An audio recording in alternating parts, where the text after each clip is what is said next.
House located at 826 South, 1500 East, Naples, Utah. Present at this meeting, Board President Dave Shivers, Vice President Tanya McKee, Robin McClellan, Todd Massey, Denise Maynard, Superintendent Dr. Rick Woodford, and myself, Troy Timothy, Business Administrator. The time is 4:00 p.m. Welcome, everybody. We're glad to have you here. Don't anybody worry about Robin. Her and her husband spent 3 days together, and now she has to wear a mask. So she's worried. None of the rest of us is worried. We're going to start our meeting off tonight with a reverence by Vice President Tanya McKee.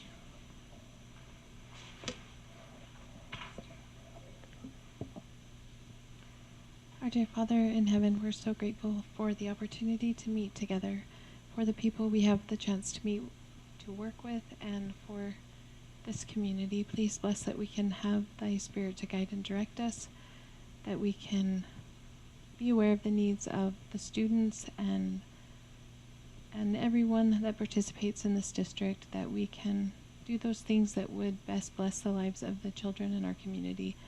And we say these things in the name of Jesus Christ. Amen. Amen. Thank you. Okay. Things look a little different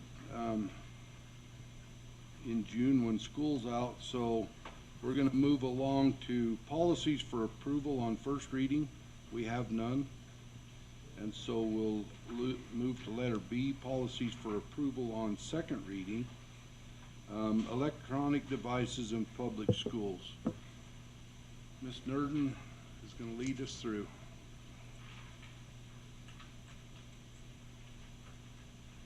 All right, hello. So as of first reading, we just have one change, and it is in red. It's added to 4.0. Robin reached out and was concerned about accessories and thought that those should be at least mentioned in there, how we're going to handle that. So if you'll see, it just says use of accessories such as earbuds, smart glasses, and other emerging technologies will be addressed in district procedures. That way it gives us the flexibility as those do emerge, we can change our procedures, which is much better than changing the policy. So, other questions? What has been your feedback, Christy? Since first reading, have you had a lot of comments? Yeah. Yes, just on, what is this going to look like? Questions about what are we going to do at recess with elementaries? How will it work with, like the smart watches? What about device lockers? Just kind of more logistical questions than anything, but lots of thank you, we're grateful, we're happy that the state did this so that we have some real teeth in this expectation. That's the way the parents, I've had quite a few parents ask me questions, and that's the way they feel, that it's way past due that we did something. Yeah.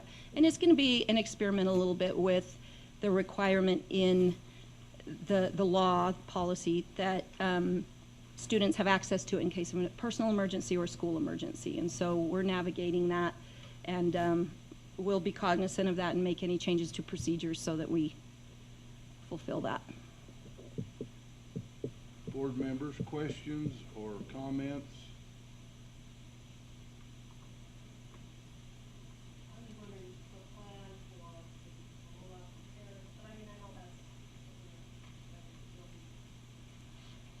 So the rollout, actually, the district is going to take the lead on that as far as communicating end of July, first part of August. Jeff's currently putting together a little catchy campaign. We're working with some rhymes. It's kind of funny, actually.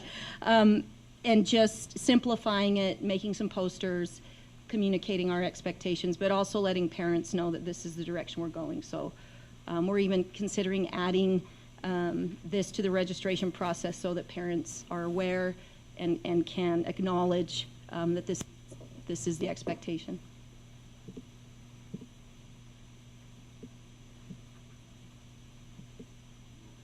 Todd, you okay? Thank you very All right. much. Thanks. Number 2, sick leave bank, Dr. Lees.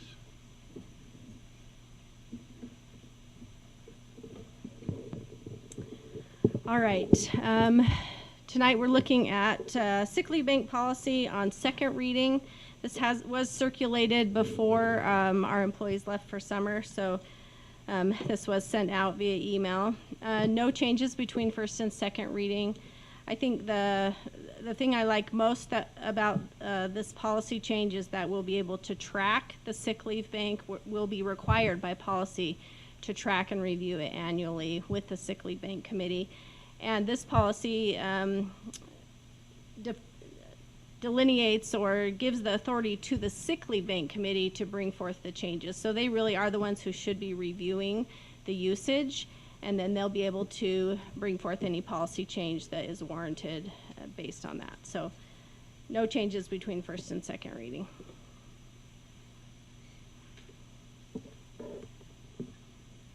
Robin? Okay, I just have one question. Yeah. So this was totally vetted with the UCEA and Yeah, so a lot of these changes came at their, they kind of instituted some of them. This was initiated or triggered because of the postpartum and parental leave policy that we're going to look at next.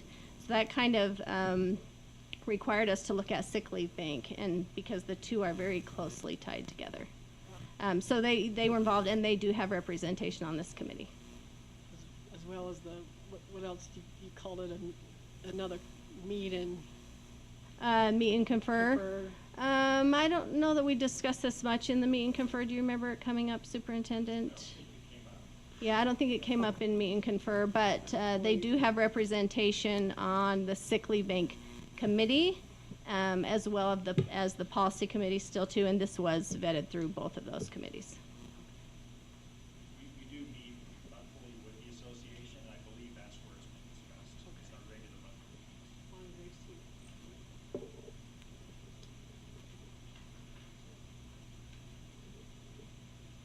Any other questions, board members?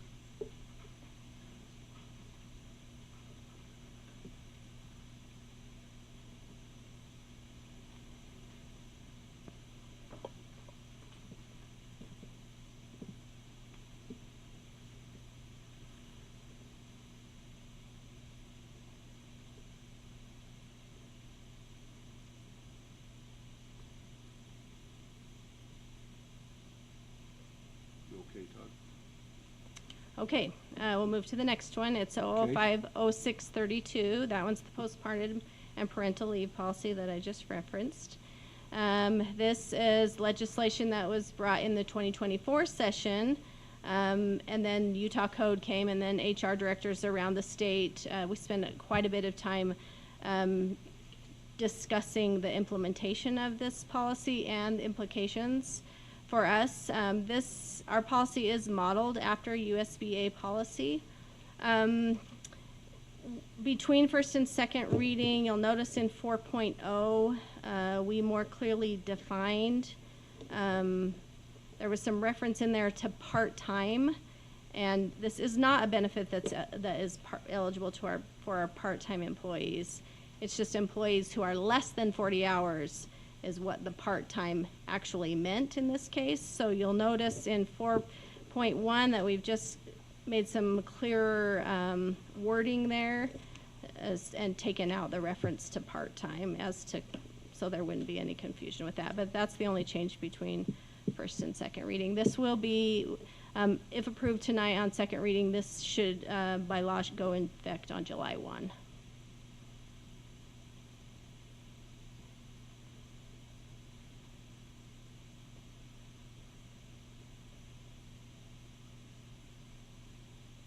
Robin, look with your good eye. You know I gotta pick on you a little bit tonight.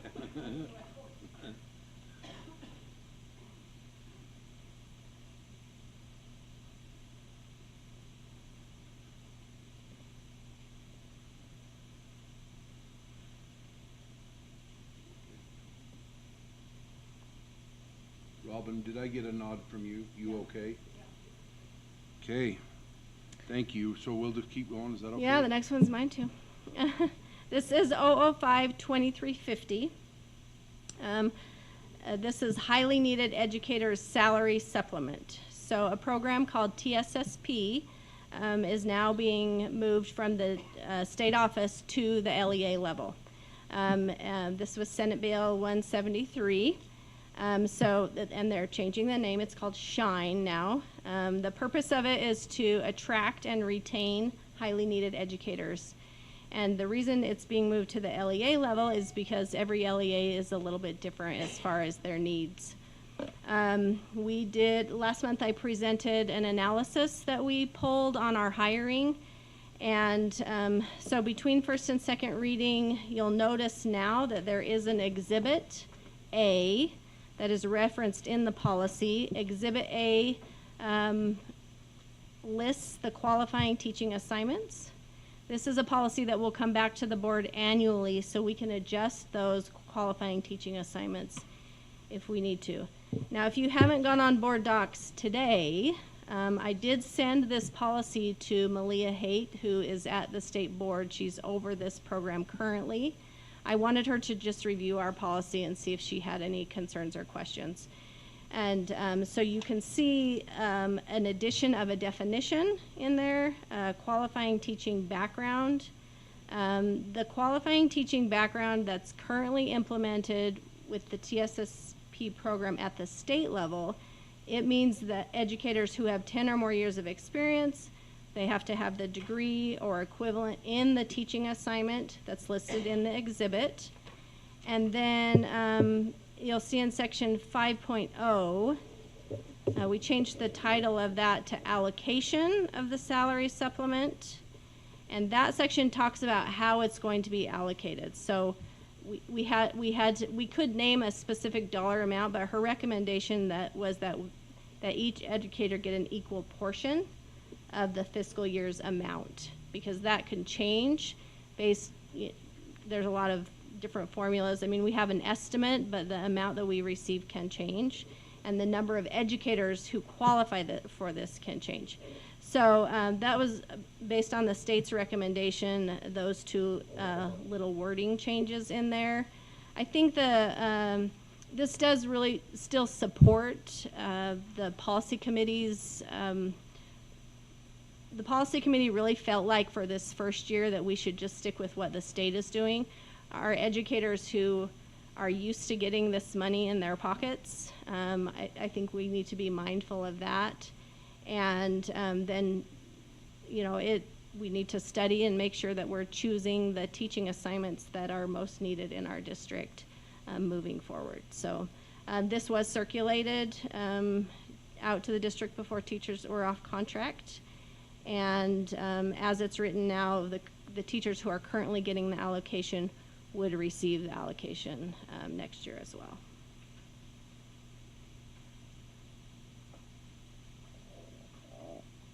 Have we always been doing an equal portion already? Yes. Each year?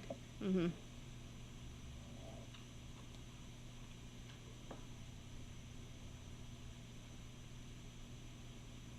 And it really, the law requires that the board be the one to decide what the teaching assignments are. That's why I presented the data last month for you to look at. But again, that can change from year to year. If next year you just want to give everyone an equal amount based on what we have, that's completely up to the board. Or if we're struggling to hire elementary teachers and we feel like we need to put in a supplement there, my intent is to bring it earlier next year, like in April during the hiring, so that we can use that as a recruitment tool if we needed to. We can also change the definition of who gets it. We could say provisional teachers get it if they're successful. And there's a lot more latitude now that it's at the LEA level for the board to make those type of decisions. So we'll be looking at this data a lot more closely now that it's under our charge rather than the state's direction.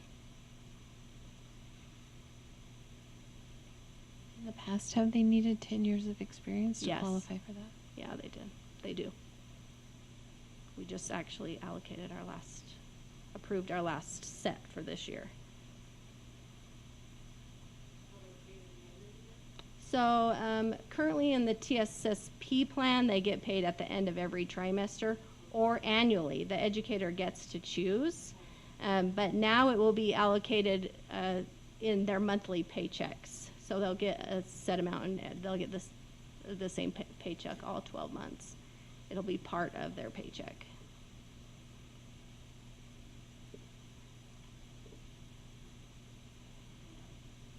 I think that would be beneficial for them for taxes too, instead of getting it all at once.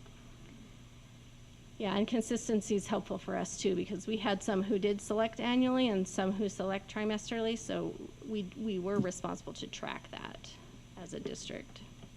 Now we'll receive the full allocation, and the educators will know by September 1st who gets it, and we'll be able to put it in their check starting in September.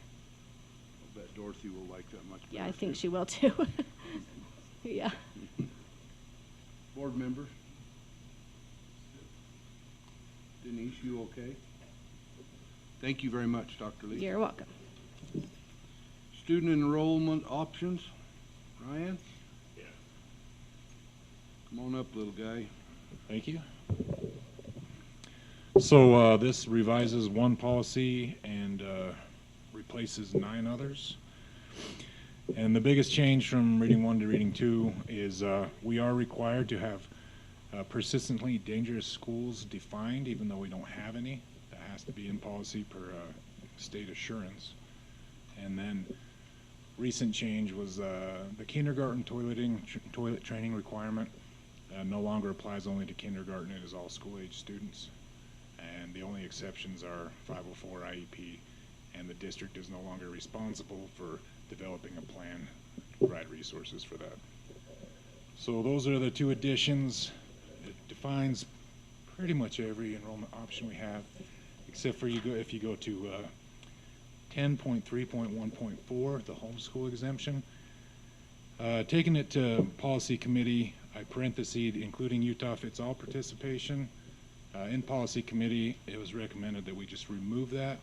At the same time, I'm asking the board, if we remove it, should we move to have a policy on that, or just keep it strictly procedure and include it in the homeschool exemption? It works any one of those ways. 10.3.1.4. It's second to last page, or maybe the last page on the format there. So this is just where you can homeschool exemption, part day, dual enrollment. The very end of that is stating including Utah fits all participation. We kind of have frequently asked questions, guidance on it, and I'm comfortable moving that way and avoiding the reference. And then it would be this policy as stands minus that one parenthesis, including Utah fits all participation. So, any questions, concerns, thoughts? Ryan, it would be helpful when you make changes between first and second if you'd put that in red. Okay. When I glanced at this today, I just flipped up through it and it was all black, so I didn't read that it. wasn't yellow I on the- didn't read it again. Okay. So just for me, that would be helpful if they was, so that we can tell what's changed between the first reading and the second. So the second reading, we removed kindergarten, did all school age, and the definition of persistently dangerous school is strictly state definition. That was added. So the one piece I mentioned. Yeah, we're should have been fine. in red. I'm just saying for in the Yeah, future, if. done.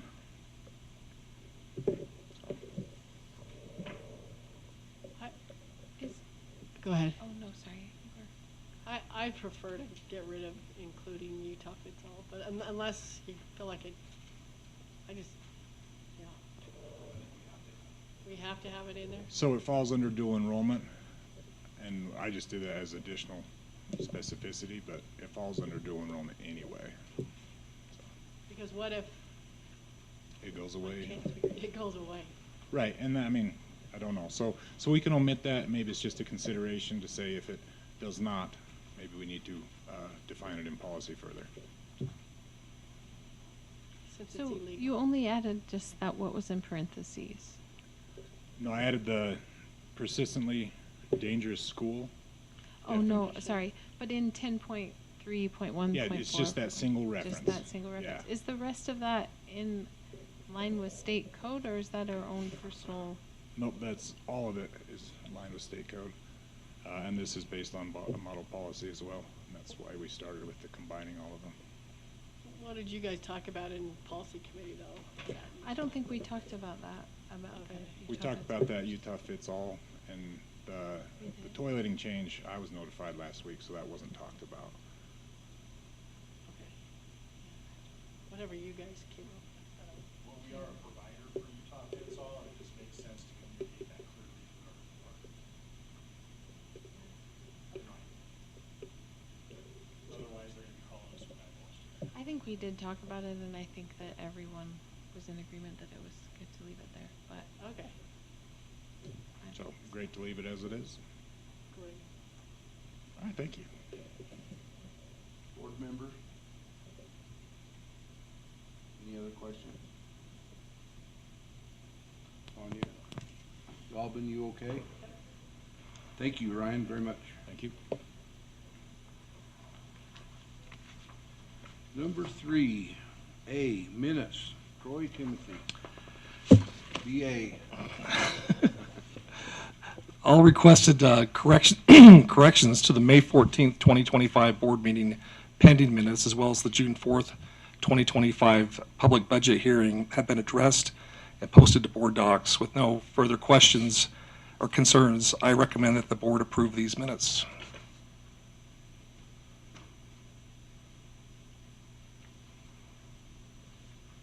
So, I read the original minutes. Have there been changes made? Some tweaks. A few small tweaks, nothing material, some formatting, cleanup, that kind of thing. Just Right. formatting? Normally we get it highlighted, but it Yeah, didn't come back. that's what I and wondered. Yeah, we didn't this month make a lot of changes, no. Okay, that was my question. Thank you.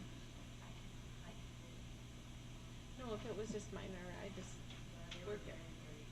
Okay, thank you, Holly.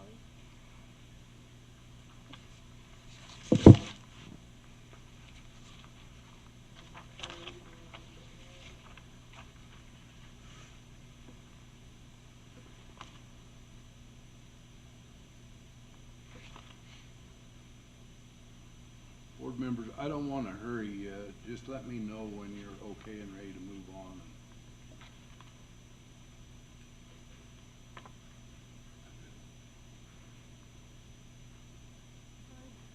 Okay. Everyone's good. Contracts needing board approval. So we have two contracts needing board approval. They're both relatively minor. The first one, we have a Pitney Bowes postage machine downstairs, and we've had it for several years, and it's now to the point where it's obsolete and it cannot be updated anymore. So the vendor has suggested that we move on to a new 60-month lease for this. It's approximately, it's going to cost us annually between $4,000 and $5,000, just depending on the volume that goes through it. This is something that we budget for and have every single year. It's just updating the machine with the new postage requirements. The second one, and I've talked to a few of you about this, but we are in the process of trying to transition the school fees payment platform from TES to Link, which is our accounting ERP system that we use for the district. This will provide better transparency and added controls with management of Fund 21. So this is going to be a major efficiency improvement for both the schools and for the district office. We would like to, we've requested that this, we are currently in the middle of a 3-year contract for Link. We're going into the second year right now of that contract. So this would basically parallel our accounting system contract till March 31st, 2027. And the cost for this entire thing will be $7,075. So we are actively seeking getting this paid for by a Utah Financial Systems grant. So this very likely could cost us nothing, but what it will do is it will provide much better streamlining, and with some of the changes that have gone on recently with our secretarial staff at the high school and some different things, this will make a much smoother process when our accounting systems all talk to each other. It will eliminate some unnecessary steps that we've been having to take. It will just be a lot more straightforward for everybody. So, and it will provide more real-time visibility to what our expenses are, rather than having kind of a lag in place, which is currently what we're dealing with. So, anybody have any questions about either contract? Okay. Thank you, Troy. Jaime, review of the TSSA framework and approval of plans.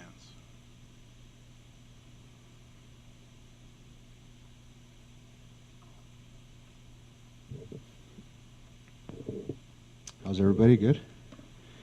So part of the TSSA is every school in our district has an improvement plan.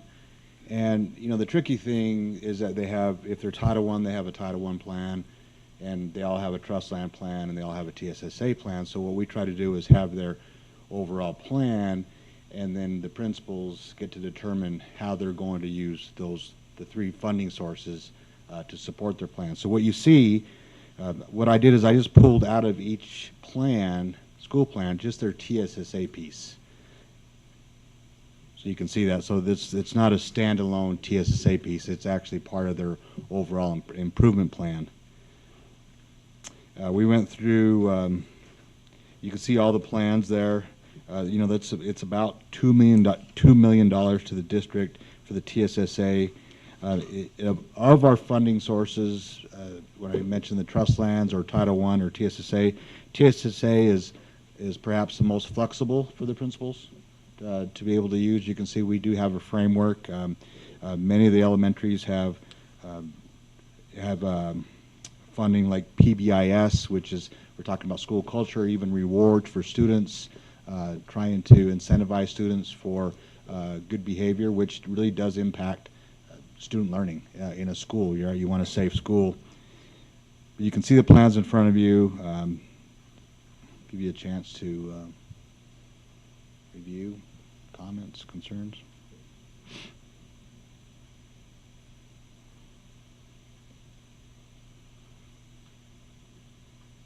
I mean, I have a question. This is just, so TSSA is state funded, state revenue source, but this, like, this is not like trust loans where it has to go through the school community council. This is the principals. This is why it's flexible for them to be able to. No, it still goes through the community council. That's part of our framework.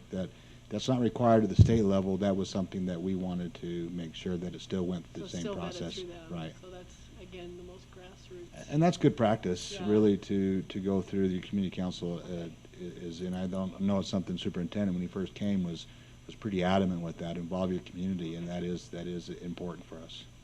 The Title I funds, federal doesn't, that's different. It's different, but still, we still want to, you should have a Title I committee or a community council. You still want to involve multiple stakeholders in at least some feedback on the plan. Right. Good? I'm not seeing any numbers on Discovery's plan.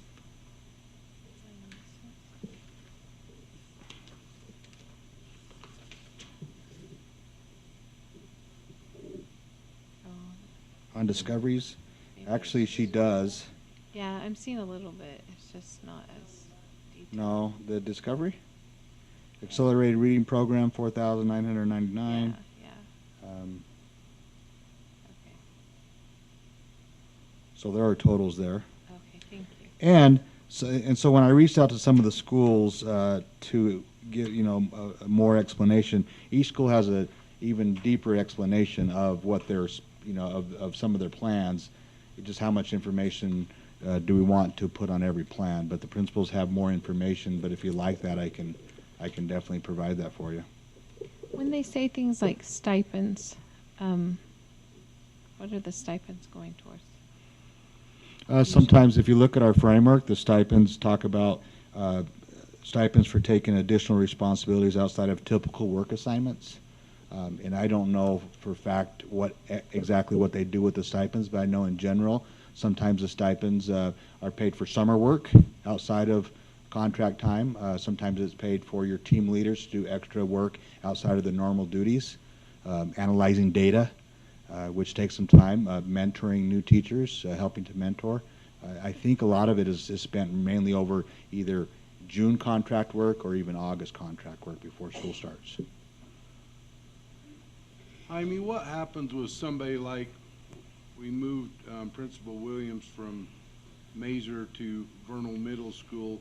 Do they just go with the plan that the council and the last principal set up, and then next year they'll have input on that, or how does that work? Just out of curiosity. I think that just depends, you know. The administration has free reign to go back to the community council and make adjustments, you know.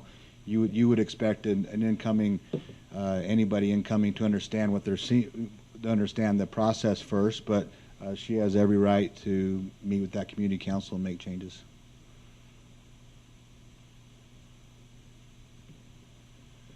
Board members, any other questions?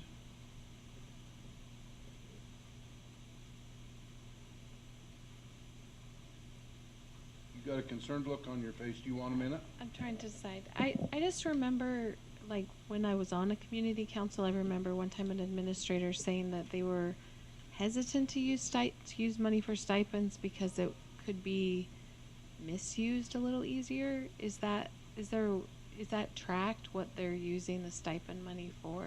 Like, so I don't know. You know, in working with the principals, I can tell you, a few things is I trust their judgment that when they're using the stipends, they're not just randomly assigning teachers to do just random work. There's typically pretty detailed work. When I can give you an example, and I don't know if Naples used TSSA funds for this, but she had Deanna just had a training where there were teachers for I think 3 days with purposeful work. So I think those are days gone by where we're just allowing it's like career ladder money they used to have, just to do what you need to do. The principals are pretty tight with how they use their funds, and I mean, you can ask them specifically on how they use their funds on stipends, and they can come up and explain. But that's just one example from Mrs. Martineau. But do we track that somewhere? I mean, we're not seeing it, but do you see it? Is there any oversight on it? I don't track that. I mean, yeah, we track through, the stipends will come through, like we have controls where there are multiple signatures with the stipends, but beyond that, I'm not sure. I don't keep a running record of who's getting stipends and who's not, but payroll does. I was just curious. That was just one administrator's concern once, and I was curious why. Sorry.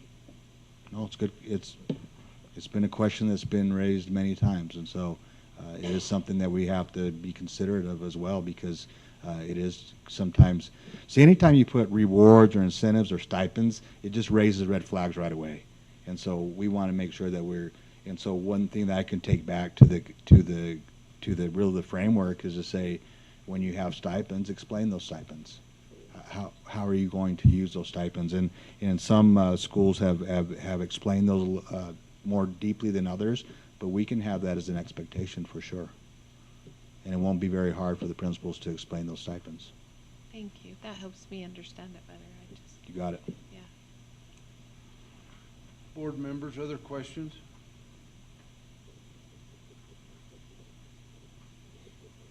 Thank you, Jaime. Thank you. Looks like we're good. Okay, thank you. 25-26 school board meeting schedule.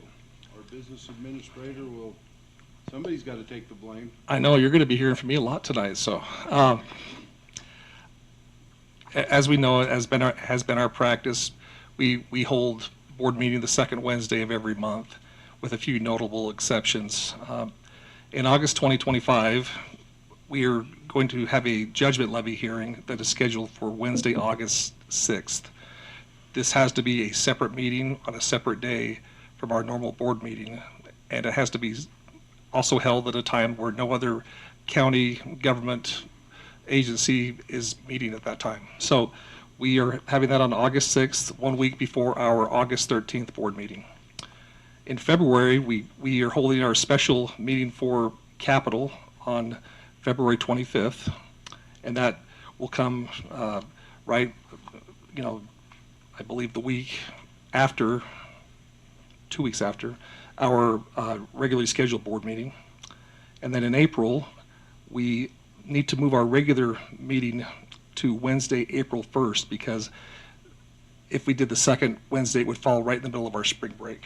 So we have to do that to avoid a conflict. And then next June, just like we did in this June, we will hold our public budget hearing on Wednesday, June 3rd, and that will be 2 weeks before our regularly scheduled board meeting.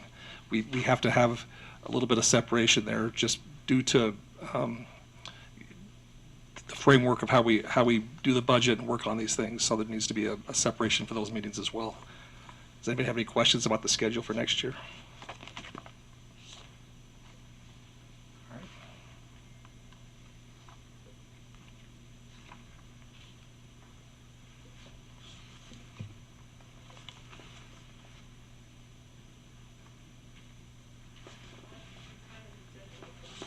6 p.m. Yep.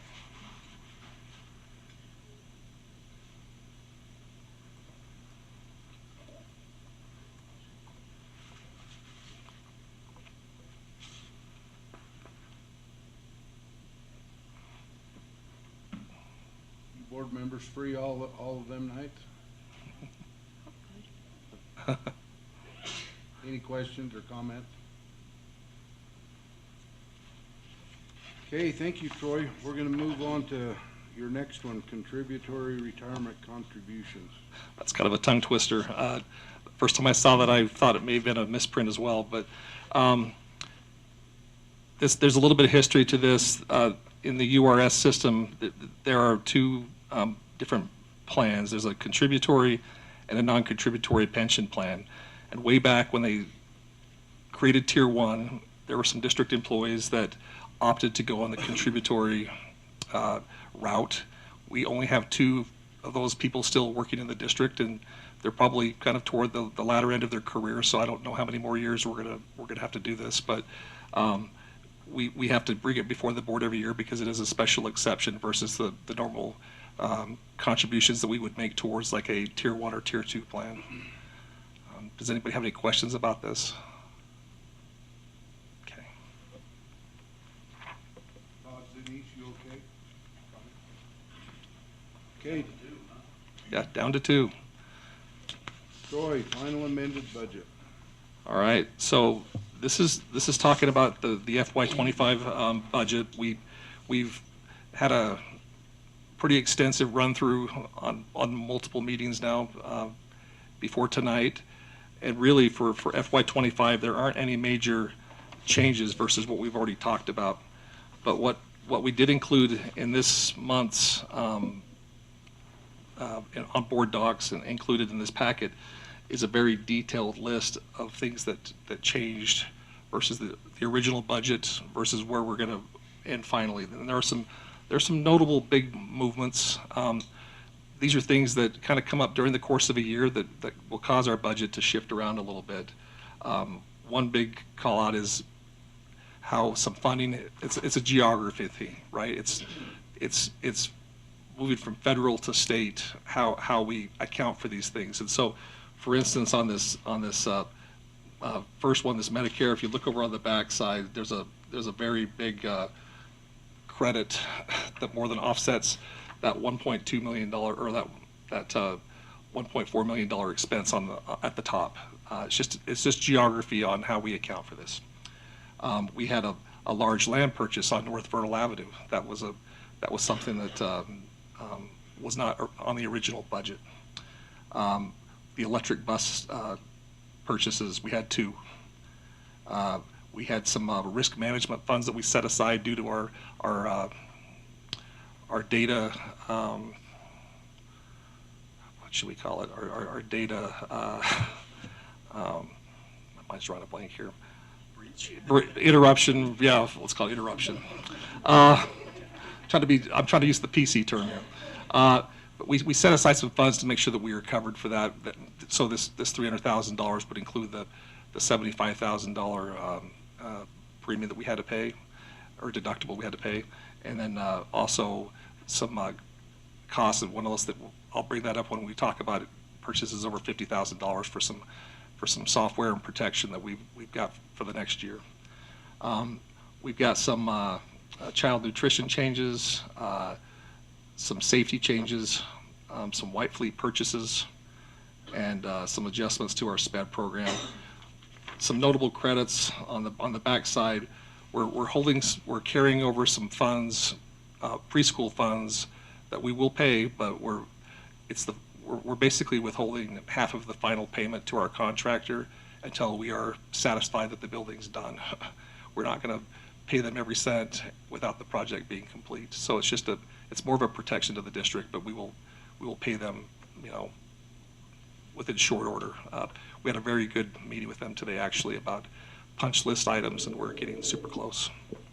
Yeah, so the building is substantially complete. There's just a few little things, but the reason we're holding the money is we have all that blue metal that has to be replaced, and we know that's not going to happen until September, so we're going to hold payment until that's done in September.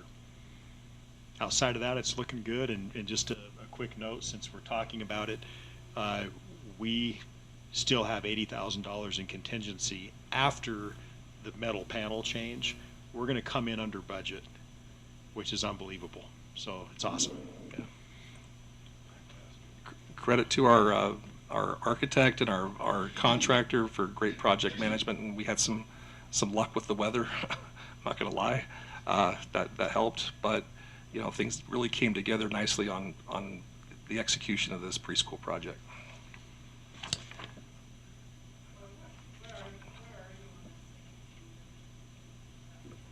Oh, so it's about halfway down. If you flip it over, look.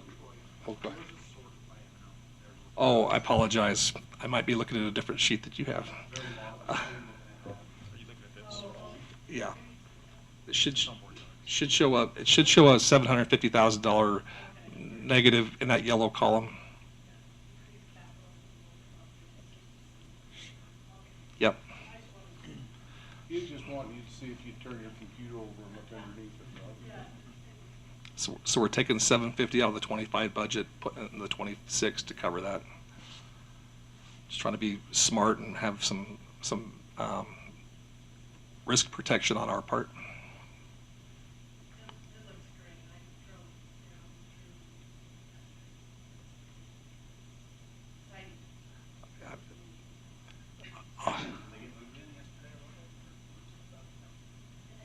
Today, it's going on today. Yeah. Yeah, that meeting we had was last night, though. I know, sorry. We also had a meeting on Monday. We also got our staff, maintenance staff trained on systems today. So exciting times. We're really looking forward to our community open house in late August, and have some. It sounds like that they're going to send out quite a contingent from Stout and from VCBO, and it'll be a great chance for them to interact with the community.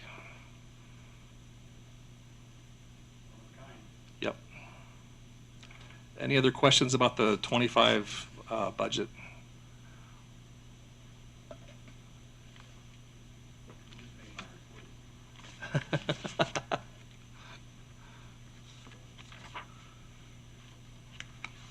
Okay, final preliminary budget and tax rates.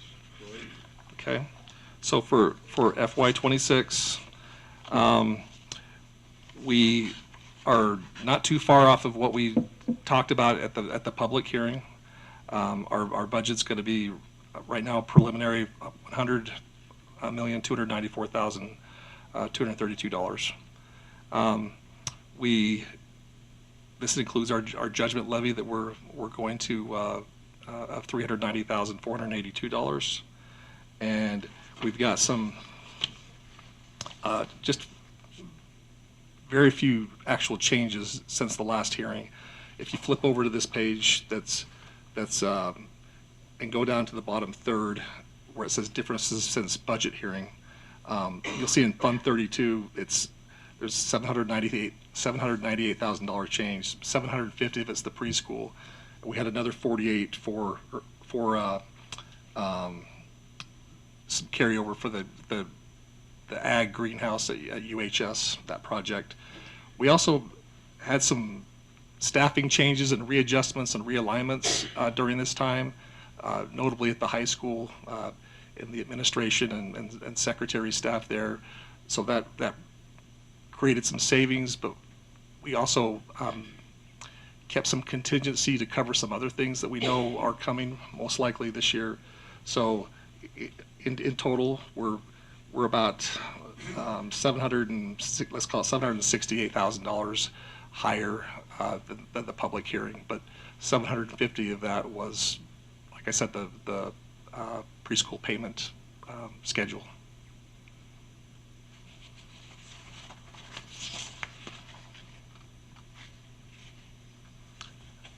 And we're not going to officially do the tax rates tonight because we have to wait till the judgment levy hearing in August. So that's why typically on this meeting we would have tax rates set on there, but we don't have it there. We will have to sign that paperwork.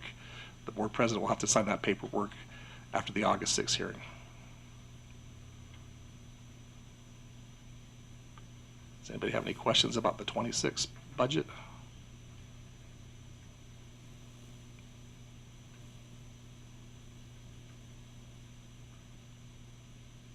We good? Troy,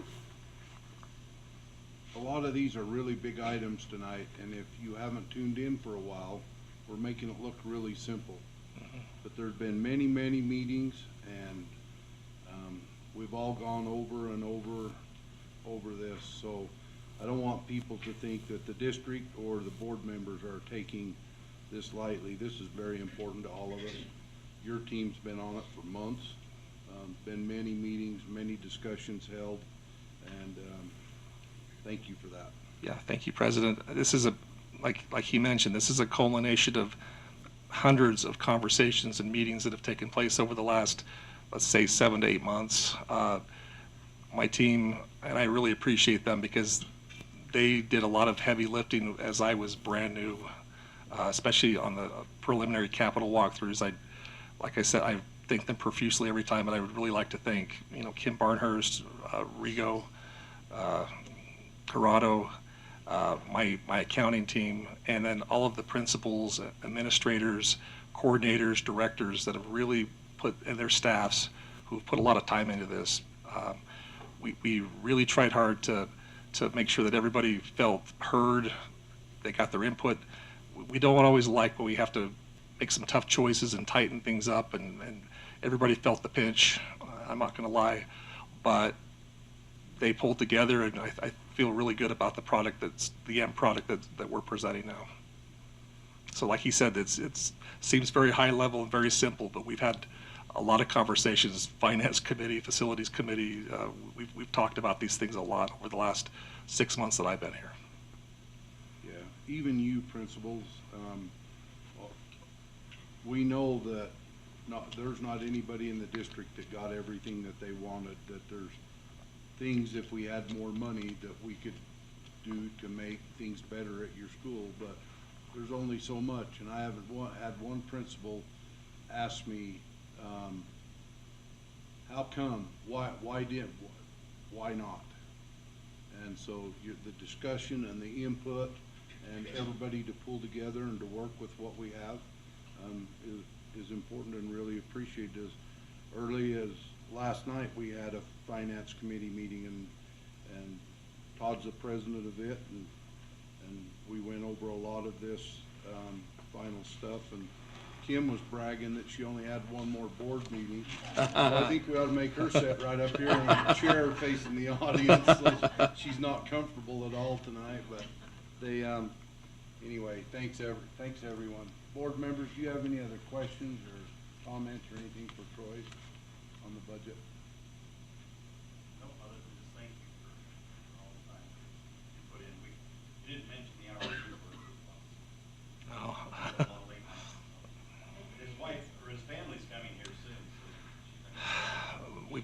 we move next week, so we're excited, finally. I'll be on, or I call you on Monday. Here, day off.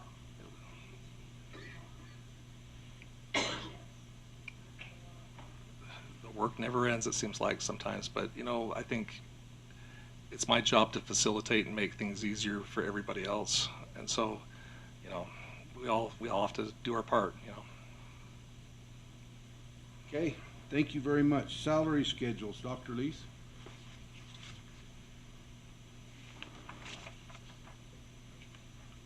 They think that's your car alarm, Dave, going off out there. So, they told me to tell you. All my company codes are the same. 2743 will unlock the door. It's my phone number. Anybody that knows me can get in my truck. Strike that for the record. No. My alarm's going off, so. 27433. Huh? 27433. 2 3s. Punch the last number till it opens. Oh, goodness.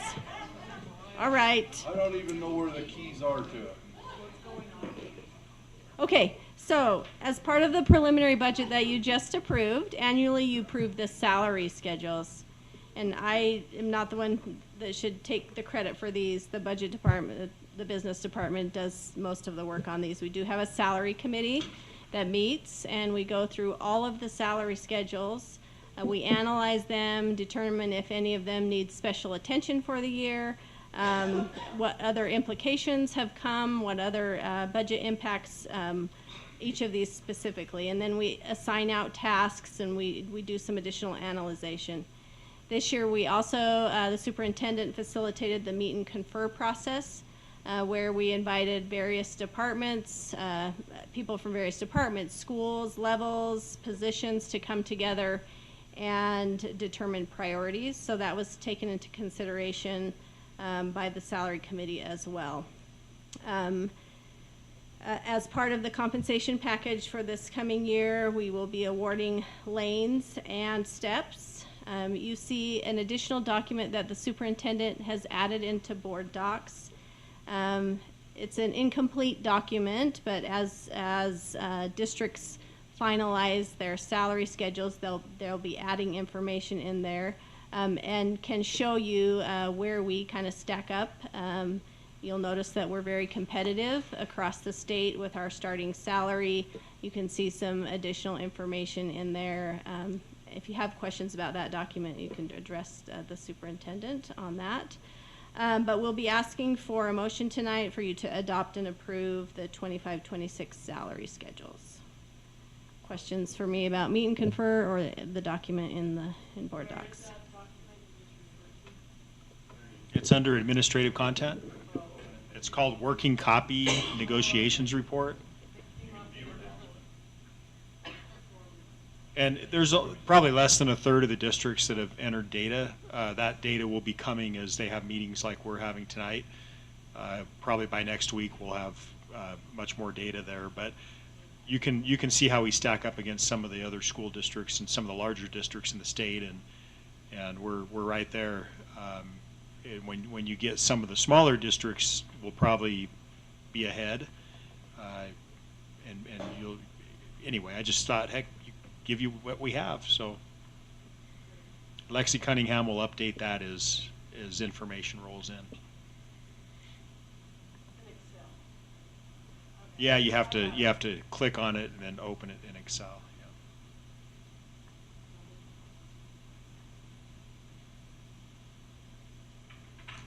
Oh, we're doing way better than them. Cost of living's a lot less. I was going to say, just look at our state scores. It's fine.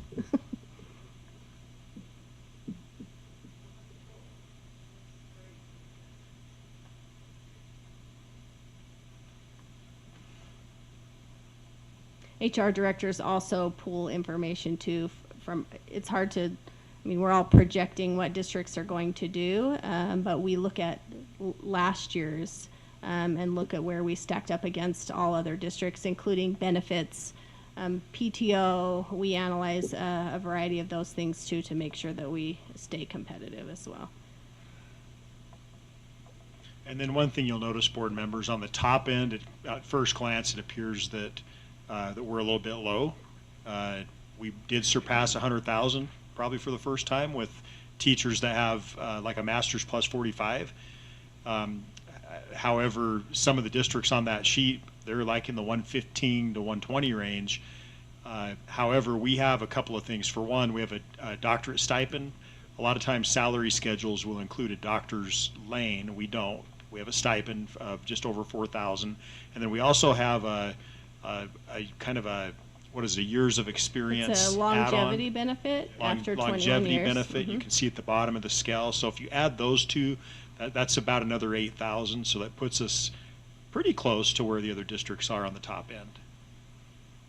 Those are never apples to apples, right? Because every district does it a little bit differently.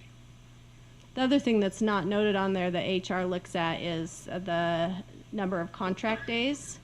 We compare those across the state. We're on the low end of contract days. We have 184 contract days for our teachers. That averages about 186. Some districts have as many as 192. So that also is something to consider when you're looking at salary, is contract days also vary from district to district.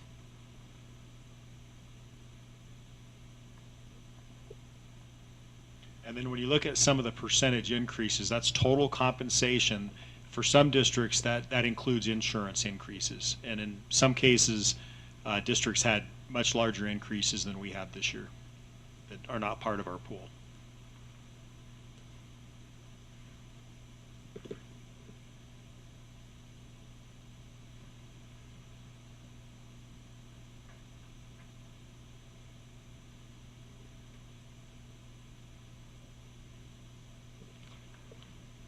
Any other questions, board members?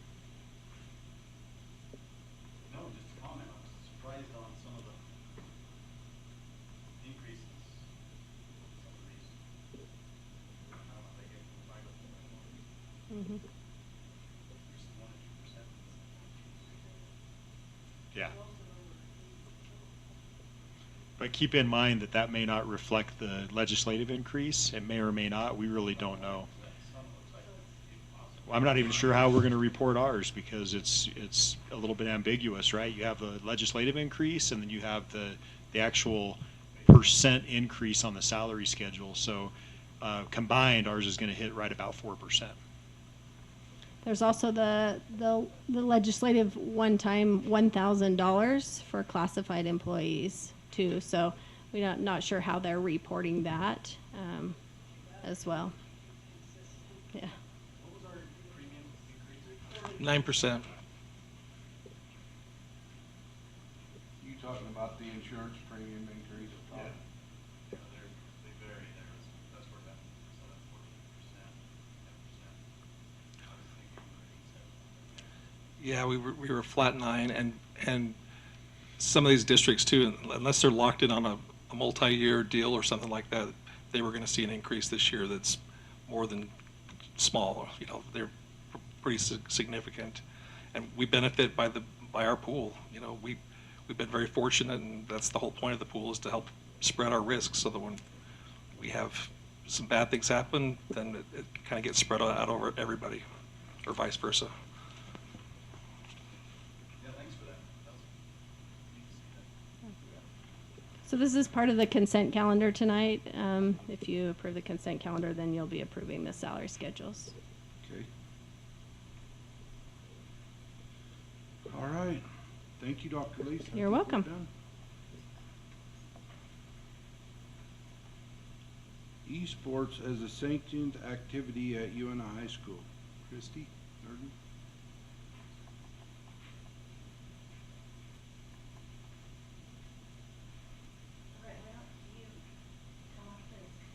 I'm excited about this. This is fun. So esports is currently it's a UHSAA sanctioned activity. Well, it will be starting January 26th, and we've been doing an esports club for 2 years at the high school, and James Head has been in charge of that, and he's brought along Gabe Cook and Tommy Cruz to talk about it. You have this summary sheet in board docs, so you can look at that. questions? Where do you want to go with this? You want to talk to James? Come on up. You guys come up too.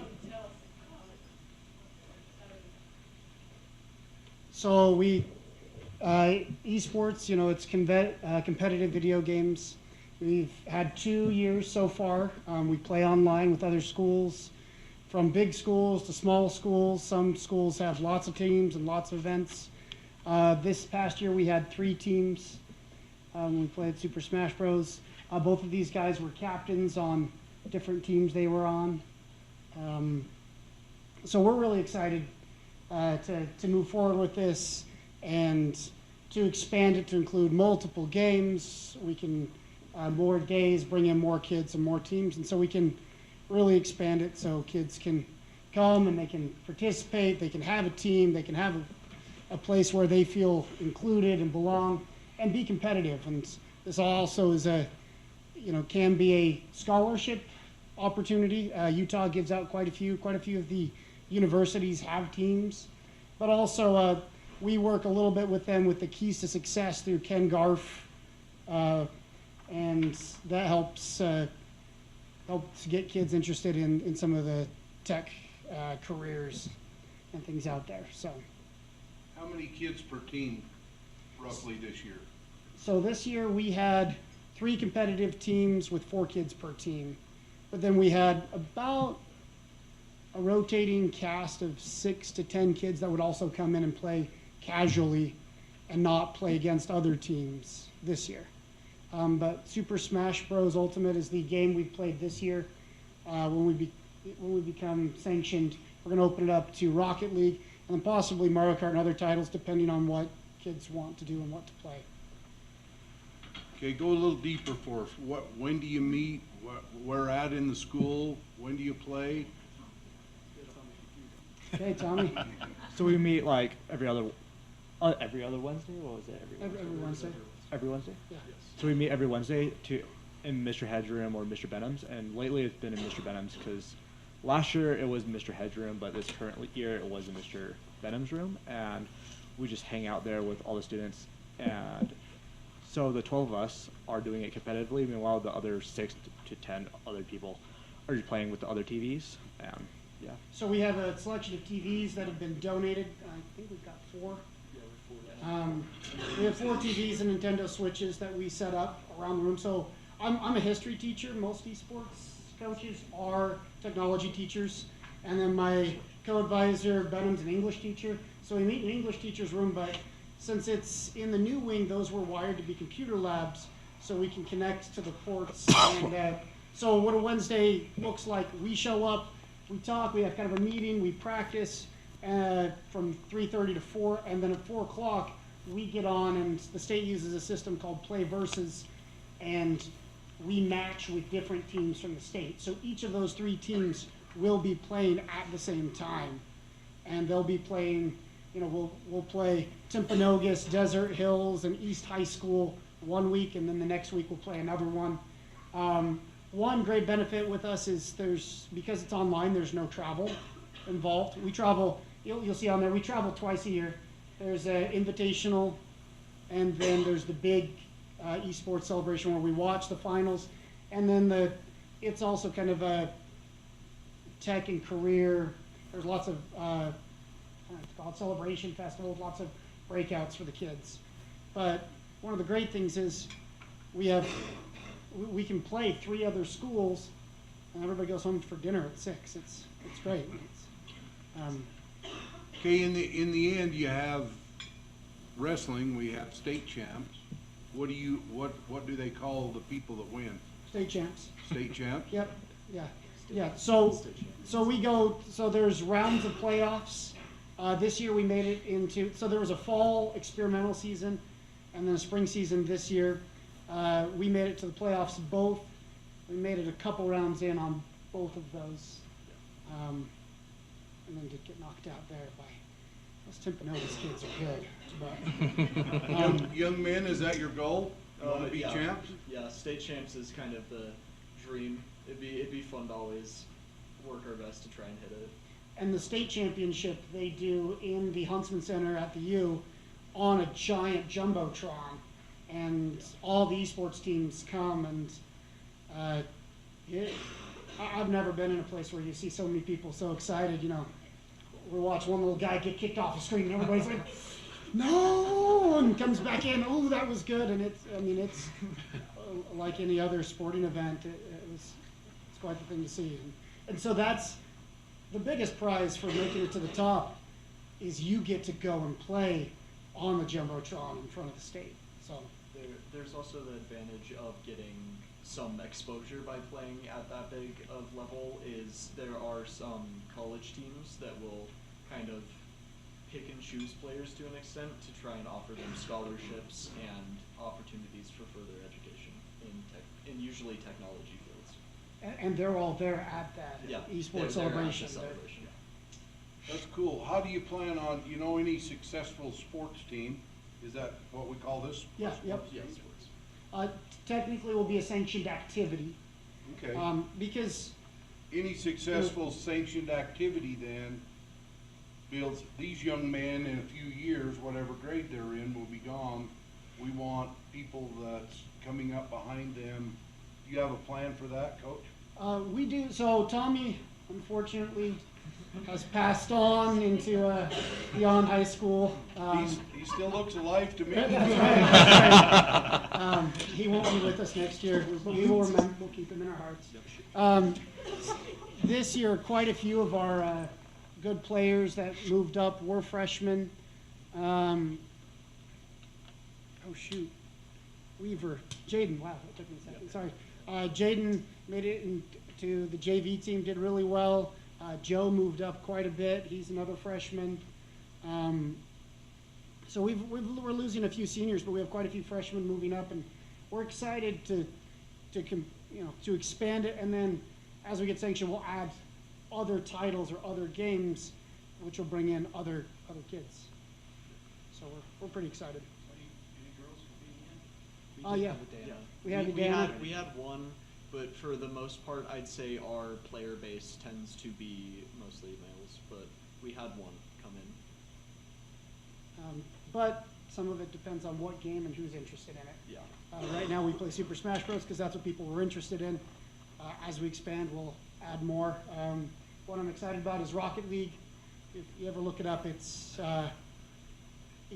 cars playing soccer, which is it's a lot cooler than it sounds. But an advantage of that is that title is available whether your device is a computer, an Xbox, PlayStation, I believe even mobile. So we'll be able to expand that to people who have other devices and grow the club, and grow the sport. The games are mostly about, you said Mario Kart, those kind of things, so it's not any of the war game, No. games like. No. The state, some schools do that, and that's kind of as a off branch of their esports team, but that's not going to be part of the competitive So what's the state allotment? thing. Is Smash Brothers the allotment in the state, or when you say state title, is it multiple areas? Yeah, it depends what game. So there's state champion for Smash, state champion for Rocket, state champion for Mario. Sorry, So you have a choice. but also terminology, and title's just a different game. Right. Rocket League, so there's, as opposed to basketball where everybody plays basketball, we play esports, it's almost like we're playing basketball, football, and swimming all in the same one. Yeah, so some of them will play, like there isn't a triple threat or anything. Each person chooses, hey, I want to play this game, this is what I'm good at. And as we add other games, kids will play those, and we'll have some crossover, of course. Yeah, but the most played in the state will be Smash Bros, Rocket League, and Mario Kart. Those are the ones that are kind of like the big Yeah. main ones that everyone goes for. Yes. So how did you talk Candy into this bandwidth? What's your needs? So we play after school and it's Ethernet. And so we had a huge struggle on trying to make it work with, that was the start of the club. It was horrible. Especially the first year.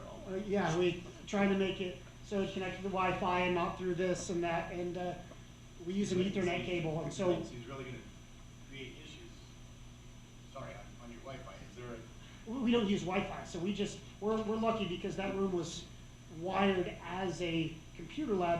We plug Ethernet cables in, and then we're smooth and fast. You're smooth. You're getting a gig service, 2 gig service for this game? I don't know. We don't exactly know, but it's a constant, stable connection that we have. And we don't really have any like breaks in our connection or anything. It's just we have that straight connection. You guys have the ability to test and know, each of you. You should know what you're getting, right? You're geeks. Are you geeks or not geeks? That's right. I don't know if a Nintendo Switch can. You can't track it over. Sorry, Yeah. It's my line of work. That's why I'm curious. I just no, want to 'cause know how deep you guys are into those that are good know everything about the back end.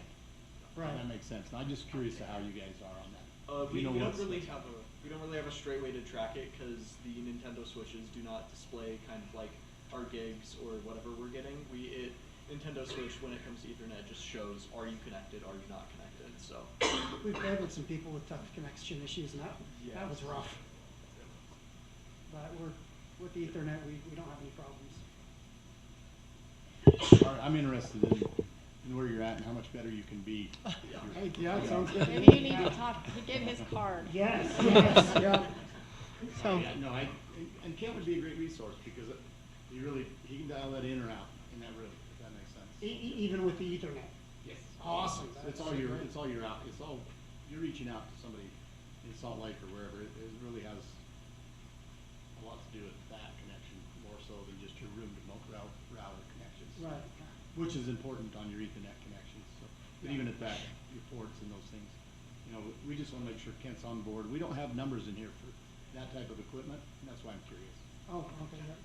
I mean, in order to be good, like President said, if you wanna be state champions, you really need to be good. You need to make sure that part of the equipment, where you do most of this at home, is compatible with everybody else in the state.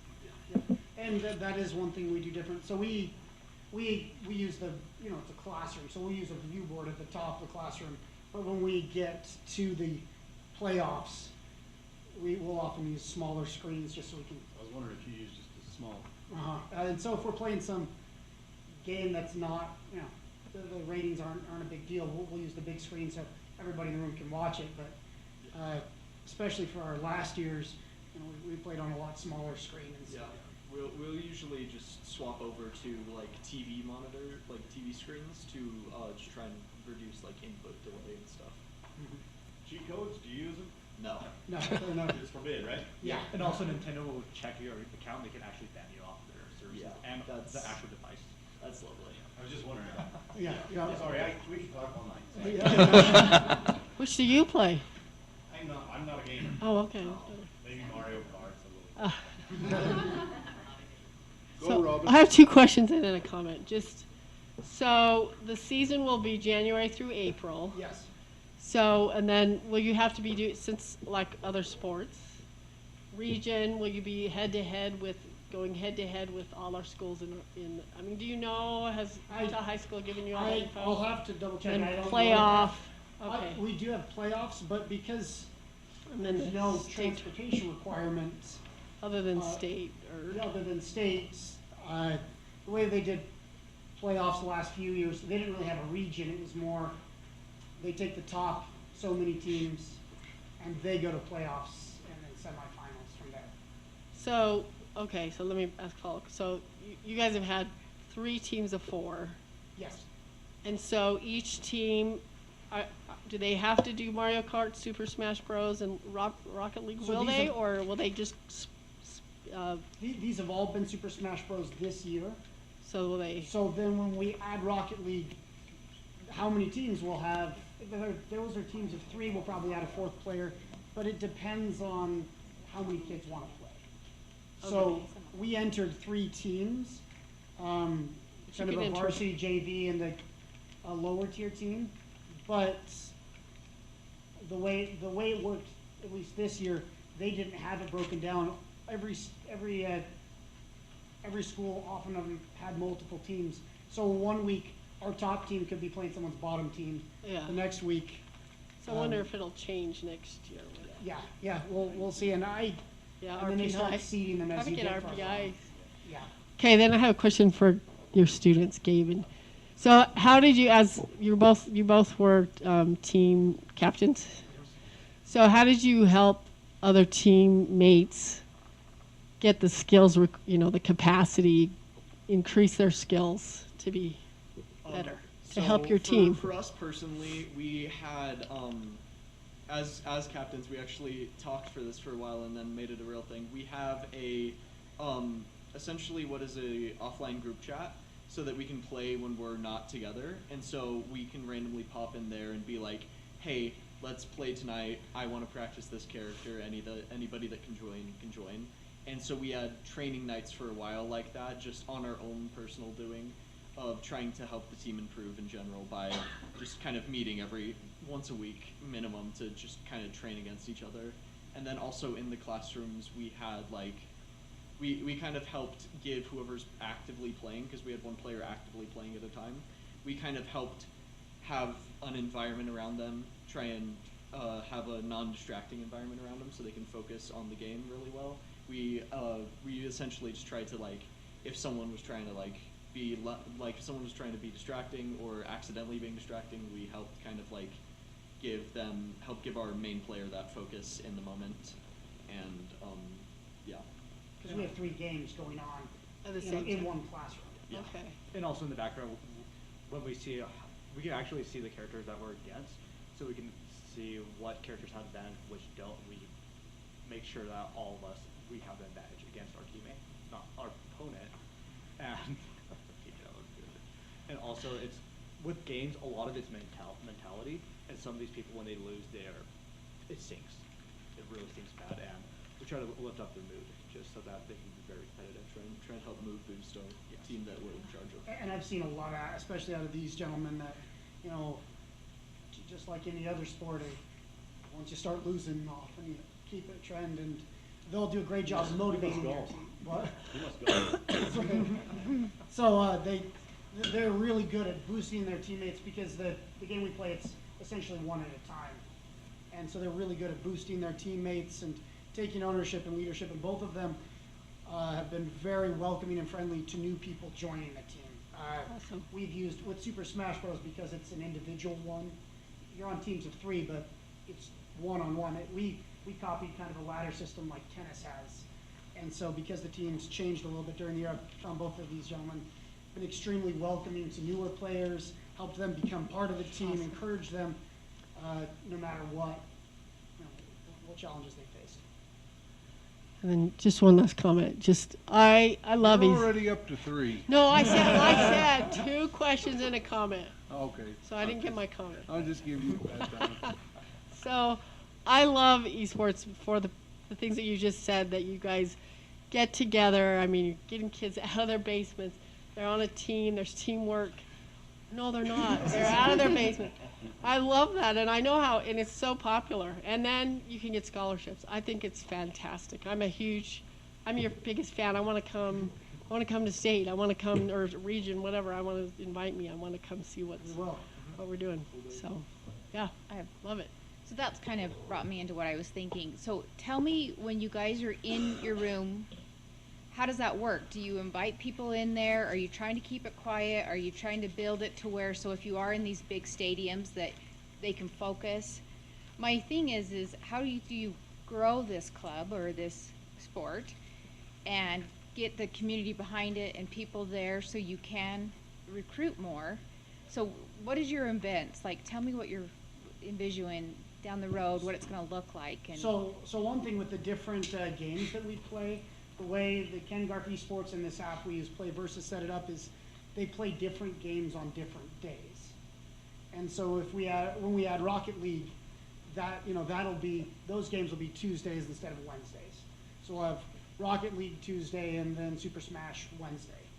So we have that. We try to invite kids as much as we can.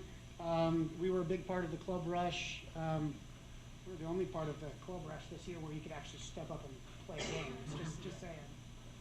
But we would, so we try to invite kids, and then it kind of depends. Some of our players respond really well to having people behind them. Oh, good job, yeah. And Some of them are like, they sit down, they put their headphones on, they're like, They're in the zone. they're in the zone.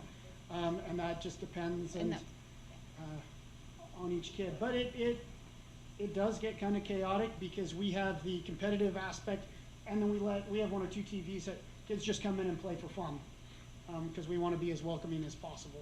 And yeah, it can be a lot in one classroom. One of our main recruitment ways of trying to get people in there, in my opinion, is we travel a lot by word of mouth, but we also took like the ability of being able to put little posters up on the walls around the school on the clippy things. And so we put them up there, and there were a couple people who saw that and came into the classroom and were like, hey, what's going on?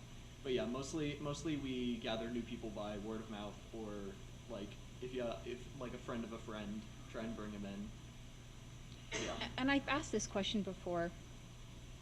We have a sport marketing class at the high school, right?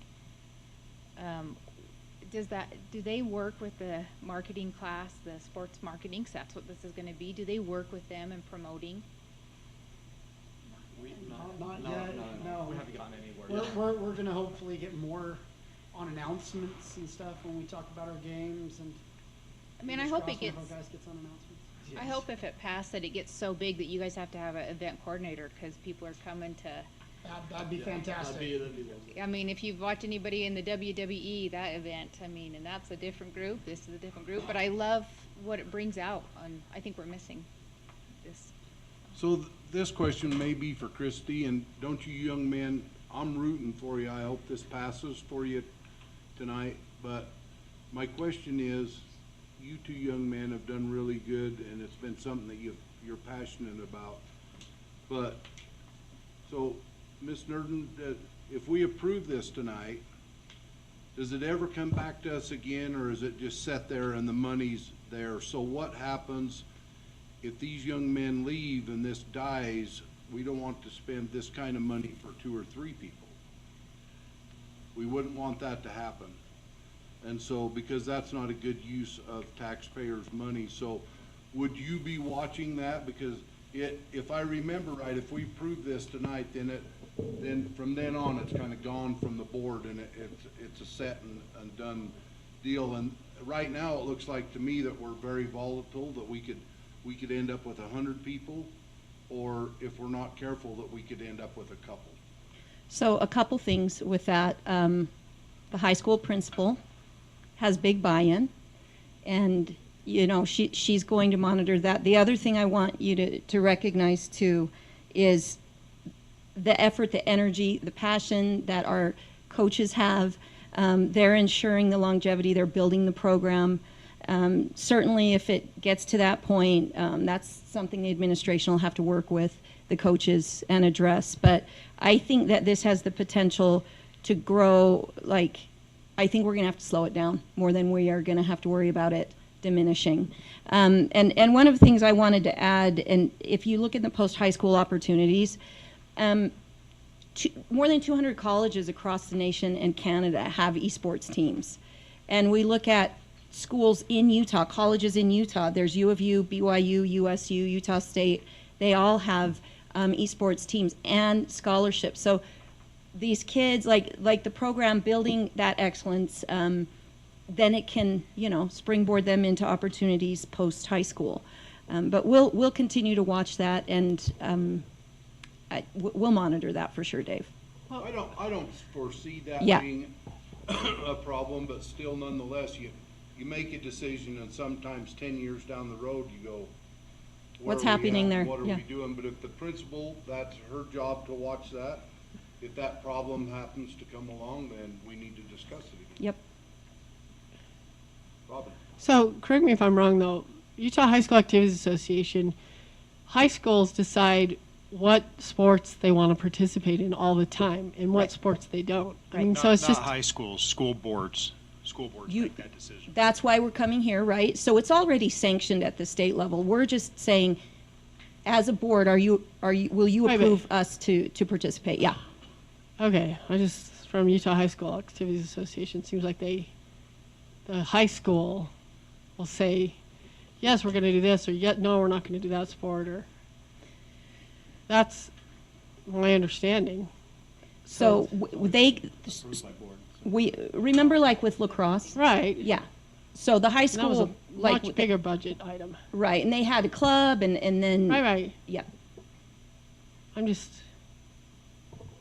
okay, I just know, okay. But you're right, the high I'm schools, just saying they have the control at the high Yes. school level, then to come say, we're not gonna participate in it, then we would know. Right.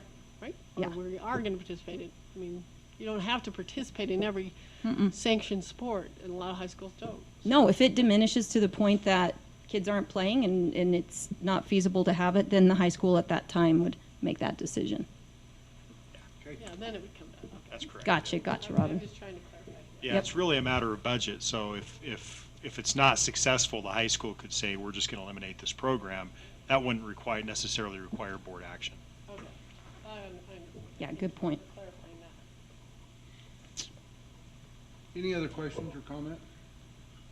Hey, young man, Coach, Ms. Nerden, thank you. We appreciate you coming and enjoy your enthusiasm. Thanks.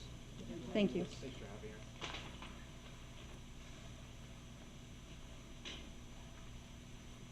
Well, we give you a second to get ready. I'm ready. Tree teacher evaluation framework, and Superintendent Dr. Woodford will take us into that. Okay, so board members, that you have a memorandum in board docs. There's quite a few documents there that we'll take a look at. I want to give you a little bit of background or history. For many years, the board has used a teacher evaluation system called JPass, and it came out of Jordan School District. And Jordan School District, when they developed it years ago, they made a commitment to more or less be a vendor of the system. So they but they distributed the forms and provided some technical assistance throughout the state. And so a lot of districts across the state adopted JPass, used it, and we did. When I came here in 2000, we started hearing rumors that JPass, just after the pandemic, that Jordan School District was going to eventually quit supporting that. They just wanted to get out of the business of being a vendor. And so we started clear back when Rick Johnson was the HR director. I brought in a comprehensive teacher evaluation framework that I had developed in another district years ago, and asked him to just start looking and learning and seeing how that might be able to fit into our system. And it was kind of tricky to wrap your head around, right? Like a new system like that. And Rick kind of struggled with that a little bit. We had some discussions, which is kind of a blessing in the end, because around that same time, we'd made a transfer. Christy Nerden became the high school principal that next year, and she started piloting a system called IF6, which stood for Instructional Framework 6, that included an observation tool that she was piloting in her high school, right?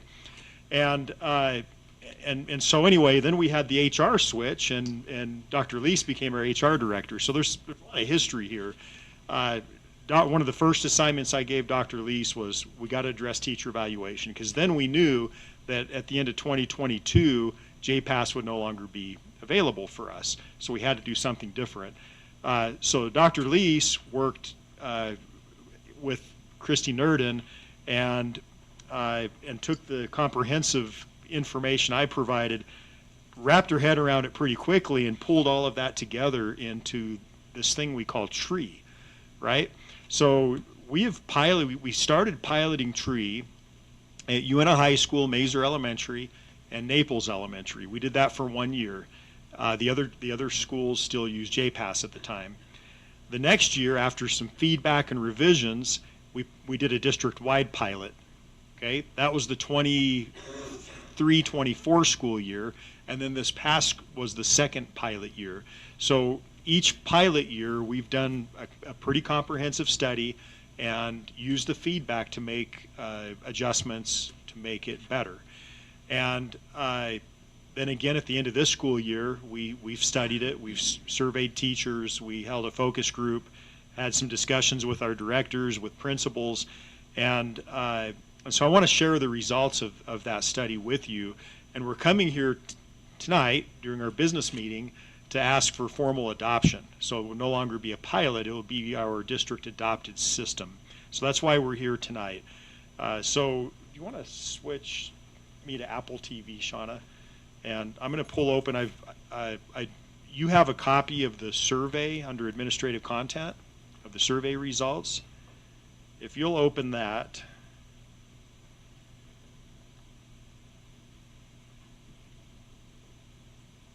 And I'm going to share my screen here.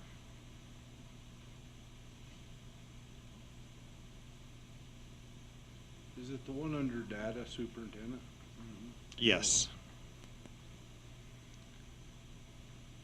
Now, this is pretty small, but it'll at least help us kind of stay on track. Let me see if I can zoom this in just a little bit.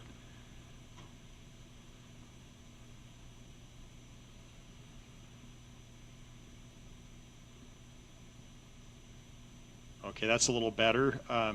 So we ended up having 141 respondents. So it's a good sample of our overall teaching staff, and you can see they came from a variety of schools and content areas and years of experience. So we did some demographics so that we could filter and see the difference between one group and another. And I will say that as we've looked at those filters, there isn't a lot of difference between groups. So what I'm telling you is the results are usually between 2 and 5%, regardless of how you filter this out. The results we're looking at tonight are very comparable. Looking at new teachers, teachers with experience, elementary, secondary, middle school, there's a lot of consistency in the data, okay? I'm not going to go through every single one of these items, but I want to highlight a few that I think are very important. The first one is question 4, which asks the relevance of each component of the instructional framework, okay?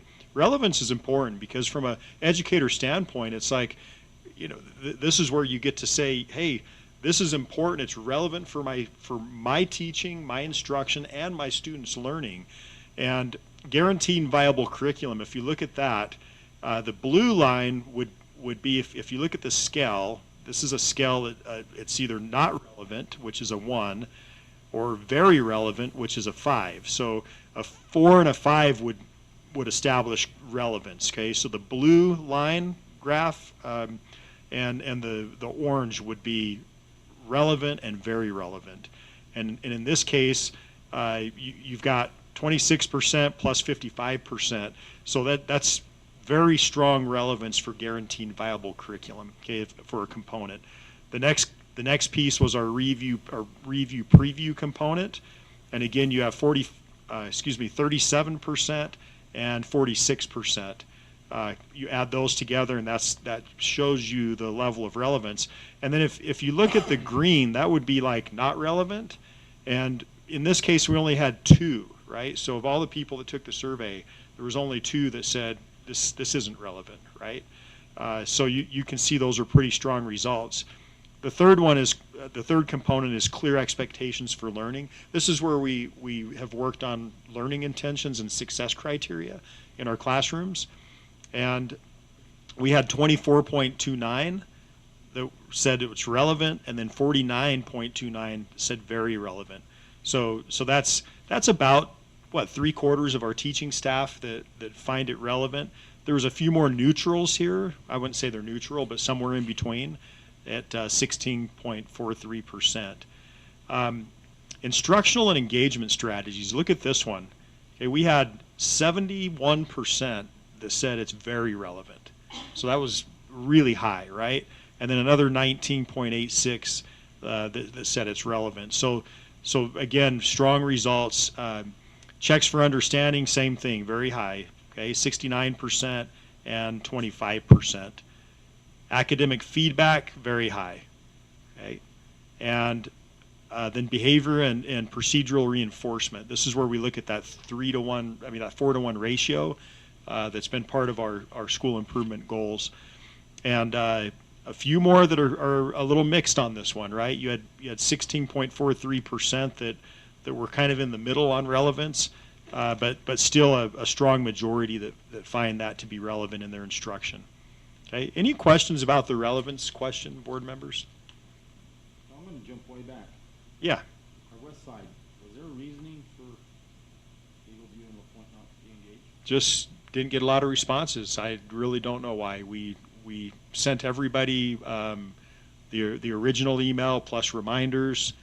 I can't answer that question. It's a good observation, though. I would point out that LaPointe has far fewer teachers than all of the Yeah, other yeah. schools. That wouldn't be the case with Eagleview. So yeah, if you look at LaPointe, obviously there was one response, right? We would like to get more than that, but that's still more than 10% of their teaching staff. So.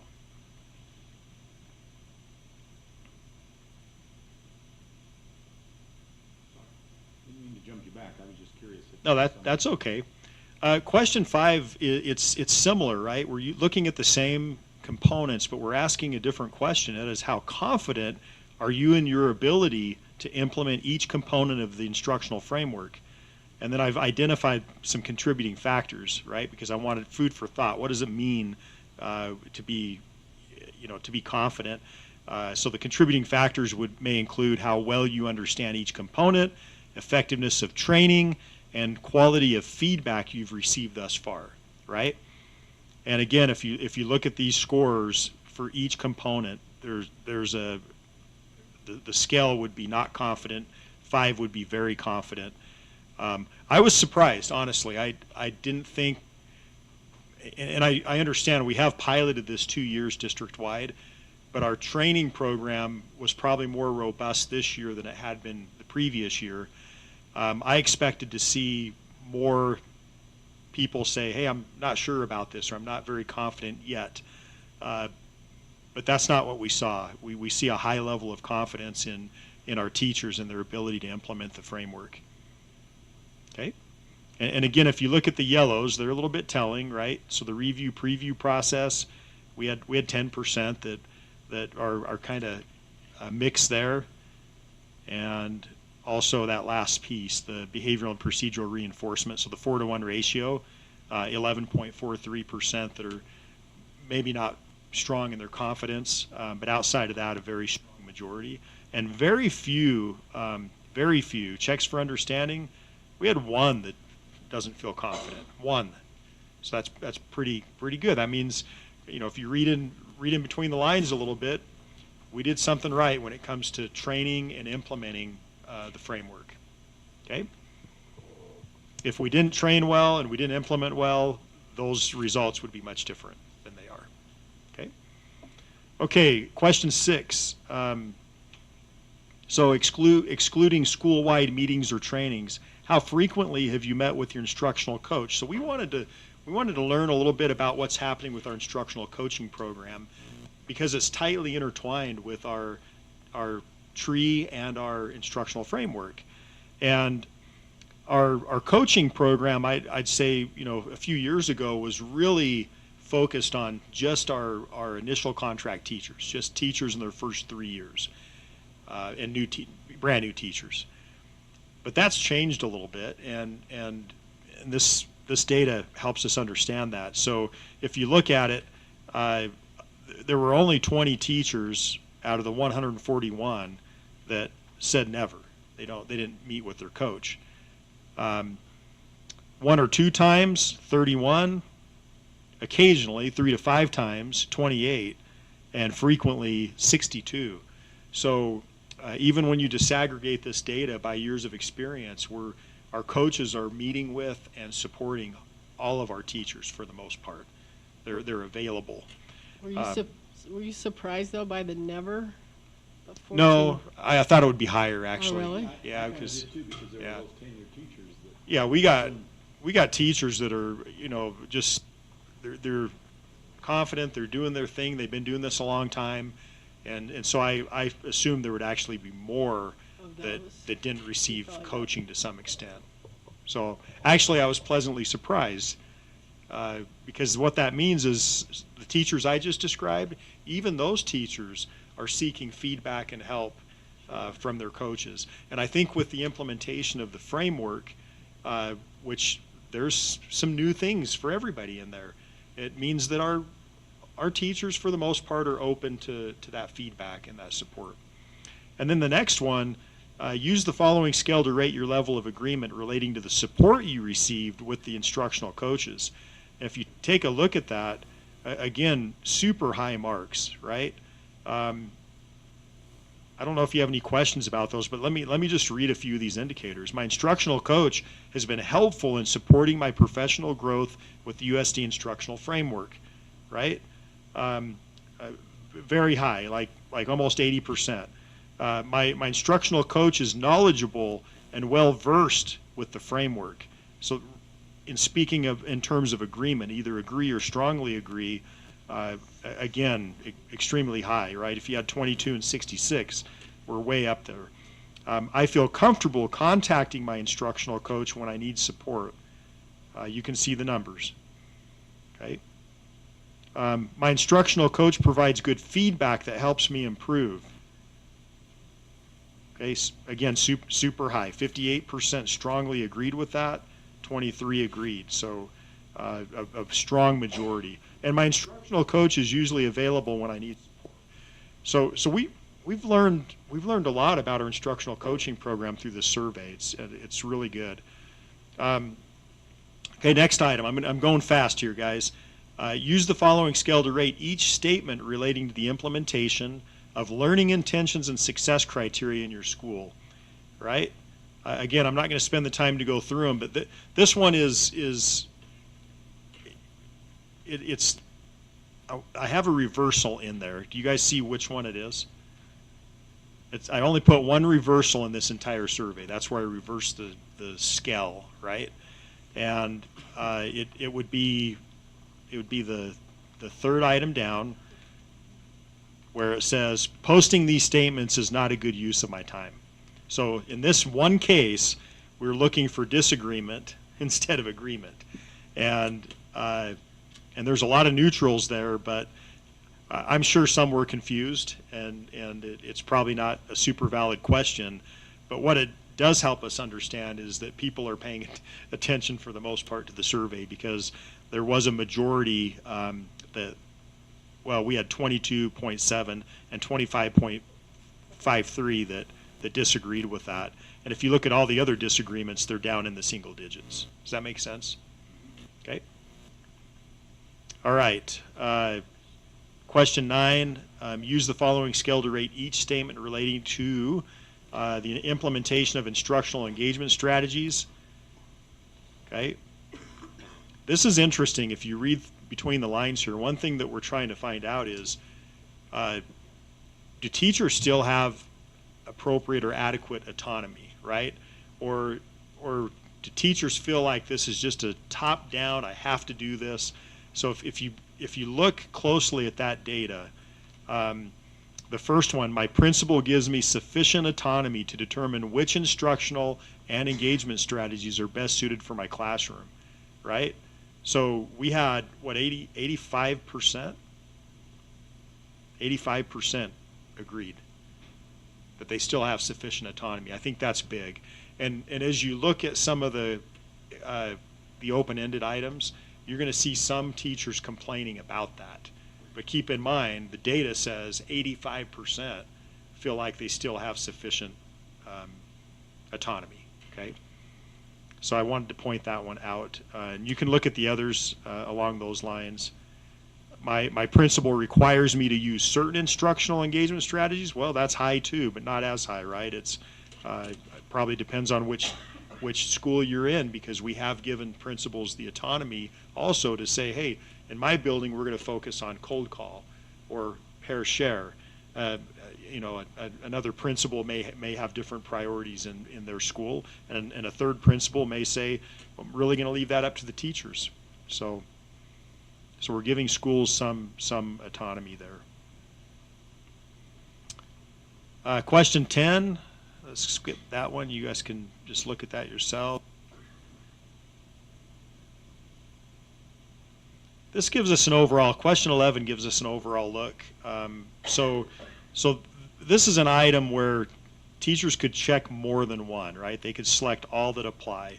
So if you look at the first question, the framework is good as it is currently constituted and should not change until we have more experience with the implementation and more data over time. Well, 76 of the teachers, so 54%, check that box. Okay, the next box, the framework is generally good but needs to be refined with feedback from this study. So we had 63 teachers, or 45%, that checked that box. And then all of the others are in the teens or single digits. But I want to point out one in the middle there. It says, the framework is not good for student learning and should be discontinued in Uintah School District.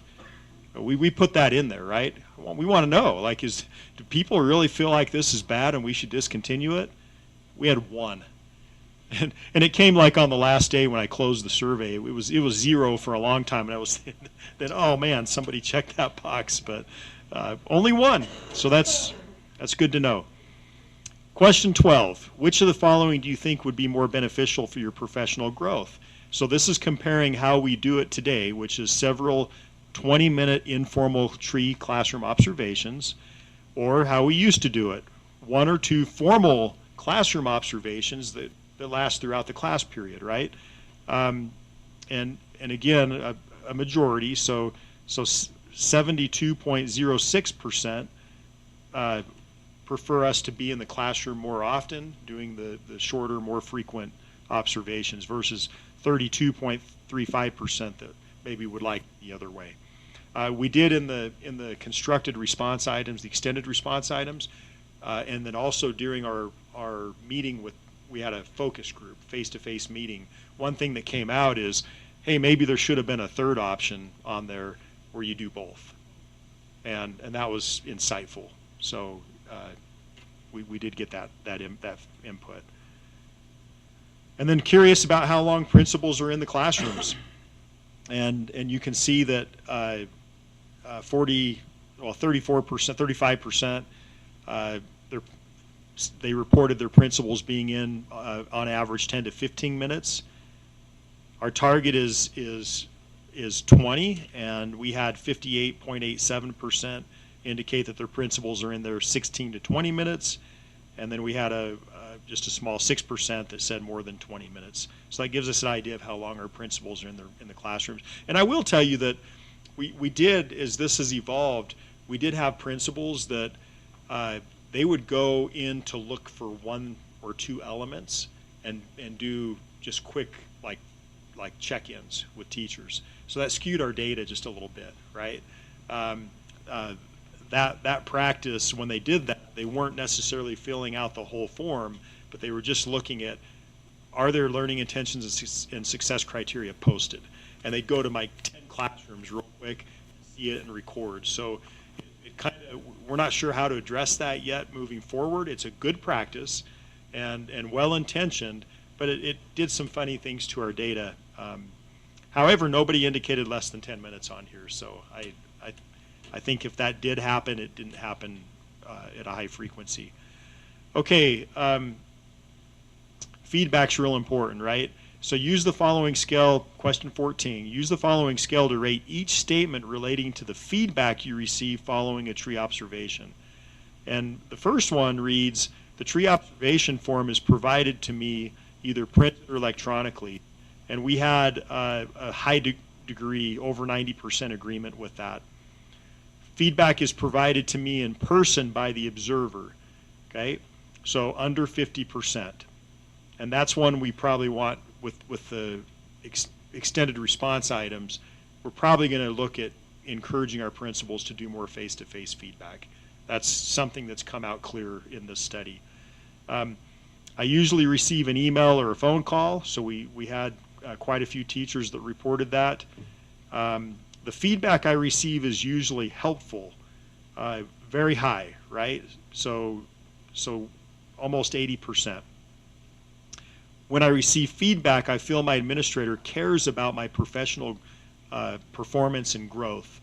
Again, very high. Student learning in my classroom has improved as a result of the feedback I have received, right? There's some neutrals in there, 26.43%, but we still had a majority that do feel like the feedback has improved student learning, okay? So overall opinion about the tree professional growth plan. This is a little bit mixed, and we did get some mixed data and input also during our meeting with teachers. So that's probably something we're going to look at tweaking a little bit.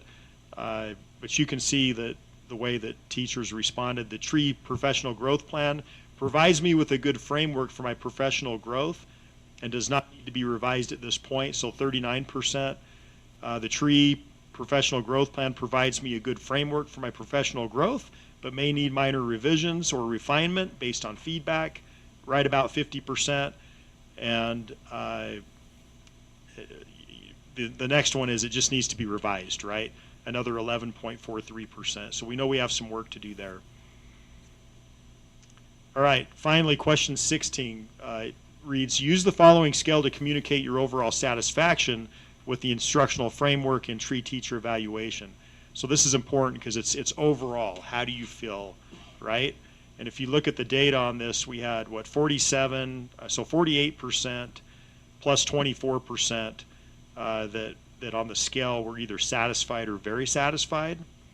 And that's with the instructional framework. And on the tree, the numbers were 43.57 and 28.57. So in a nutshell, board members, the data is, I expected to see about a third of our teachers not really on board with this. And that's not what the data showed. It's more like maybe 10 to 15%. So we're in a spot right now where, you know, when you look at this data, and then if you'll notice in board docs, board members, there is a sentiment analysis on the memorandum. Okay, so if you want to turn to that real quick, please.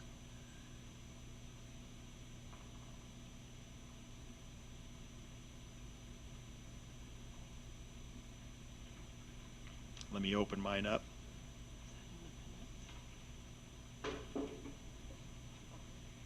So the sentiment analysis, these are on the memorandum. On number 2, it says, what is working well? So I've read through every one of the results, but, you know, I'm biased, right? I'm probably paying attention to certain things and maybe not as much attention to other things. Dr. Lease is biased. We all are. So I turned to chat and used AI because chat is not biased. And I asked chat to analyze the sentiment and to help us understand, using all the results, what is working well and what needs to change. And this is what came through. So the first one is positive feedback culture. So, oh, thank you, Shauna. Many responses highlight that receiving personal feedback, especially in person, is appreciated. Okay? And on the inverse of that, we learned that teachers want that face-to-face personal feedback from their principal. They don't want just an email that you know, providing the form. They want that face-to-face feedback. Second, teachers support and professional growth. So teachers feel the instructional framework and tree evaluation give clear expectations which help guide professional practice. Next, administrative presence. Regular principal and administrator classroom visits are valued. Now, on the inverse of that, we had a few people that felt like it was overkill, that we were in their classrooms too much. We had a few people, when I say a few, probably 5 to 10, who felt like our district walkthroughs were too intrusive. So that's the trade-off, right? However, again, trying not to be biased here, chat's telling us overall they appreciate having us in the classrooms. So next, clarity and structure. Respondents frequently mention that the framework is clear, practical, and aligned with teaching practices. And then finally, a learning focus. Teachers appreciated emphasis on learning intentions, student outcomes, and teaching strategies. All right, what needs to change? Special education adaptations. Again, there were maybe more than just a handful, but not a lot, but a handful of special education concerns, like comments suggesting a need for a modified framework for special education teachers, as the current system feels too general. So that sentiment was there. Observation, timing, and frequency. I've already talked about this a little bit, but we do unscheduled visits to classrooms. So our principals collectively they conducted 1,700 classroom observations this year. I want you to think about that. A typical year with JPass would have been 300. So we did 1,700, okay? The JPass observations were scheduled, so teachers knew principals were coming. The tree observations, they're shorter, they're 20 minutes, but they're unscheduled, so the principal pops in. Now, one of the side effects, unintended consequences, is sometimes the principal pops in and the teacher's either giving an assessment or they're stressed over an assessment that they're prepping for, or maybe they're showing a video clip to make a point for something that's happening in their lesson. And that causes a little discomfort, right? But that's the side effect or the unintended consequence of having unscheduled drop-in visits. And there was some concern about that in the open-ended responses, okay? Depth and breadth. So some felt that the evaluation covers too many areas superficially rather than focusing deeply on a few critical elements. And I thought that was interesting because there were some teachers that did indicate that.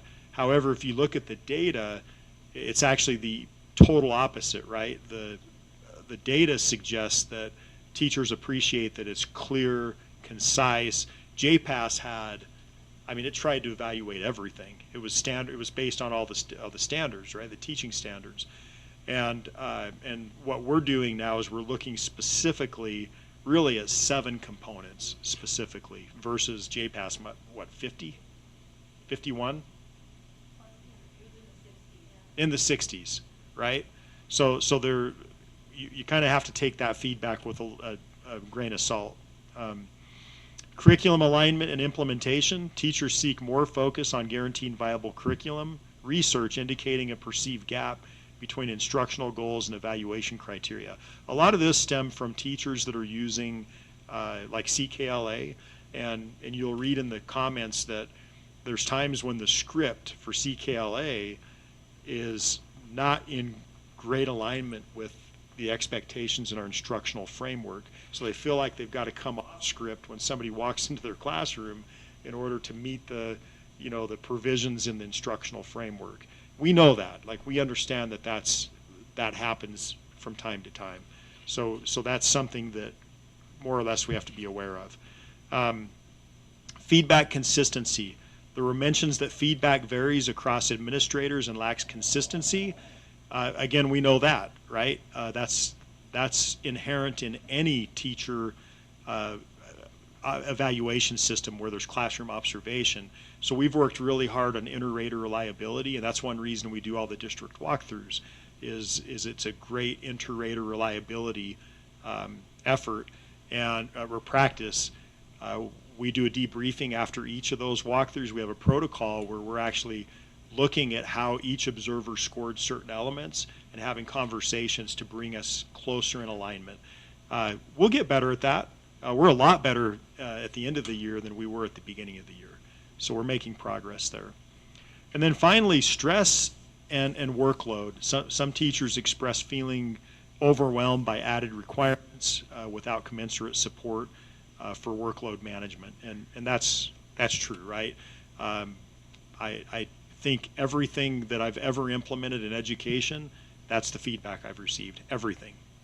And we're doing our best to support teachers, and I think the overall data suggests that through our coaching and through the training, a good majority of our teachers feel like they're being supported through this implementation.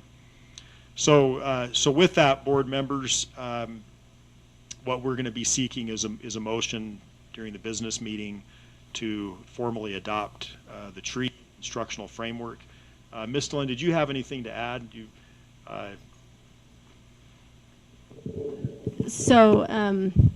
in August, you will see the evaluation policy come before the board. So as this is adopted, then that will allow us to write the evaluation policy based on this. We do have state board rule that we have to follow, and so as part of the focus group, I just wanted to highlight a couple of things about the focus group. We had a cross-section of people there, two administrators, an instructional coach. We tried to get teachers who were new to our district, who had experienced other evaluation systems, veteran teachers who had been with us a long time, brand new teachers. So we tried to get a variety and just really get to the heart of what they were hearing and what they have experienced. We hope to bring an evaluation policy that will allow us to adjust things, like the PGP was mentioned. We don't want the policy to be so tight that we can't make adjustments to that. A PGP is required by state board rule for every educator to have one. But if we have the latitude to adjust that and make it fit to our system, then it becomes more meaningful. You may remember when I first presented on this, Dave, you'll remember because I used a farm analogy that as a principal, I felt like so many things were operating in silos. And this system really is comprehensive and really focuses on student learning. I just wanted to read a couple of comments that were made at the focus group.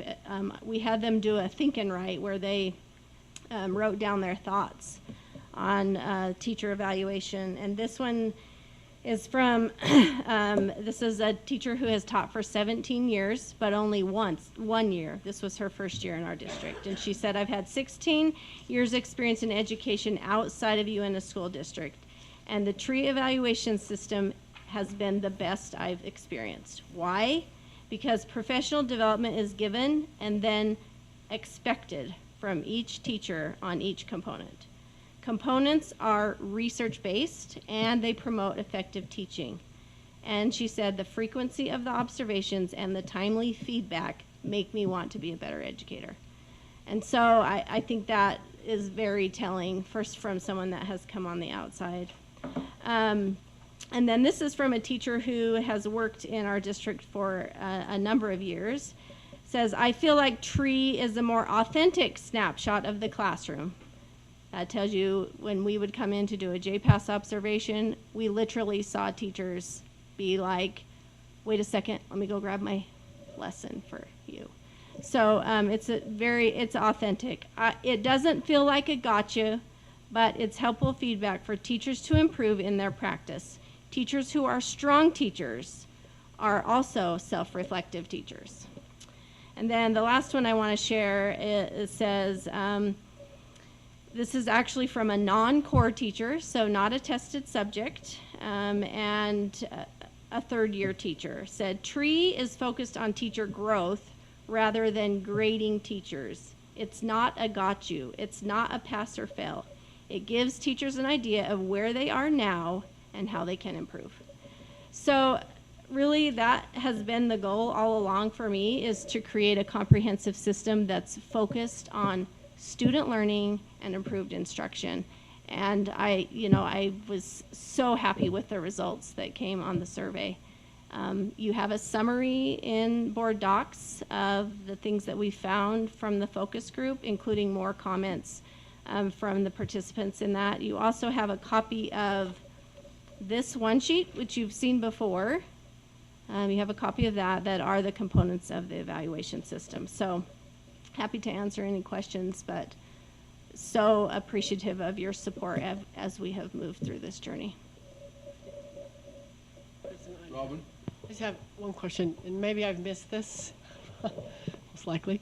Just logistically, so how are you making sure that you're evaluating every teacher at every, we haven't talked about AVEC much. I mean, every classroom teacher, right? I mean, so there is an administrator guide that goes with our evaluation system that sets a minimum standard of number of observations that have to be done on career and provisional teachers. I think the beauty of this system is that it allows us to differentiate for teachers.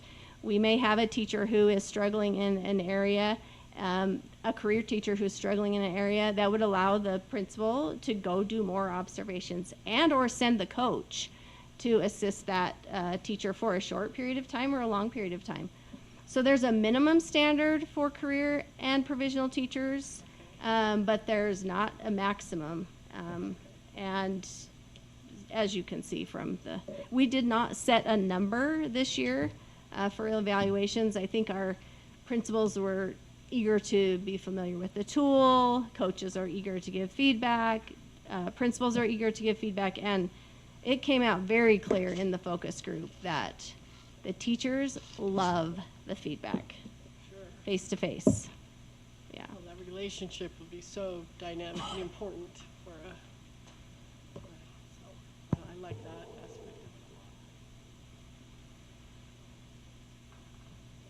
it. Board members, other questions or comments? Yes. I just really appreciate all the work you've put into this. I know you've put a lot of work into this. Christy's put a lot of work into it. I'm sure the superintendent and other people, but I know you've taken a lot of this on, and it's really, really cool to see the results and to see such positive feedback. I do have one question. So special education, is it considered best practice to use the same teaching strategies in special education, and are we evaluating them with the same teaching strategies? So we are evaluating them with the same teaching strategies. What would probably be better practice in special education is to have those scheduled when they're delivering, because they do deliver direct instruction. But that's not often what they're doing, or often they'll have a very small group that's not conducive to the instructional strategies.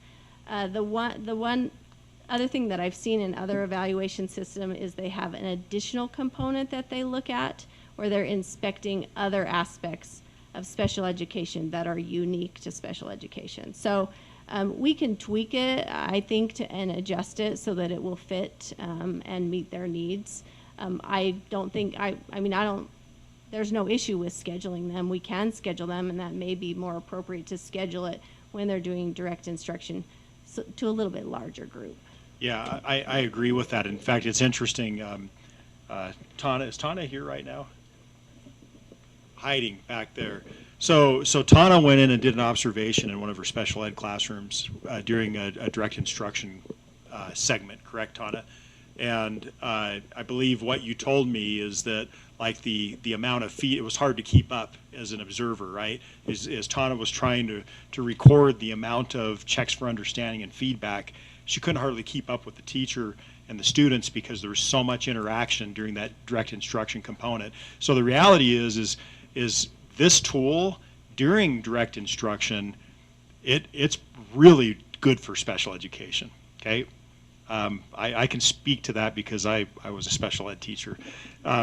But when special ed teachers are in a supportive role and they're just providing assistance to students, like in regular classroom settings, or if they're doing maybe some one-on-one intervention with high need students, we probably need another supplement for those other settings. But when they're in small group settings and they're doing direct instruction, the instrument will work beautifully. And most evaluation systems do have the same for special education. They just have a supplemental one that you're looking at specific components, like is the IEP being implemented, and those types of IEP specified things that need to be seen there as well. Okay, Todd, you okay? Thanks, Dr. Lee. You're welcome. Thanks, Superintendent. I got one more. So, in any study like this, one of the most important elements is the end result, our students learning, okay? And here in a few minutes during the business meeting, Jaime is going to share our student learning results. And we're very happy with the direction that continues to go. In fact, if you look at the 2 pilot years, they're probably our strongest 2 academic performance years we've had as a school district. So that speaks volumes. In fact, it would almost be malpractice to do something different. And I'm not attributing all of this to Tree and the instructional framework, because we've done a lot of different things as a district, right? We've got great curriculum in place, but the correlation between the 2 pilot years and our student learning data, we'd be insane to do something different. Honestly, it's that strong. Okay. Thank you. Number 4, letter A, school counseling data projects and school social work data. Mindy Merrill?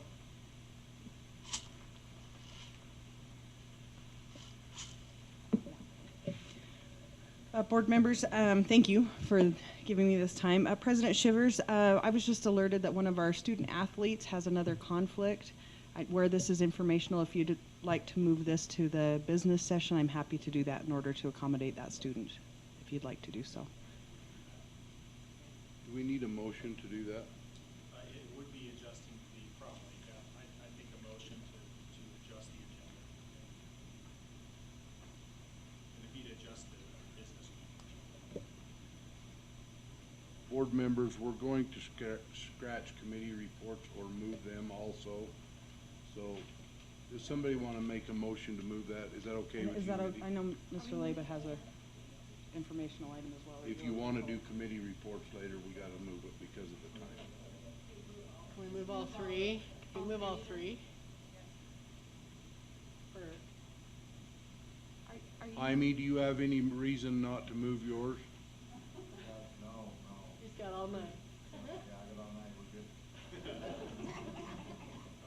Just move informational items as a block to business meeting agenda. Because we have an informational item there too. Is that where you want it, or do you want it? Let me take a look at the agenda. I got a paper one. Does that help you, Superintendent?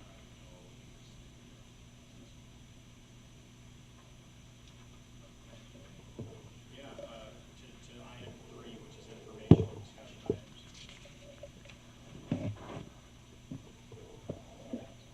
So we have A, B, and C. D, E, and F? Do we need to read each of them out? No. Oh, do we need Do we to need to read what's on each of those agenda items, or just say? No, we can just move the whole block, I think. Okay, so I will make a motion to move our informational discussion items number 4 from the work session to number 3 of the business meeting. We have a motion. Do we have a second? Second. Robin seconded that. Any further discussion? All in favor, say aye. Aye. Any opposed? Passes unanimously. I'd entertain a motion to end the work session. I'll make a motion to end the work session. Denise made the motion. Do we have a second? I'll second that. Todd seconds. All in favor? Aye. Any opposed? We've got to take a 5-minute break, so at 17 minutes after, we're going to start the business meeting. The time is 6:13 p.m.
Welcome to the Uintah School District Board of Education Business Meeting. Today is June 18th, 2025. The meeting is being held at the Uintah School District office located at 826 South, 1500 East, Naples, Utah. Present at this meeting, Board President Dave Shivers, Vice President Tanya McKee, Robin McClellan, Todd Massey, Denise Maynard, Superintendent Dr. Rick Woodford, and myself, Troy Timothy, Business Administrator. The time is 6:21 p.m. Welcome, everybody. Sorry we're running late. We even moved part of our agenda from our first meeting so that we could start a little closer to time.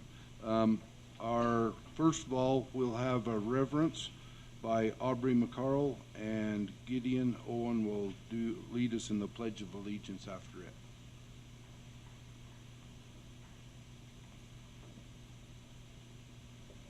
it. Our Father in heaven, come before this evening, very grateful and thankful for our blessings, and thank you for this beautiful weather that we've been having. Thank you for this amazing school board that has so graciously stepped up and helped our school district in so many ways. Please lead them and guide them in their decision making. Keep our students' best interests in heart, our teachers, our staff. Be with them tonight, guide them. Again, we thank you for our blessings, and we say this thing in the name of Jesus Christ. Amen. Amen.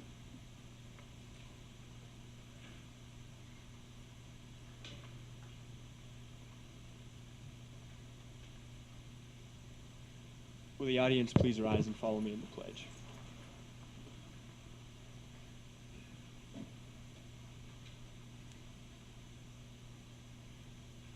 I pledge allegiance to the flag of the United States of America and to the republic for which it stands, one nation, under God, indivisible, with liberty and justice for all.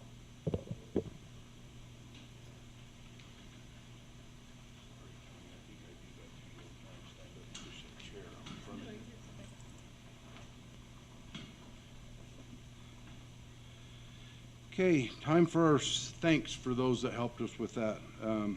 It's an important part of our meeting. We're going to move into celebrations. I didn't tell the superintendent this, but I'm going to turn the time over to him, and he can run the celebrations. Is that okay, Superintendent? Absolutely. Yeah, if we could have, I get to delegate this too. So Principal Amanda Brown, if you'll come on up and take care of our celebrations.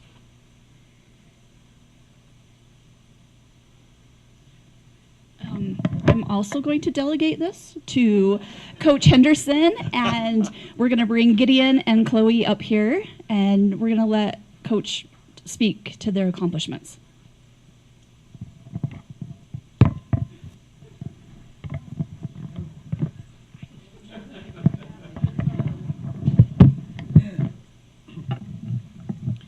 So I was asking Mom, because she's the throw coach, if she wanted me to, she said, no more delegation.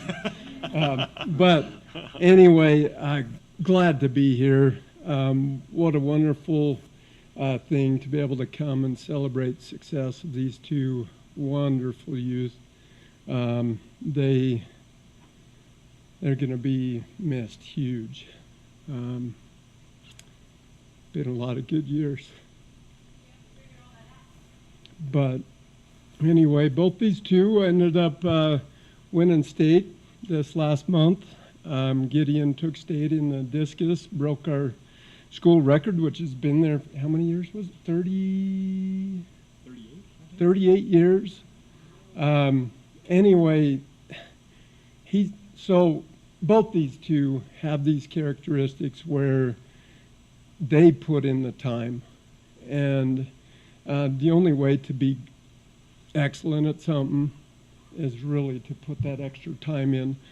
Some kids come and they put in what's required.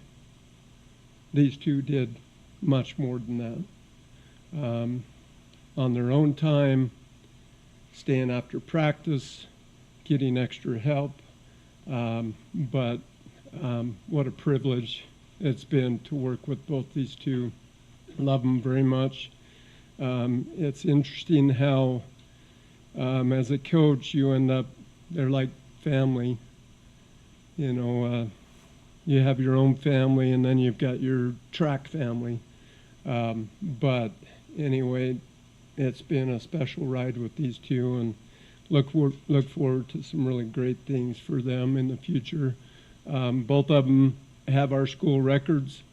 Chloe ended up setting the school record in the javelin at state to win it.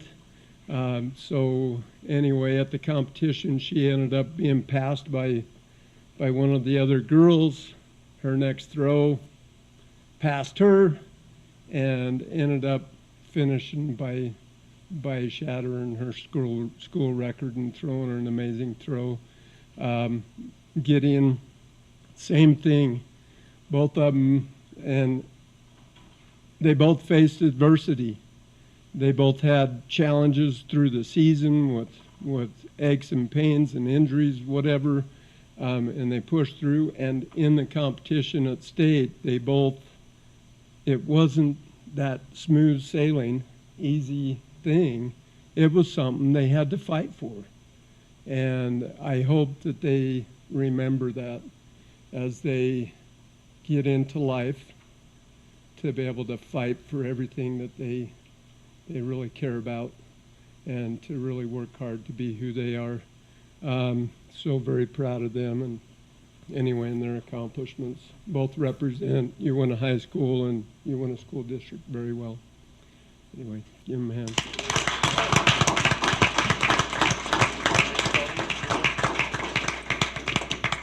Gideon, come on over here and shake our hands, will you?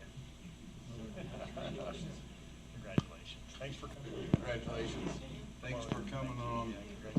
Thank you. As a West Side, we still like it. What was the distance? Thank you, appreciate it. We were level. Solid. We needed one more out there that's been up in the mix, but good. Good. What grade are you two in? They're seniors, so that's why I was like, it's gonna be They're both hard. They're both sophomores or freshmen, wherever they're at. Couldn't your English teacher fail you or something so we could get you back? Chloe, how many times did you break the school record? 7? How many times you break it? Yeah. Look at that leverage, that's unfair. Cool. Thank you, guys. Yeah, thank you.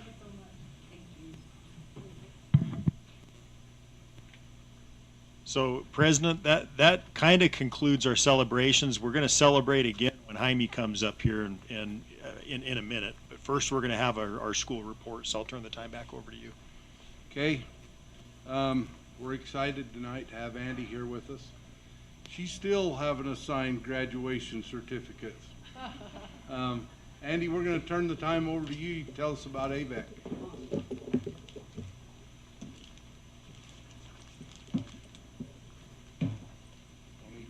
It's rolling. Awesome. Very good, you guys. Well, thank you. It's my honor and my privilege to be able to stand up here and present to you guys in the public about Ashley Valley Education Center.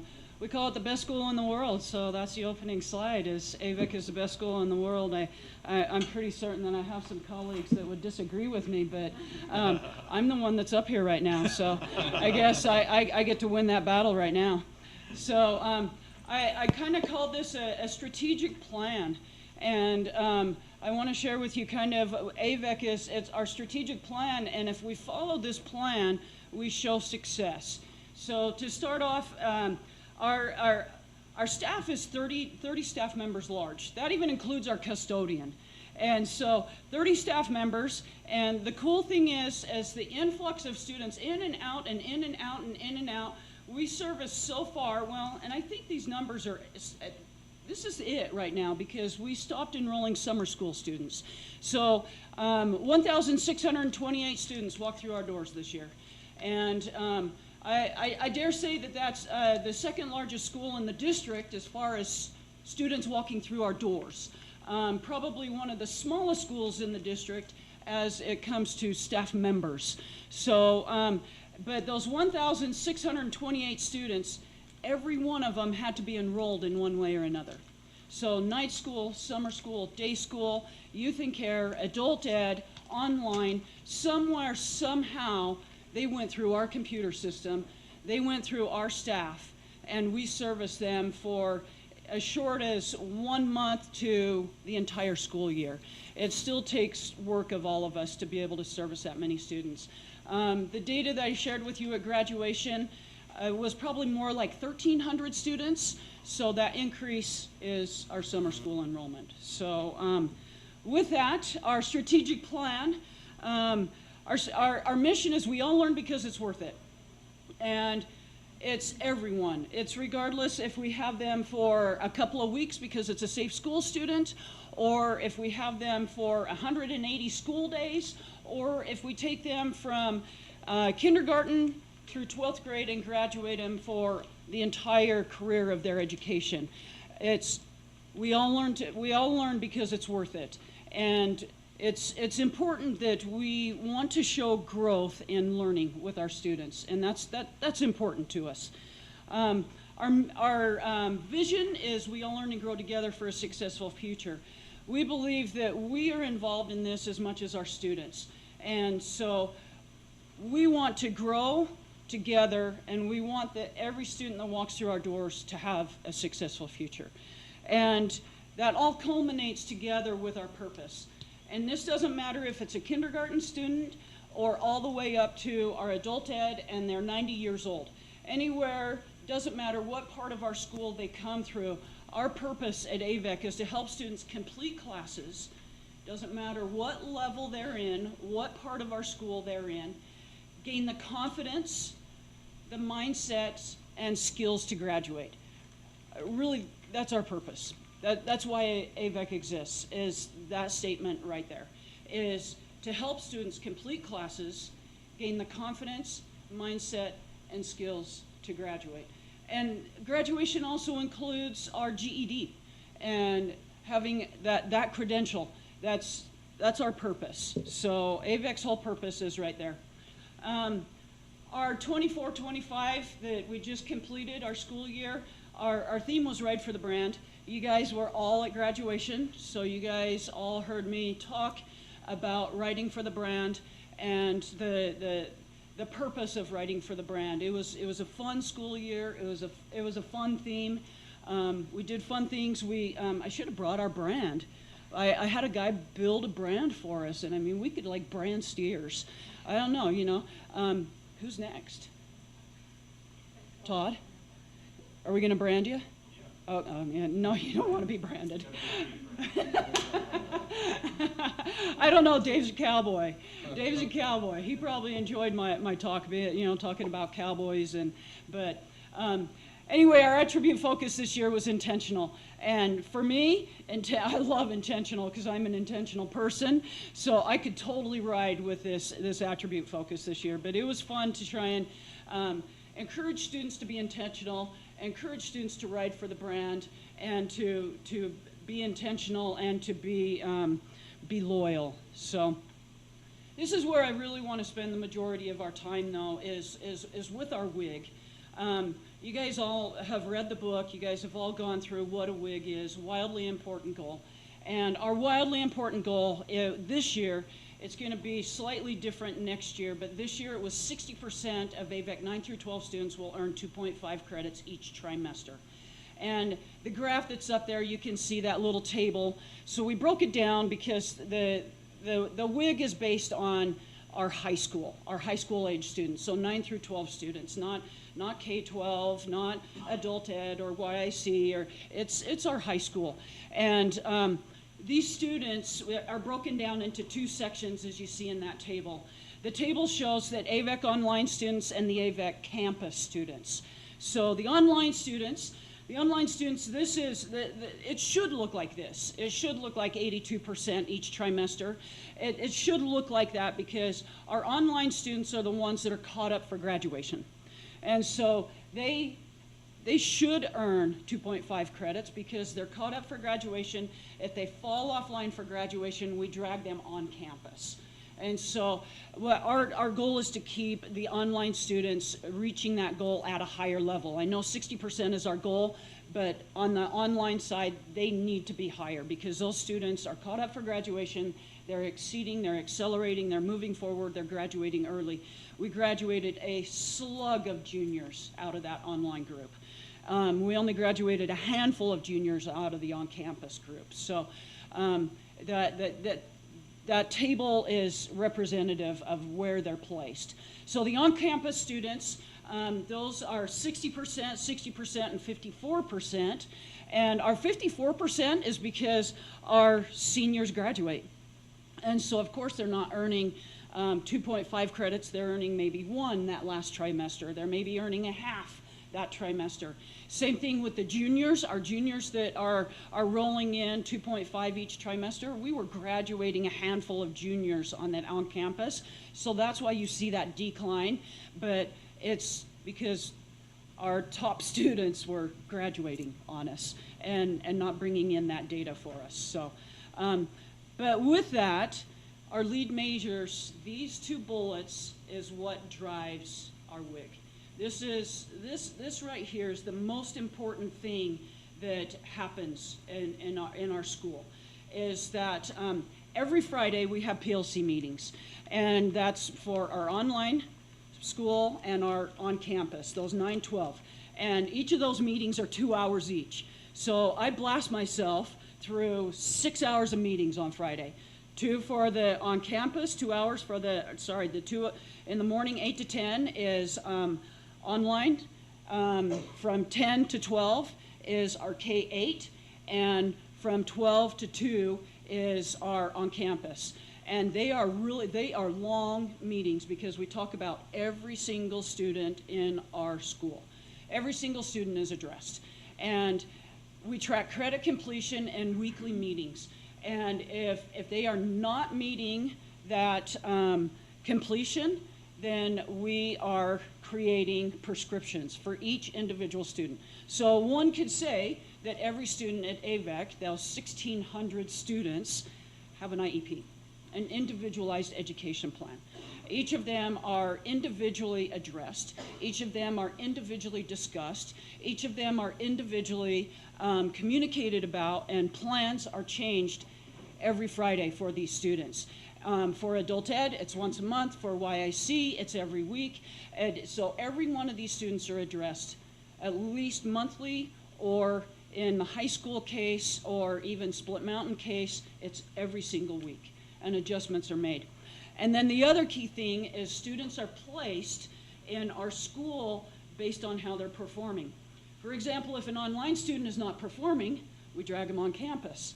If an on-campus student is not performing, we send them online. And ironically, because we start at the beginning of the school year, we say, where do you want to go to school? Do you want to be on campus, or do you want to be online? And ironically, you would think that students on campus would cheer when they got sent home, but no, they finish a class like that and earn their way back. And so it works that on Fridays, if they're on campus and are not performing, we send them home. If they are online and aren't performing, we put them on campus because they want to get back to their respective placement where they want to be. And if neither is working, which we land those cases, we also have a PIP program where we send them to an alternative placement there.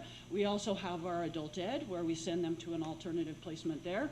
We also give them a prescription of our therapist. We give them a prescription of our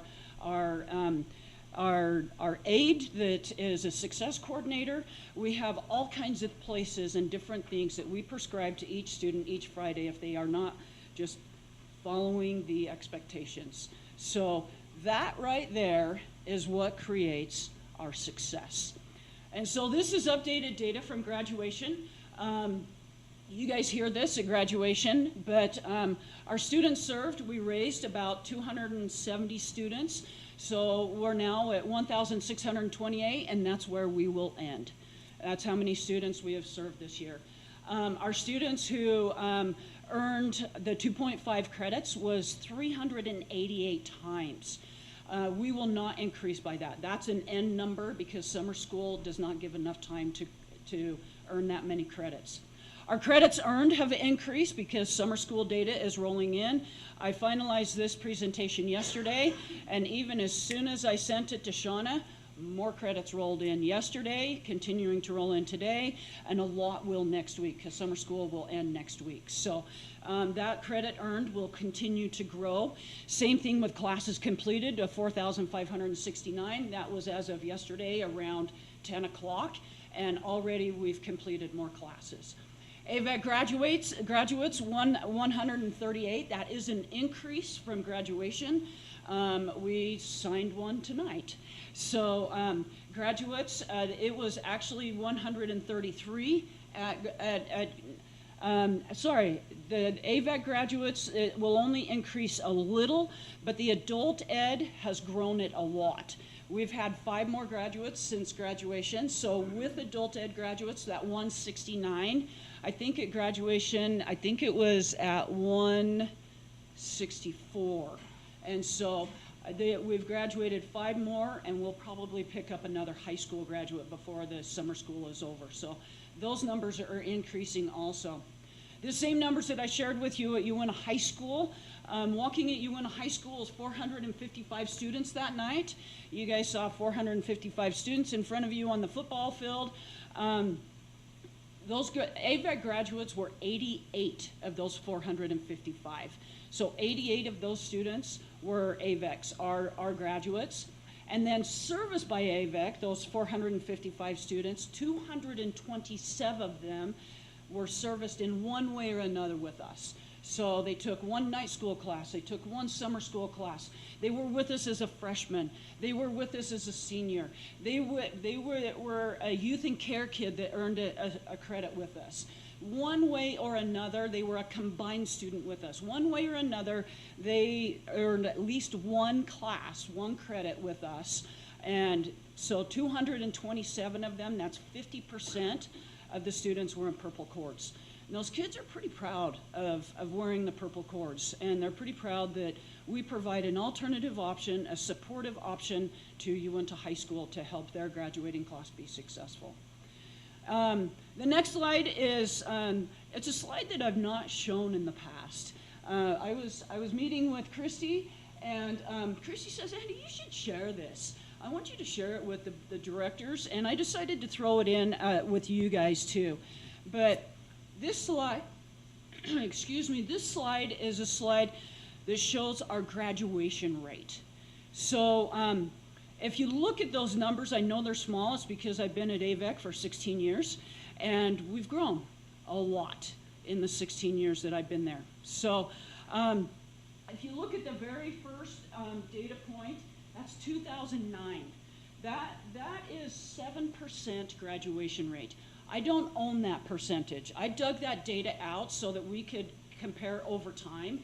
And I've been tracking this data and sharing this data with our staff for 16 years, but I've never shared it with the board and directors. But in 2009, that's not me. 2010 is. 2010, we grew 2% from 7 to 9. And then you notice it just starts moving up and up and up over time.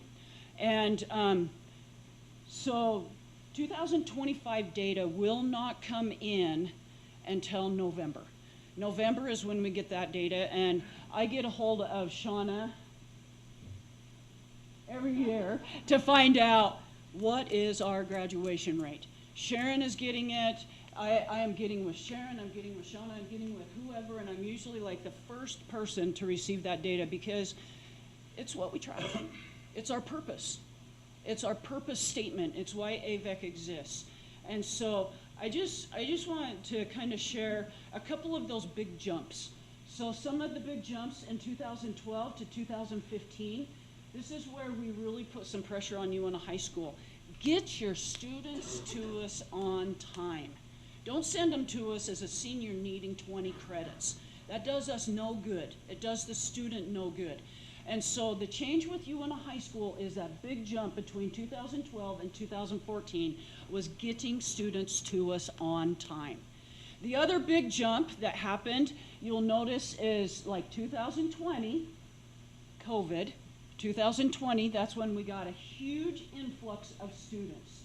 We went from 100 students in our 912 to 300 students in our 912. So we got a big jump right there.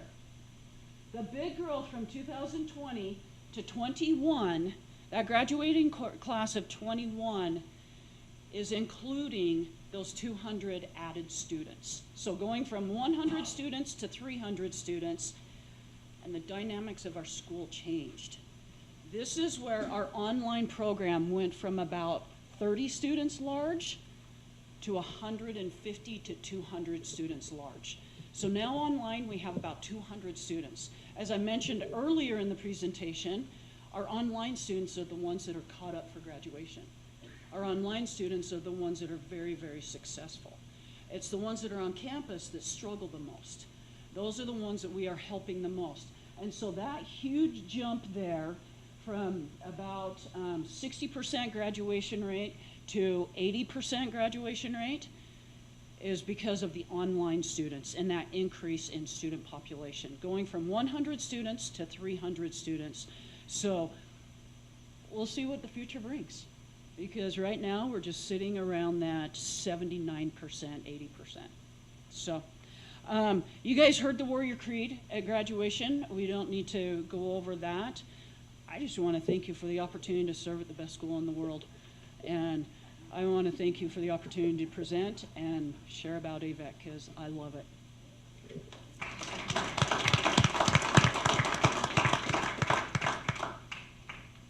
Board members, do you want to ask her about anything? Do you have any questions or comments?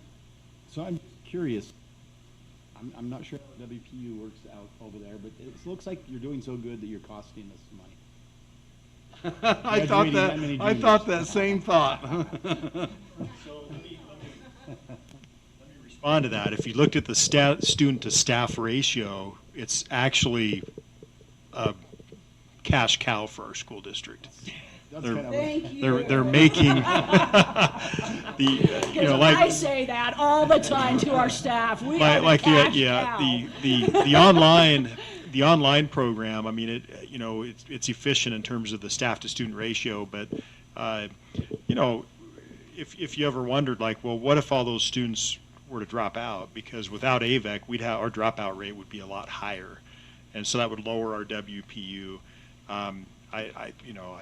30 staff, yeah, that's a lot of staff, but they're serving 1,600 kids from various points of the year. So I was kind of curious, Soup, about that number, because you assume that COVID wear down will happen and you'll lose some of those online because the kids get used to doing some online stuff, but it looks like it's staying incredibly consistent. Our K-8 went from about 40 students pre-COVID to 700 in COVID and has returned to about 50.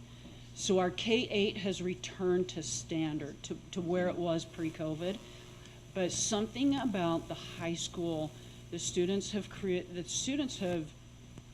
don't know, it has stayed the same. The high school is around 300 students and has stayed about the same. So when we do we have our formula for teacher to student ratio, and at AVEC, we've never had to fully fund that. So it's worked out to the district's advantage on the finance side. How many do you leave on the table this year, Andy? Usually no. How many teachers did FTEs? We are staffed at 8 and we take 4. Next year we'll have 4.5. Yeah. So that's where the savings comes. Your online staff, did it grow with that? So yes, we grew 1 staff member online. I also keep our other staff very busy. So behind the scenes, every teacher is servicing online students. So down at Split Mountain, we have 2 teachers. They service online students behind the scenes. Adult Ed has teachers. They service online students behind the scenes. And so those students that are online, because we only have one high school online teacher. So all of those students are being serviced behind the scenes in other ways. That makes sense. So great job. Thank you. So maybe I should ask this another time, but just tree. Oh, I was gonna ask the same thing. So there's only 0.7, there was only a 0.7 person that responded, but, so you're not doing the online teachers though, you're just evaluating your. So the teachers that I'm evaluating primarily is, we have 3 on-campus teachers, and then we have a special ed teacher. Those are the ones that I spend most of the time evaluating. I also have 2 teachers at Split Mountain Youth Center that have a class in front of them, and so I evaluate those 2 teachers as well. The ones that are strictly online, no. In fact, they don't even come on campus every day. They have home offices. Every one of our teachers actually has a home office. We provide computer screens in front of them, computer in front of them. Every one of our teachers has a home office because our population works at midnight, you guys. They do not work during the school day. So our teachers are working nights, weekends, and holidays. And I have to remind them that if you sit down with your family at dinner, you need to sit down with your family at dinner. And they're like, Andy, when that dang kid texts me and says, will you help me? And I'm looking here and I'm looking at my family and I'm looking at my phone and I'm looking at my family, I usually say, excuse me, and I take the 30 seconds to help the kid because, dang it, that kid hasn't worked for 3 weeks. And so, yeah, every one of our teachers have a home office, and some of our teachers split time on campus and at home. You have a great staff as well. Yeah. Amazing staff. What are our shirts gonna be next year? Yeah, they definitely, when they come to AVEC, they are totally bought. They ride for the brand. So, yes. I wonder how many people really understand what that really means, writing for the brand. AVEC But I does. love it. Huh? You do. Yeah, I do. That's that cowboy code. Yep. Yeah. Well, thank you, Andy. We appreciate you. Thank you.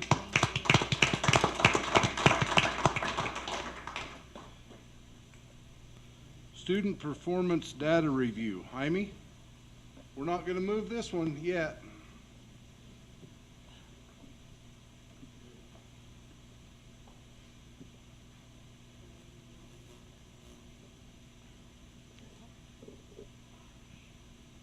You know, I tell people, if you don't tell your story, somebody else will. And so, Andy, home run, good job. All right, let's look at some data. Let's look at some stuff here. Let me see. How do you? I will leave it. But I want to make sure you understand this screen here because the principals have seen this before. But I'm going to show you a few graphs after. But I want to make sure you understand. So if you look at, do you have those in front of you? Okay. So look at 18.9. What you see in the boxes are the percentage of students who are proficient, the state versus the district. Okay? So if you look at 18.19, will you find 18.19? It's the top left of your sheet. And you can look at third grade ELA for the state. It says 47%. Okay? If you move to the right, for the district, it says 34%. Okay? That's a 13% difference, or 13 points different. Are you with me on that?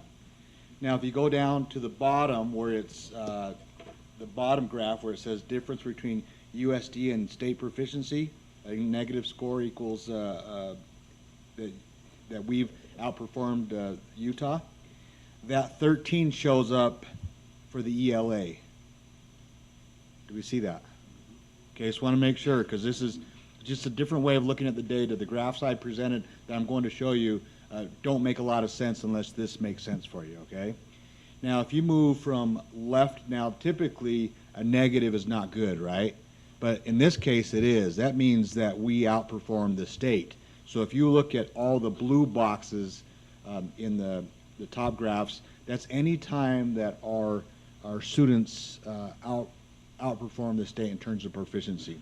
Now, we know there are a lot of ways that a district or a school shows that students are doing well. This is just one of the ways we look at it, right? This is one of the ways, and this is the learning data that we rely on, okay?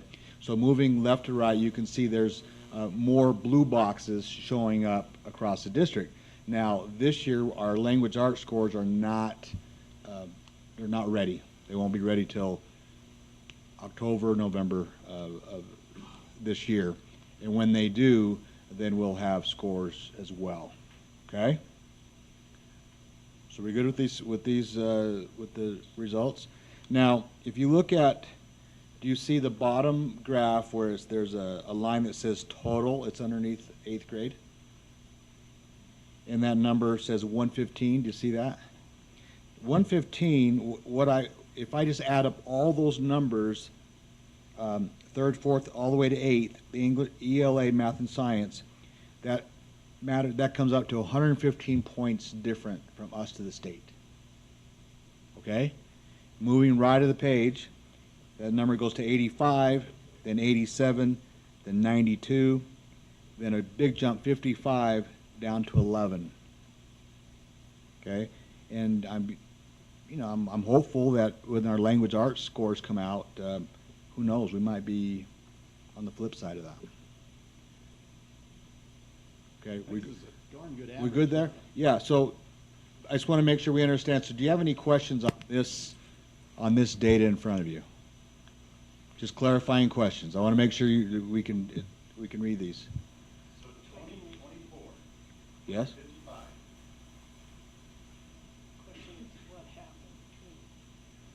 Incredible what happened this past year. Well, that's okay. Yes, we're going to talk. I'm going to show you another graph that kind of explodes that. I mean, it was the same the previous year, so, almost identical.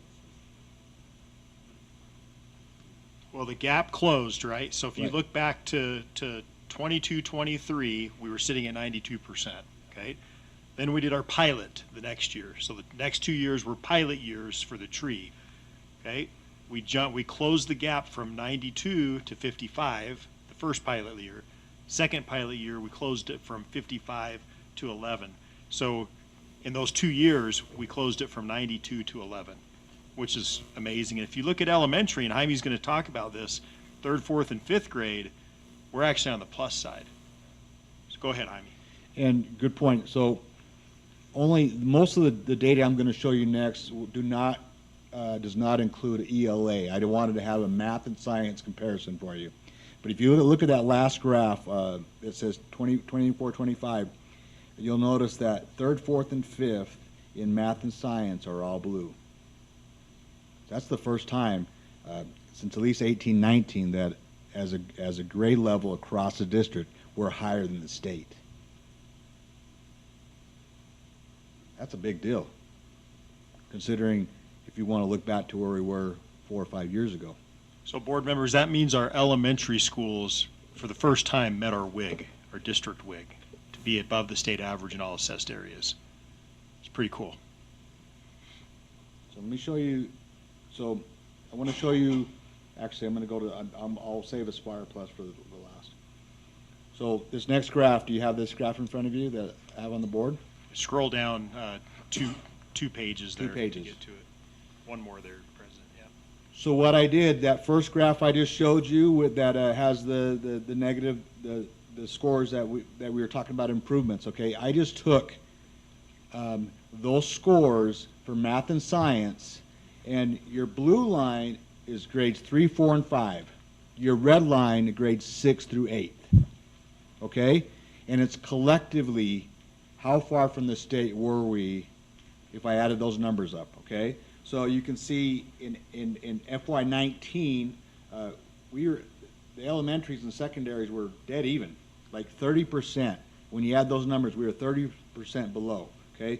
But if you follow, now look at the elementary, right? They dip a little bit. We have FY19. We don't have FY20, right? COVID. FY21, we're 31 points. And then we hit at 40 points below.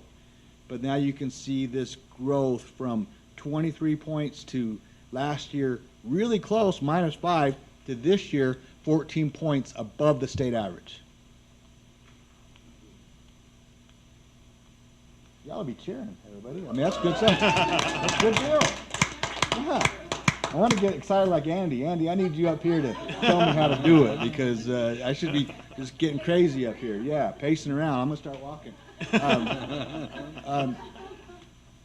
And you can see, now you can see, look, there's always good data, right? But there's always opportunities to grow, okay? And so as you can see, 6th, 7th, and 8th, not quite where we need them to be, but there's work going on, and we're doing some things to improve that, right? But there are a lot of reasons. You can't say, well, is it because of the Friday schedule, or is it because of teaching or leadership or district administration? There's a lot of reasons, okay? But no doubt, if you see what happened a few years ago in secondary, in 6th, 7th, and 8th, it can happen again, right? If it's been done once, these are our kids. It's not like we can say, well, our kids can't grow. Why can't they? Because we have examples of kids growing. We have bright spots across the district. So why not? Right? Like, it can be done. It's gonna be done. It's Okay. gonna happen. So this is good data for us. I mean, you see the growth moving in the right direction.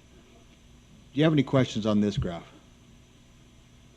Do you have any reason why in fiscal year 22, so it was close, and we were only 4% away from 6, 7, and 8? Is there any explanation for that? Data collected the same?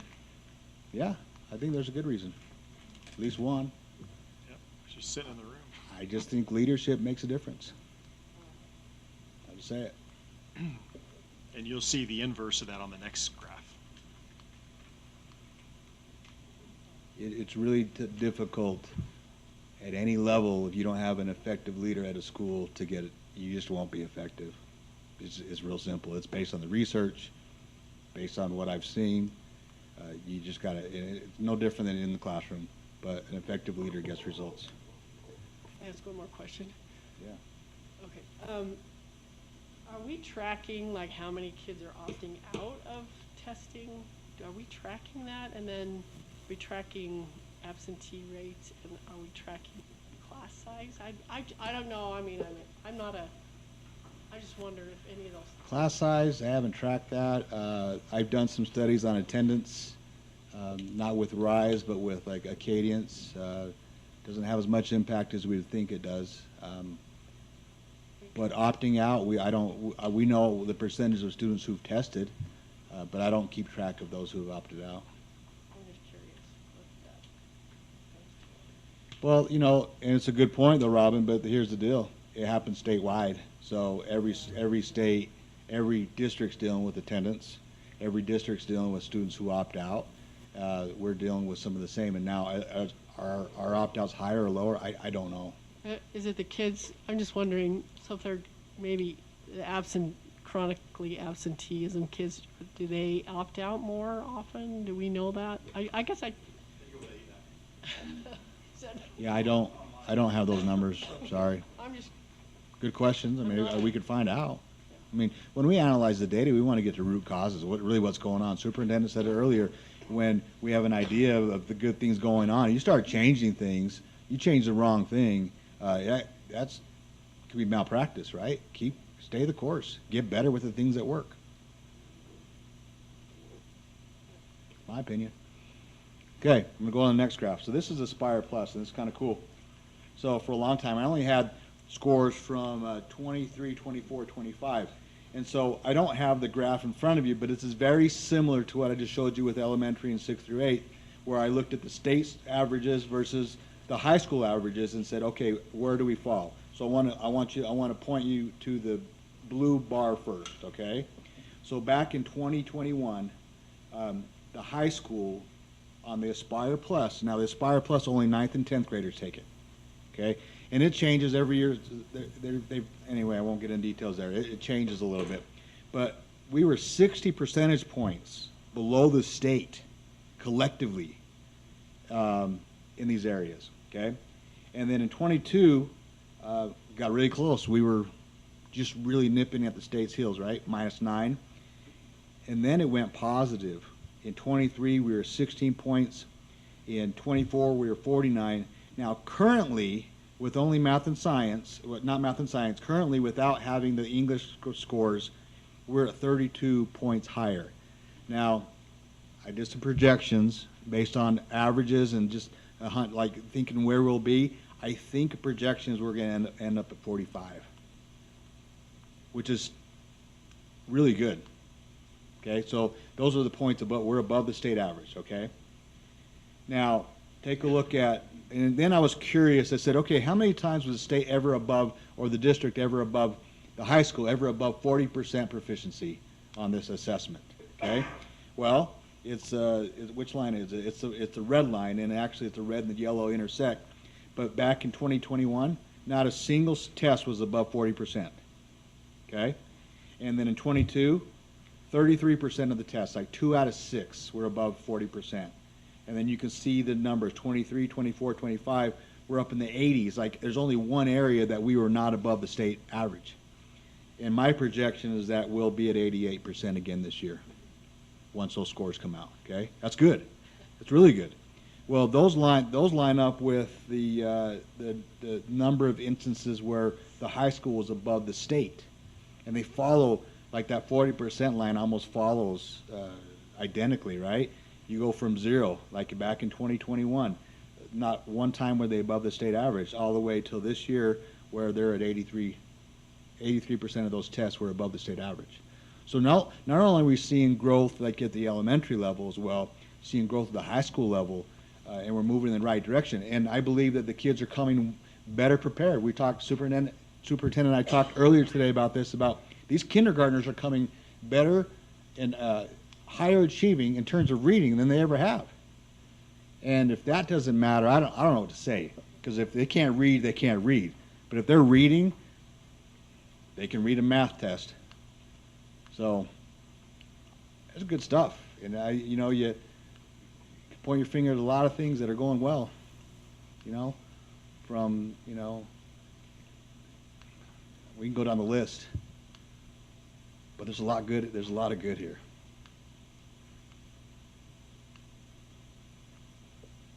Same as building a wrestling team, right, Jaime? Have a If you plan. start at the grade school level, it'll be easier to make the high school students be high achievers.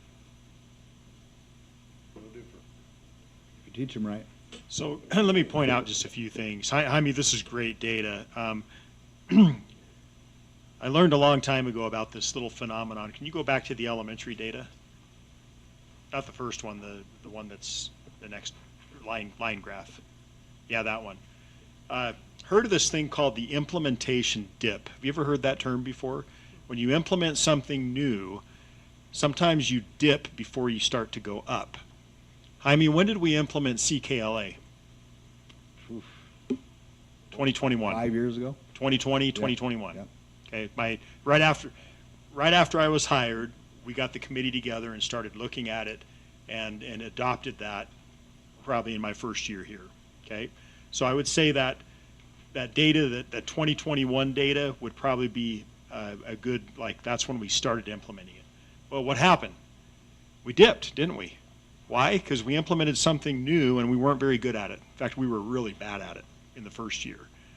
But look what happened. We got better at it, right? I just have a fundamental belief that there's a number of things that have contributed, but we can't underestimate that decision to implement CKLA, and we did it with fidelity. We put a lot of checks in place. We had a lot of support for teachers. We still do. But our kids are reading better. That has a lot to do with this, right? Now go to the high school data, okay? And if you think leadership doesn't matter, okay, if you were to draw an intervention change line on this graph, let's see. Christy, when did you start at the high school? Yeah. Look what happened, okay? Leadership matters. Christy, what did you do? Do you remember? That's when you implemented F6, right? Instructional framework. We actually had a framework for instruction at the high school clear back then, which is now part of our tree. So this stuff doesn't happen by chance, board. It does not happen by chance. There are specific things that have happened in our school district, and it's far beyond just those measures. There's probably another 5 things we could point to as far as how we operate our district leadership meetings and train our principals and our staff. There's a lot that's happened, but it's all connected now. It's all tightly intertwined. And I think that's the power in what we're doing is we're coherent in our systems. But I got to tell you, we're just going to keep seeing improvement. It's going to continue to improve as kids become stronger readers. As I mentioned, Jaime mentioned, our kindergartners are going to they're going to come to first grade better prepared than we've ever seen first graders prepared. So you see how that's going to snowball, right? The data is going to continue to improve. So it's been just really cool to see this and the effort, what we've seen with all of our staff. I use Christie as an example, right? I'm going to turn to Vernal Middle School. No pressure, Denise, but I'm just telling you, Vernal Middle School is going to improve. Uintah Middle School is going to improve. We've got excellent leadership at the middle school level, and we're going to see great things moving forward. So, and Amanda, well, we held on strong, didn't we, in Amanda's first year with her instructional leadership. So I could go on and on. I could praise all of our elementary principals are just killing it right now. It's such a strong group, and I'm so proud of the progress they've made in their leadership. So anyway, just a great celebration for our district. I've never seen a district-wide turnaround like this, ever, in my career. I've seen schools turn around. We saw it at the high school, right? But I've never seen it happen district-wide. So let's give these people a round. Good job.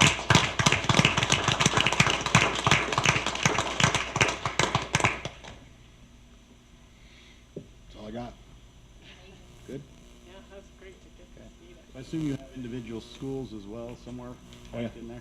Oh, yeah. Can we see this again when we get the ELA Yeah, in absolutely. November or whatever, October? We will. Yeah, absolutely. Also, Superintendent, just real quick, I haven't heard, our all-day kindergarten this year, what did it end up being like percentage-wise? Jaime, do you have that off the top of your head? Sorry, It's okay. That's out of the blue. High, like real It's high. high. I mean, trending, more people are. Very high. Yes, and the data is better than it's ever. I mean, our kindergartners just killed it this Tammy, year. what'd you have? Do you remember? For all day, how many opted out? Yeah, it's in. Or doing half? That's our biggest school. Wow, that's amazing. Yeah, we don't have many. Did you have 2? Yeah. 5. District-wide. Yeah. So That's there you cool. How many What per in Naples? class in that class? Probably 450, something like that? What in- You're still looking at maybe what in Naples have? 92% or something? Yeah. How many? 3, and then Davis, 2. That's amazing. 'Cause there was, we, as a board member, we got a lot of, the unknown, so a lot of parents talking to us. I did it anyway, so I'm just curious. But we still provide choice, and Yeah. if parents want to go half day, we honor that. In all ways, we honor that. So. Yeah, 92. There you go. Good. Awesome. Thank you. And board members, just think about now we're really putting an emphasis on our preschool, and we're going to see some exciting things happen at the preschool level over the next few years. So pretty exciting. It's good stuff. Thank you, Jaime. While we're waiting for Shauna for a minute, I hope it doesn't sound like empty words. This board, a long time ago, quite a few years ago, asked for this to happen. And we done all that we could from our side to see that it happened. I want to thank my fellow board members for sticking with it. Some of it's not been easy, some of it's been hard. Sometimes we've been ridiculed and they've been beat up for the decisions that we've made, but most of all, I want to thank the people sitting in this room. There's been some difficult changes made. There's been things happen that not all of us agreed on, but we've done our very best. So from the superintendent to the janitors that work in our school, everybody has done their part. And we really do appreciate. It disgusted me that people said that the youth in Vernal, Utah wasn't as smart as the rest of the kids in the state. Ticked me off, because I know different than that. And you guys have made the difference, and you're gonna send our kids out in life, whatever that is, whether it's college, straight into the workforce. You're giving them an advantage that will benefit this valley for years and years, and benefit each one of them families and their children and what they learn and how they go about things. So as a school board, we really appreciate you guys suffering through. Some of it's been messy, but a lot of it's been great, and we're proud of you. Thank you. Hey, President, I want to give a shout out. I know we have a letter of resignation pending from Jaime, but back when we implemented CKLA, Jaime put his heart and soul into that implementation, and he was disciplined in making sure that happened with fidelity in our schools. If there's one single most important thing that's happened to get these results, I think that might be it. There's a lot of teamwork here, but Jaime, thank you. I think it's a legacy that you're gonna look back and be able to be proud of for years to come. Actually, if you've ever worked with Tana, I didn't want to do this, but Tana was the leader of the bidders expressed at that time, and she said, we have to do this, so. Well, thank you, Tana, for that, and it's the implementation has made a huge difference for our kids. So thank you.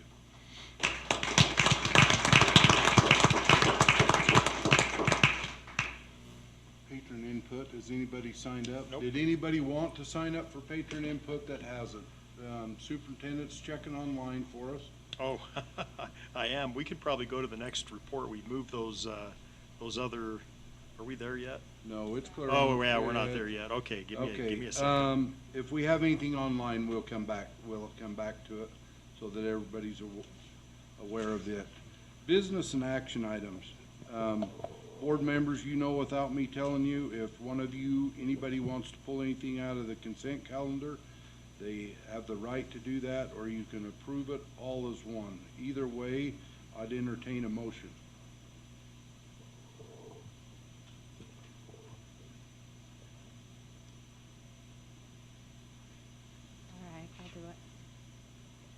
I make a motion to approve the consent calendar, including minutes from the May 14th, 2025 work session and business meeting, minutes from the June 4th, 2025 No responses. public budget hearing, the Pitney Bowes and the Link contracts, the monthly board financial update, the 2025-2026 school board meeting schedule, the 2025-2026 salary schedule, the approval of esports as a sanctioned activity at the Uintah High School, and the approval of the tree teacher evaluation framework. We have a motion by Denise. Do we have a second? I would second that motion. Todd Massey seconds it. Board members, any further discussion? There's a lot in the consent calendar. Any further discussion on the consent calendar? Robin, do you have something? How'd you know? He was just looking at I me just, like that. I'm super excited for number 6, approval of a esports sanction activity at Uintah High School, as well as salaries and all that other stuff. It's great, but that one just, kids really benefit. I'm really excited for number 7.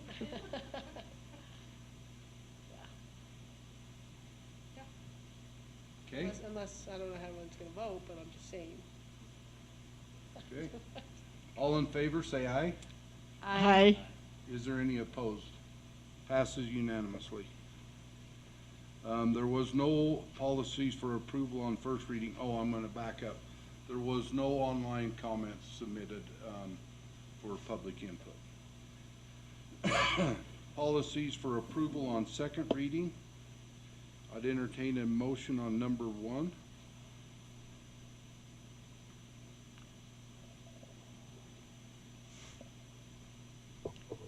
Motion to approve policy 007.0250 electronic devices in public schools. A new policy on second reading. We have a motion. Do we have a second? I'll second. I can't remember her name, but she seconded it. I'm so terrible. That's okay. Denise's name just left me just. We do have these. I knew it when I looked back there at that, Denise. Well, I'll just Let's turn these for Dave. Yeah, there you go. Thank you. Todd, Hey, with the program. I got it. Okay, we have a motion and a second by Denise. All in favor, say aye. Aye. Any opposed? Passes unanimously. Number 2, sick leave bank. I motion to approve policy 005.0631 sick leave bank on second reading. We have a motion. Do we have a second? I'll second. She should second. Denise seconded it. Any further discussion? All in favor, say aye.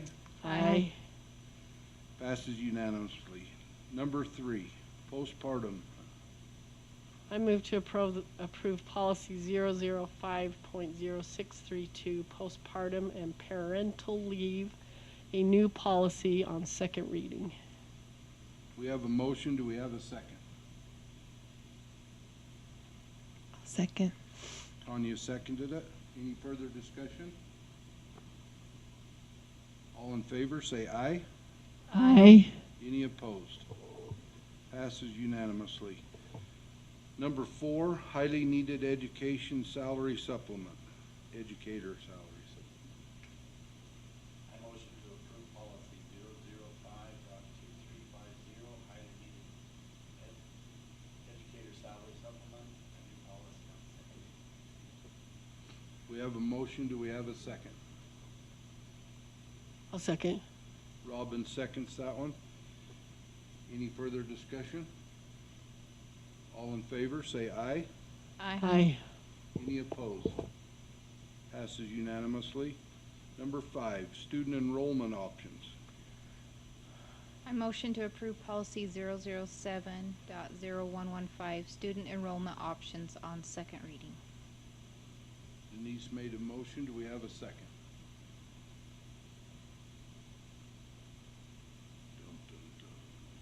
I'll second. Robin McClellan seconds it. Any further discussion? All in favor, say aye. Aye. Any opposed?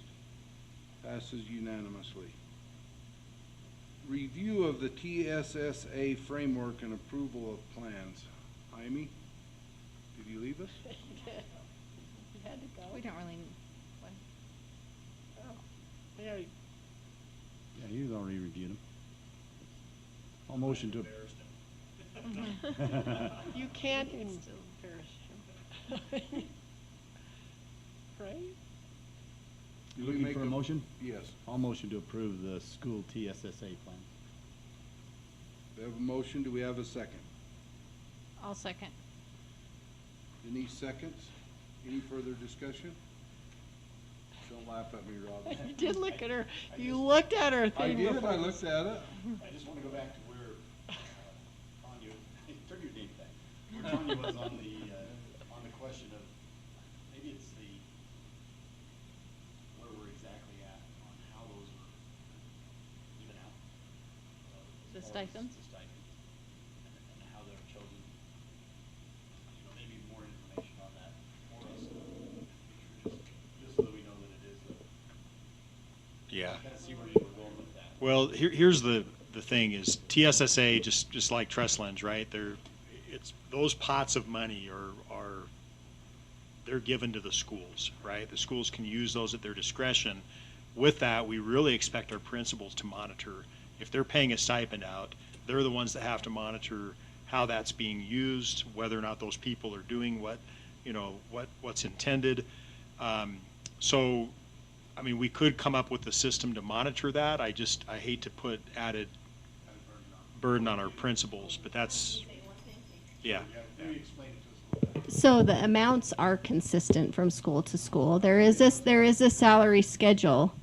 Yeah, in the packet tonight that you can see, it's a stipend-based salary schedule. So it's based on the number of maybe meetings they have or how big their committee is that they manage. So the amount is consistent from school to school. Yes, there's a salary schedule in there for that. Yep. Tanya, does that answer yours? I know personally myself, as I've been to community council meetings in different schools, they discuss how they're spending that money and where it's going, and it's very detailed and written out. I've seen the principals provide them plans. I'm going to use this money. This is what I'm going to do with this money, and so for me, I don't have a problem with it, but that's just me.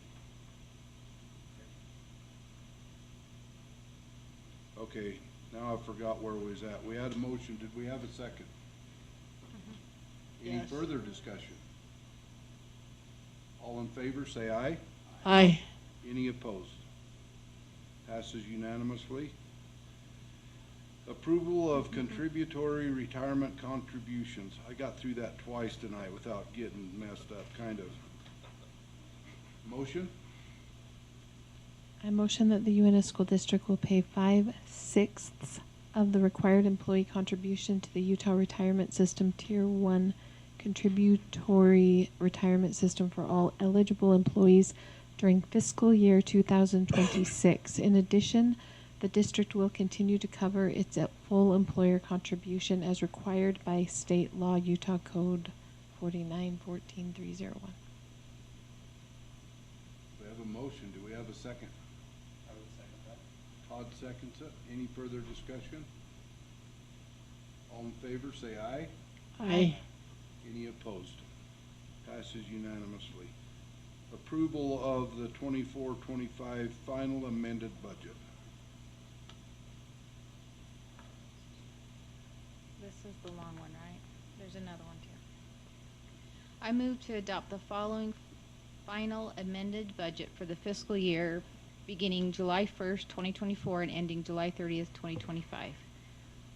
For the general fund, Fund 10, or maintenance and operations, $86,593,937. For the special revenue fund, Fund 20, $100,000. For the student activity fund, Fund 21, $1,869,706. And for the tax increment financing fund, Fund 26 of $795,000. For the debt service fund, Fund 31 of $3,261,250. For the capital project fund, Fund 32 at $26,124,142. For the school fund service, for the school food service fund, Fund 49, $3,862,001. And for the total budget of $122,606,036. Did we get it read right, Troy? We have a motion. Do we have a second?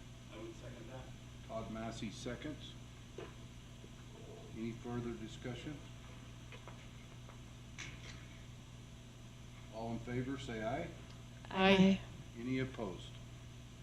Passes unanimously. Letter G, approval of the 25-26 final preliminary budget and tax rates.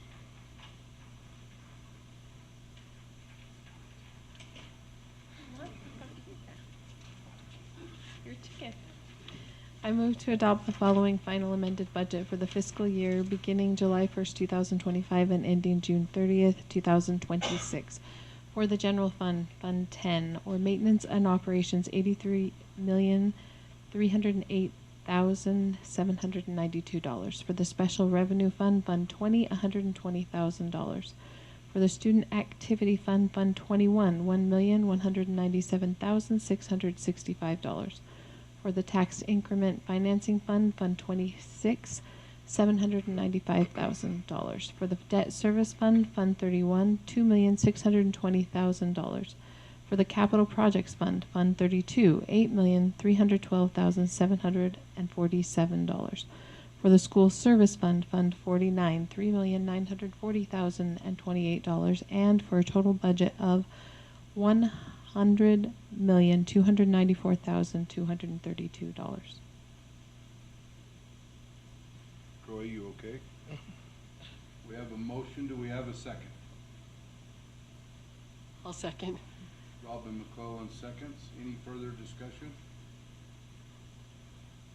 All in favor, say aye. Aye. Aye. Any opposed? Passes unanimously.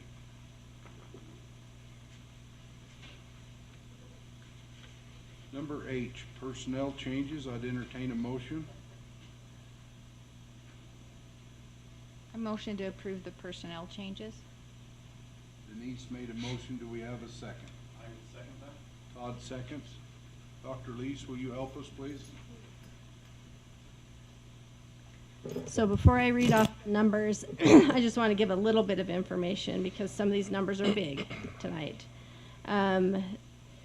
So as I read through the memo, I'll give some a little bit of detail. So we have 13 candidates to fill new hire positions. You'll note that most of these are for the preschool. 31 current employees who have recently been assigned to a new position. This reflects a lot of the work that we've done for transfers to meet the FTE allocations, and we have met those in every location. 5 candidates to fill extracurricular coach positions. And then for your information, we're providing the names of 42 individuals whose employment has ended or will end. You'll note that most of these positions are part-time positions. So a lot of those are funded out of federal or state monies that have been reduced. So just a couple notes as you look through. I'm happy to entertain any questions that you have.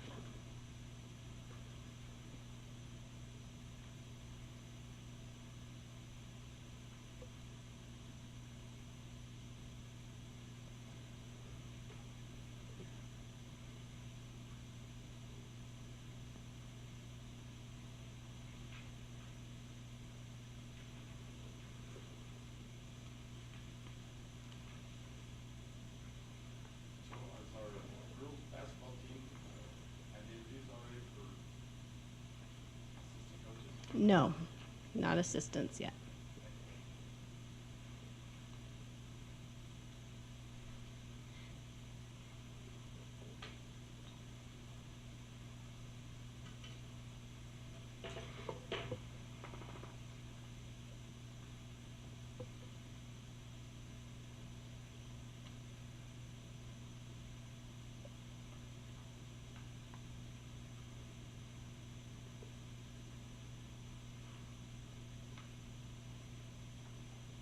A quick question. Sure.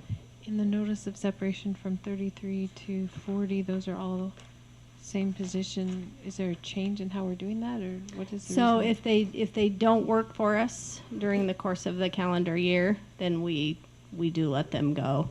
And I don't know if we're hiring to fill those. I don't believe we have openings right now, but so it varies. So because those positions, some want a lot of hours and some want not very many. So it's kind of based on need. But if they, sometimes people stop wanting to fulfill those duties. So no issues with those employees, just a choice, just a personal choice.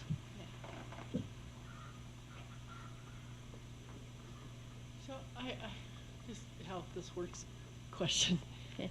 So next year or in the fall, say there's an influx of students at one of the elementaries. You've already allocated. What's have to have? So we have staffing meetings starting in January. We look at, the business department helps and works in collaboration with HR. We look at the projections. They have a formula they use as far as students, how many we lose over time. They have a formula that they look at, and then they base their allocation for the school based on their projection for the year. This will be my 26th year. I don't know that there's ever been an occasion, maybe a couple, where when we get the October 1 count, we're way off at a school or here or there, which we'll do that again this year. We'll look at the counts on October 1 and just make sure that we're okay with staffing. So they analyze it every year. We look at the allocations. That's where we determine if a school needs to add FTEs or reduce FTEs. They can if they have to, but they Yes. have to be creative in that. Sometimes. Hey, I haven't been creative since January, so.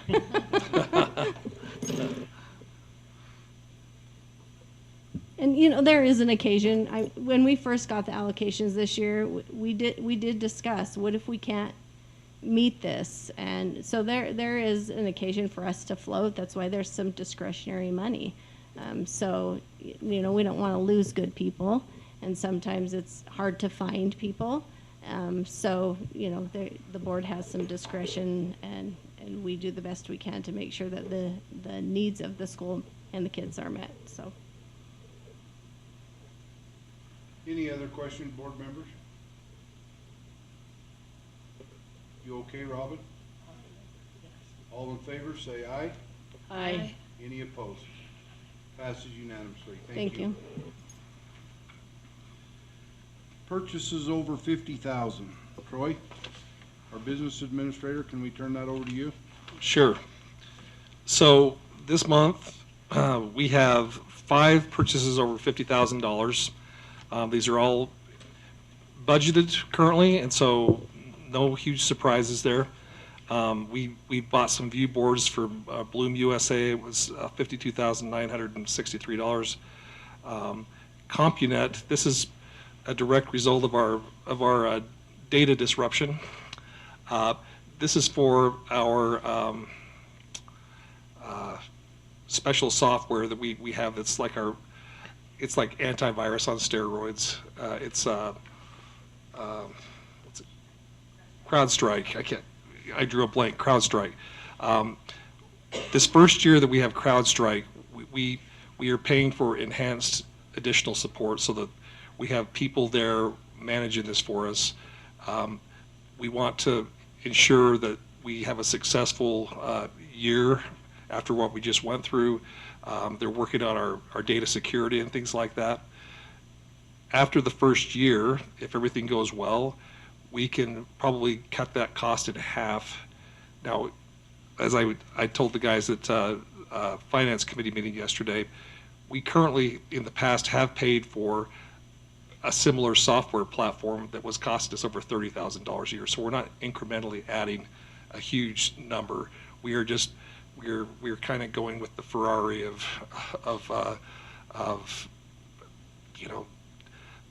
protection software, and that's probably the best analogy I could use. This is best in class kind of protection that we're going to have, which sometimes you go through these hard things, you learn some hard lessons, and this is something that we feel the need to really have a best in class solution to protect us going forward. Number 3, Play and Park Solutions, $144,712. That's for the Eagle View playground replacement that we had planned before, and $1,267,000. Garland DBS Inc. This is for the planned Uintah High School roof replacement on I believe it's the academic wing. And we used this same company last year. They did the other portion of the Uintah High School roof last year. They manage it from beginning to end, design, engineering, the whole works. And this actually came in a little below. We had budgeted $1.3 million, so we're saving a little bit of money on this bid. And then finally, Young Chevrolet, we We are in the process of replacing some white fleet vehicles that were planned in our budget. Suburbans are incredibly hard to get our hands on right now. You can't even order them right now on state contract. We had an opportunity buy where another district ordered a Suburban, they didn't take it. So we jumped on that, and we will replace an Expedition that has almost 100,000 miles on it with this new Suburban. So this is a definite opportunity buy that we just couldn't turn down. So those are the purchases over $50,000 for the month. Board members, any questions? Only thing I think we really took a downgrade going from a Ford to a Chevrolet. Wow. Just my personal opinion. You can't win them all. Always trying, calendaring, I'm always trying to get in trouble, aren't I, Superintendent? Calendaring. Okay, well, if you look at the calendar, board members, you get a break in July. Let's hope that holds true. But I would love nothing more than for you guys to not have to worry about the school district during the month of July. You deserve a break. It's been all-consuming for a long time. And so we'll start the calendar in August. August 1st, that's when our principals and secretaries return to work. That's going to be all too soon, principals. Hope you enjoy your summer. We do have the public hearing and judgment levy August 6th, and that's since I've been, first time we've done this, maybe in a lot of years, I don't know, so we'll see how that goes. I'm not going to read through all of these, but some key ones. We have regular board meeting on August 13th at 4:00 p.m. and lots of back to school nights, and board members, you're welcome to attend as many or as a few of those as you'd like. They're there. You don't have to ask permission. Just show up if that's what you want to do. First day of school, August 20th. So we have students back on the 20th. And then we have some important open houses on that last page. We have an open house and ribbon cutting ceremony at the new preschool, August 25th. From 5 to 6:30. That's going to be we're going to make that into a pretty fun community event. We'll get lots of ads out. We're going to have food there. We're going to have our architects, our contractor. We'll have Utah State there. So it'll be a fun community event. We're even doing some fun things like some little, what do you call it? Was it a scavenger hunt? So we'll have some things that people have to go take pictures of, and they can, I guess, win some prizes or whatever. So we're going to make it into a fun community event. That'll be great. So we'd love to have you there, board members. We'll also have the Chamber of Commerce there to help us with I guess they're Blue Jackets now, right, Todd? Yeah, Blue Jackets. Then the Teen Center gets their open house ribbon cutting later that week on August 29th, and that's going to be at noon. And that'll be fun as well. We have Labor Day, so no school on September 1st, and then our first day of preschool, which is going to be, I'm going to be there. I promise you I'm going to be there when kids walk through those doors. Can't wait. September 3rd. So anything else on there that you have questions about, board members? I'd love to have V6 or somebody there videoing those kids' faces when they walk through that school. I mean, I think you can help set that up, right, Todd? I think we'll have Jeff Lysick there for sure. Yeah. Yeah, it's going to be great. I also want to see Jaime with one of his graphs in the 4th of July parade. I know he slipped out. I would like to be able to advertise that somehow. Yeah. Somehow we need to make sure it's just awesome what we're having. We'll get it out there. We did last year. We put an info graphic out on social media, and I think we even put it in the newspaper on Uintah on the Rise. And we'll do something again this year. Our community needs to know how well our students are doing and teachers are performing. So we'll get it out there. President, that's all I have on calendar.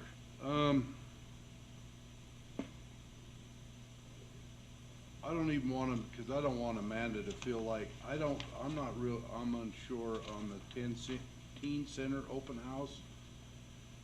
Whether you and Amanda want board members there, you don't, you're not gonna hurt our feelings. The teen but center? we don't want to neglect something that we should be at, so.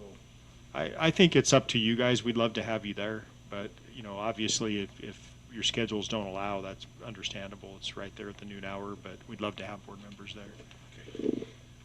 It's going to be packed because it's pretty tight, but Yeah, that's the thing. You don't have a ton of room. But it's going to be an open house. You can kind of come through and check it out and head out if you want to.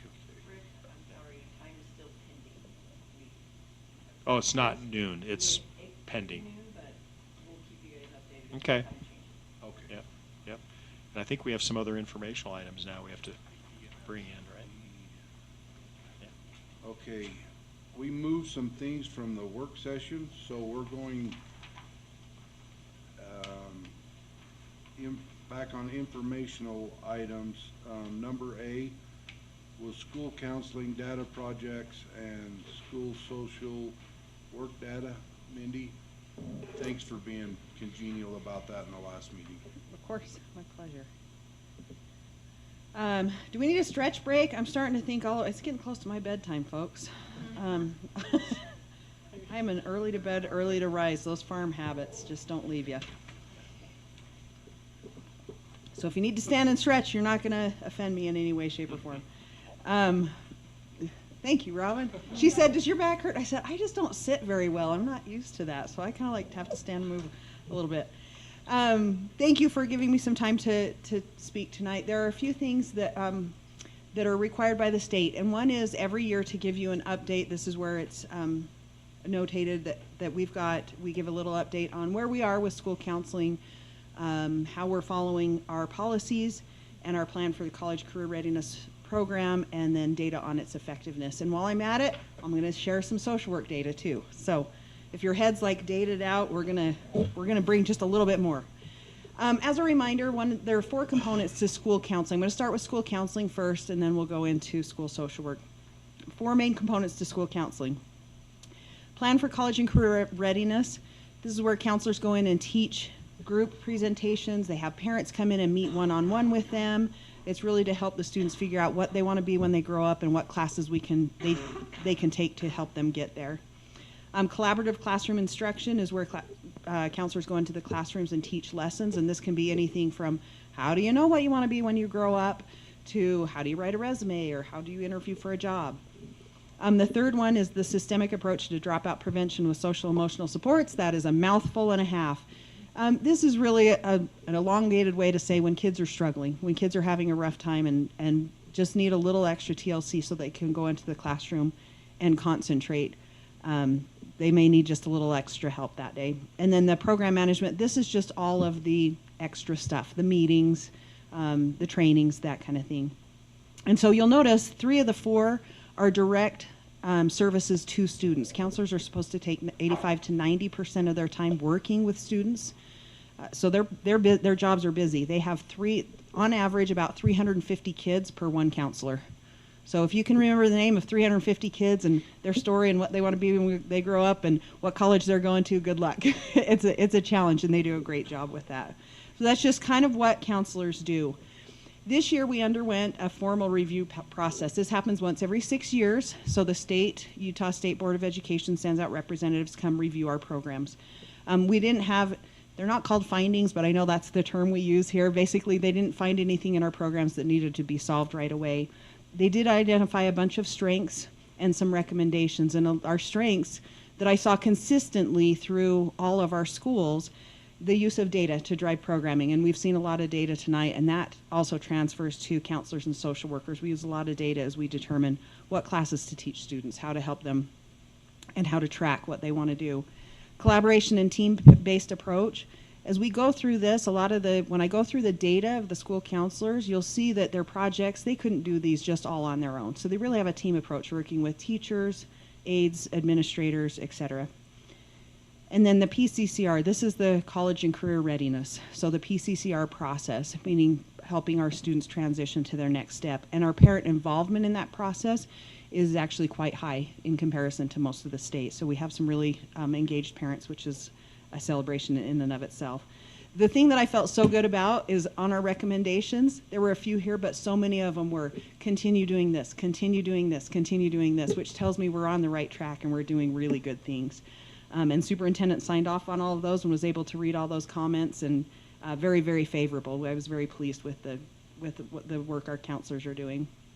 So just data project reports.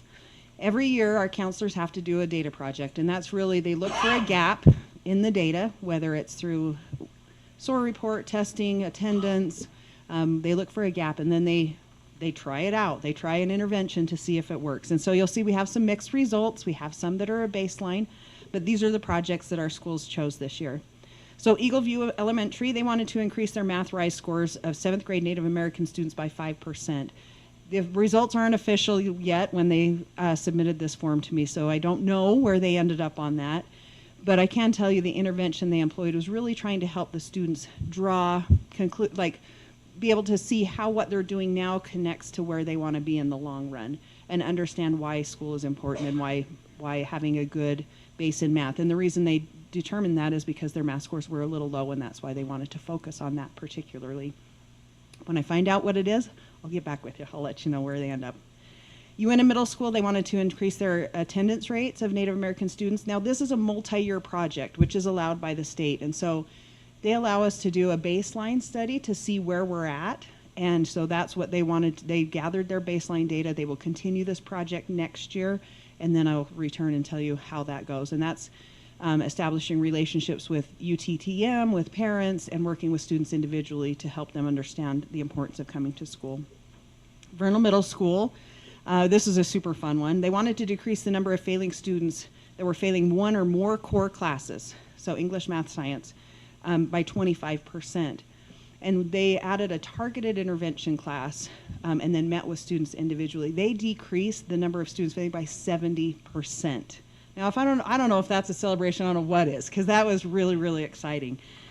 Because we know that those habits that they establish in middle school definitely carry on into high school. So if they can establish strong study habits early, all the better.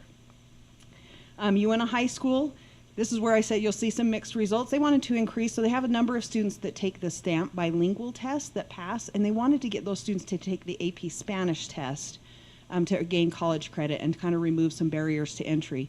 And they focused on two groups, one on ethnically diverse and economically disadvantaged. And so ethnically diverse, you'll see that they actually decreased, which was not what we wanted to see. But then on the flip side, they increased their economically disadvantaged. And so in looking at their interventions and what they did, they were able to say, well, this worked, we need to do this better. So that kind of mixed results on that one.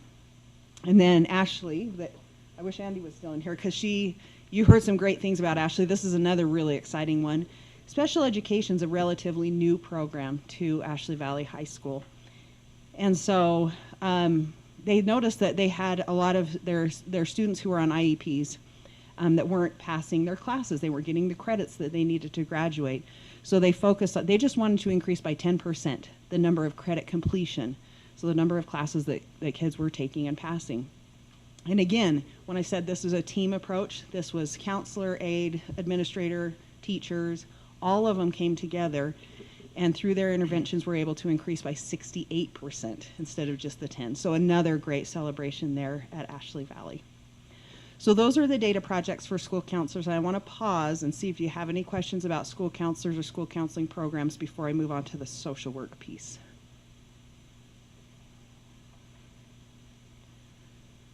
Okay. So social work data.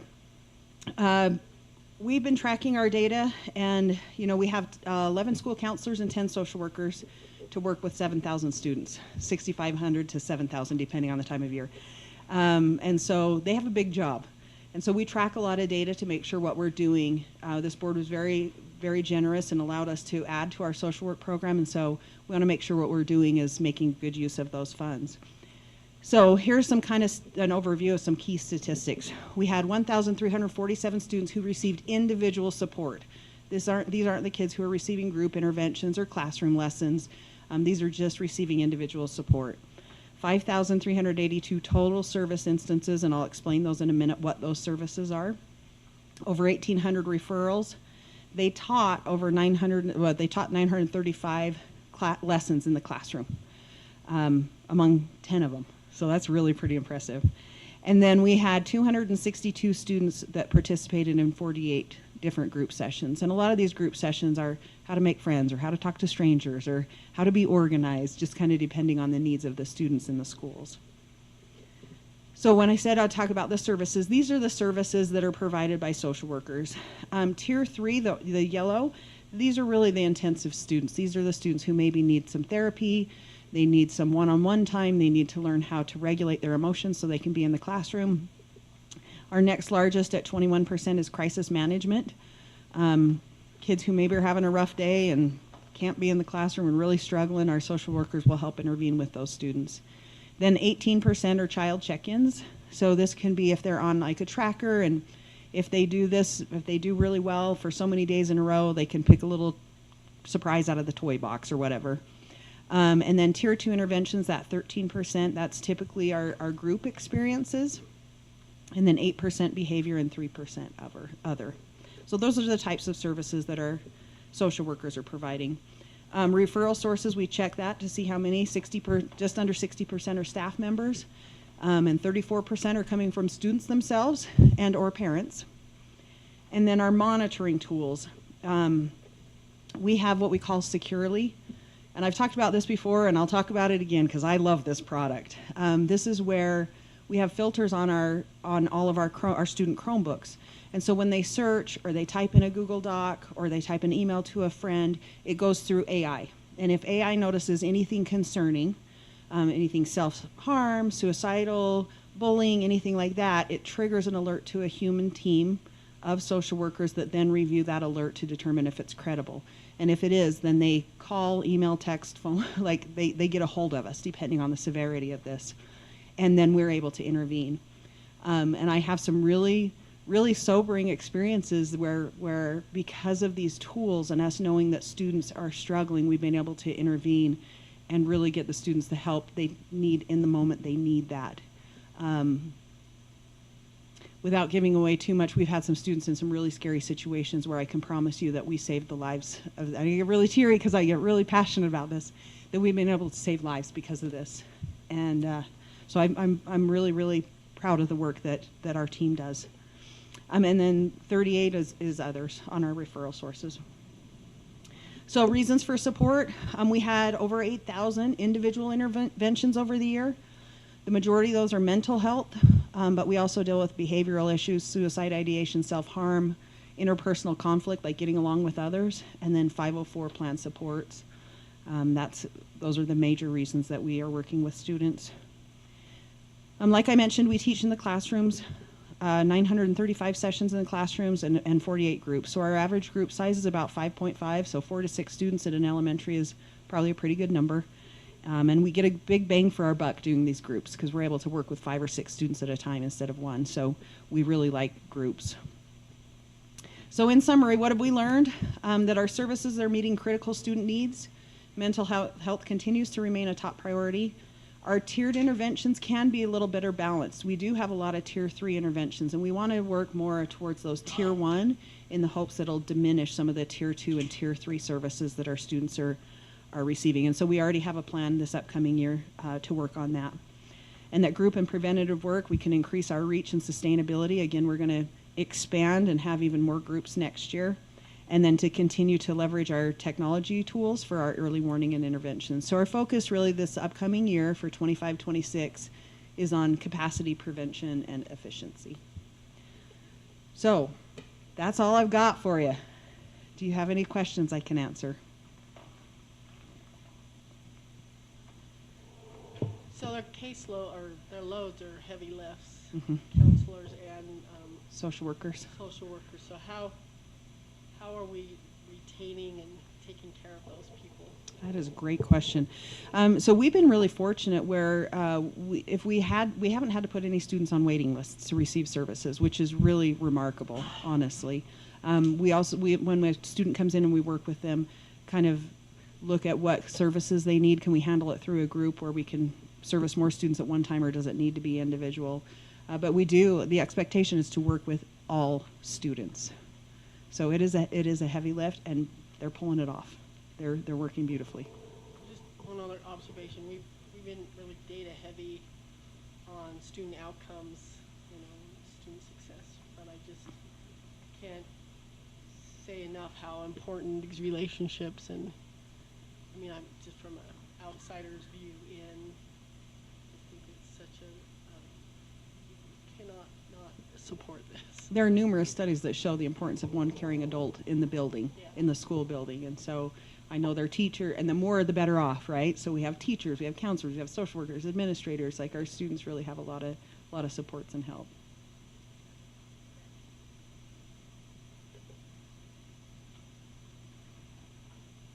So I've got a question. Seeing what you did with Risk, going through that, and then seeing this, I'm like, how do you do everything you do? Because you're amazing at it, for one, but I can't even wrap my head around all the stuff that you do. And so I appreciate that. I don't know. I feel a little scattered, so so thank you, Denise. yeah, it's impressive. It's very We have a great team. I can't take the credit. I mean, we have a fantastic team that they're always looking for ways to do better and be better. And one of our norms in our groups is when we know better, we do better, and we really take that to heart.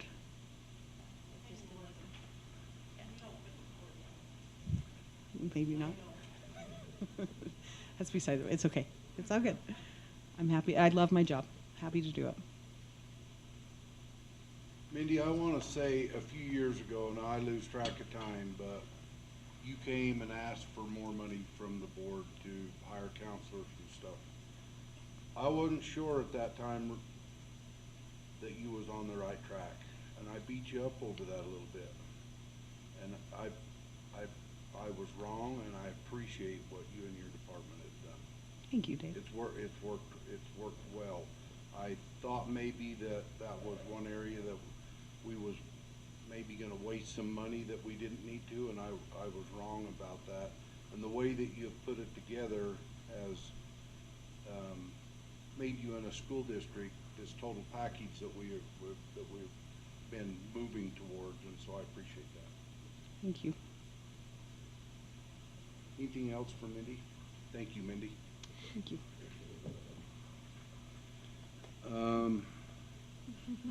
Tri-county data presentation. Did somebody take that for Jaime? Yeah,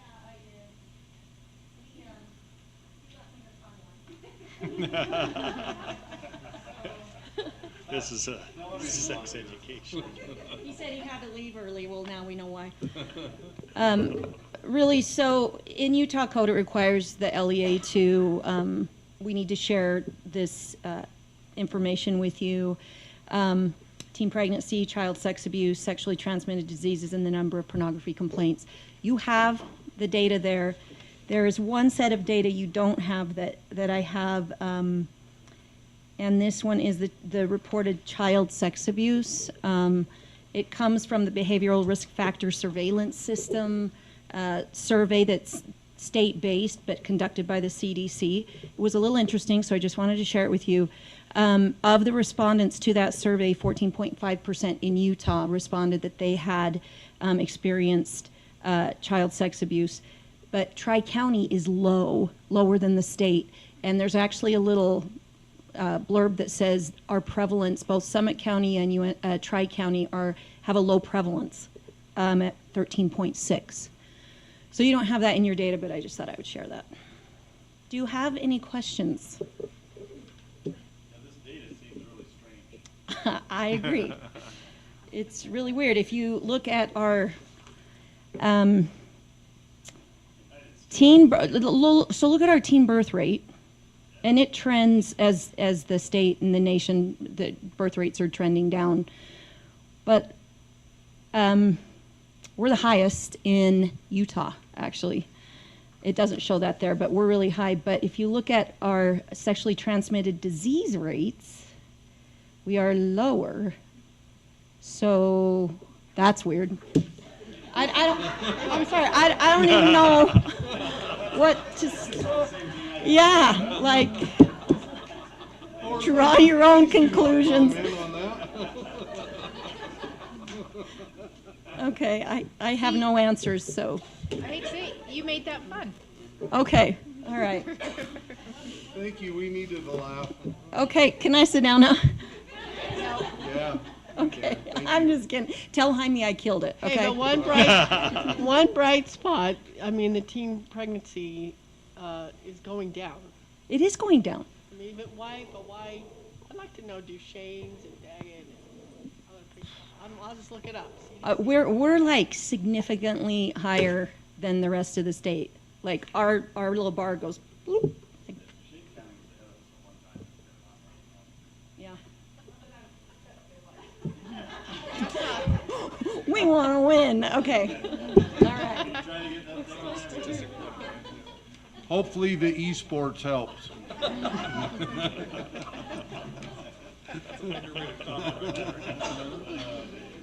I know. I'm rotten. We don't want to be number one in that category. Yeah, below the state average. Okay, board members, we're going to combine committee reports. We're at the end of our meeting. Committee reports and any comments that you might have. Robin, do you just want to start us off and we'll come down through and I'll go, then we're going to skip to Troy and the superintendent's going to have the last word tonight. Is that okay? Perfect. Okay, so just Denise and Tanya. I know. Turn your thing. They can talk about the delegate assembly. Thanks for going. And I've got feedback from all that went from Region 5, so that was great. And then just coming up for USBA, don't forget if you want to your master's, your professional development, you still can start that. It's due December 1st, but Leadership Academy is September, I think, 25th, 26th, 27th. Bryce Canyon. So if you want to go, there's three people from every school board can go, but then you can be put on a waiting list if you want to. But it's great. The program, that's the committee I've been serving on this year. So anyway, it's going to be a really good deal. So if you want to spend that time getting some additional leadership skills, that would be great. And then my last comment will be, it's going to be really strange to not see Kim at our meetings anymore. And she's been, just on a personal note, really amazing. Even when I first got on the board 6.5 years ago, I went into your office quite a few times, Kim, and tried to wrap my head around the complexities. That's right, you did. You did. She came to my home to help me understand how complicated governmental accounting is. It just did not, so all the buckets, all the things that are required. So I've loved working with you and having your help. And you guys are the unsung heroes. I know you and Rodrigo, your whole business department, and Holly, you guys. And now under Troy's leadership, it's going to be great, but it's just going to miss seeing you at our meetings. Todd? My mic isn't working, but that's all right. I'll talk loud. Just a couple of things. Sorry, Denise gave me a mic. Our finance committee meeting, I've never read this, but Holly, appreciate you giving us our minutes. It's awesome to have these. I always take minutes, and where she started to do it, it made it so nice for me. But meeting objective, and this is something we don't talk a lot about, but ensure the district resources are used the fullest to support our student learning. And I think, excuse me, as we looked at our numbers today, hopefully that's the direction we're going. And so that's why I bring that up. Other than that, a lot of the stuff that we talked about was already passed or discussed. One thing on some of the changes that Dr. Leach talked about 25% of the accounting that has been done at the high school and staffing-wise, secretarial, has been picked up in Troy's group and will be absorbed there. So we talked a little bit about that. That's something I don't think most of you are aware of. And so that's kind of one of the bigs. And then one other thing, just in case any of you have interest, the preschool, I'm not 100% sure what all you didn't take down today, but there will be some things that will go on sale or auction or of some sort. And so that'll be a great opportunity if somebody wants a playground or a piece of carpet in there that has asbestos in it. So, and Kim, we talked to Kim. She's doing a lot of lasts. Yesterday was her last financial committee meeting with us, and tonight our last board meeting. And as Robin said, we sure appreciate what she's done, as well as Troy and the group and Rodrigo picking up the slack on that side of it. We're excited to have him as well. He's been a great asset already. Always answers every question that I have for him, and he goes to the extreme to make me understand it or help me understand it. So thank you all. Denise? Okay, I'll go over risk, but first, same thing with Kim. I came for her retirement party, and I was like, I'm so sad because she's been so good to me, because I don't really understand some of this stuff sometimes, so they're really good about it. And it is her last board meeting, and I'm so happy for her future, though. Okay, risk committee, we kind of stepped back a little bit because we had a little threat that took some of our time. So kind of refocusing again, we're talking about the signage. I gotta get my readers on, sorry. The signage at the playgrounds, they were talking about it, getting those up before the school year starts. Talked about the cameras a little bit and making sure that they have a game plan for each school. And then just kind of we talked about the guardians, safety, that stuff. And like I said, Mindy is just on it all. She's just done amazing. Trying to think, Kent came in and talked about the technology and what we're doing there after all that stuff. And then the vestibules and stuff, talking about that a little bit again. So we just kind of did a little quick update on each one because it had been kind of crazy with the technology stuff. Okay, Oh, thank you. I got to say one thing about the JLC stuff. I was super impressed because we sat with Duchesne, Daggett, and Uintah. We sat back in the back corner, and I felt like we kind of led that a little bit. Like we had a strong voice, and we all kind of met a little bit, and I felt like we did really well at that.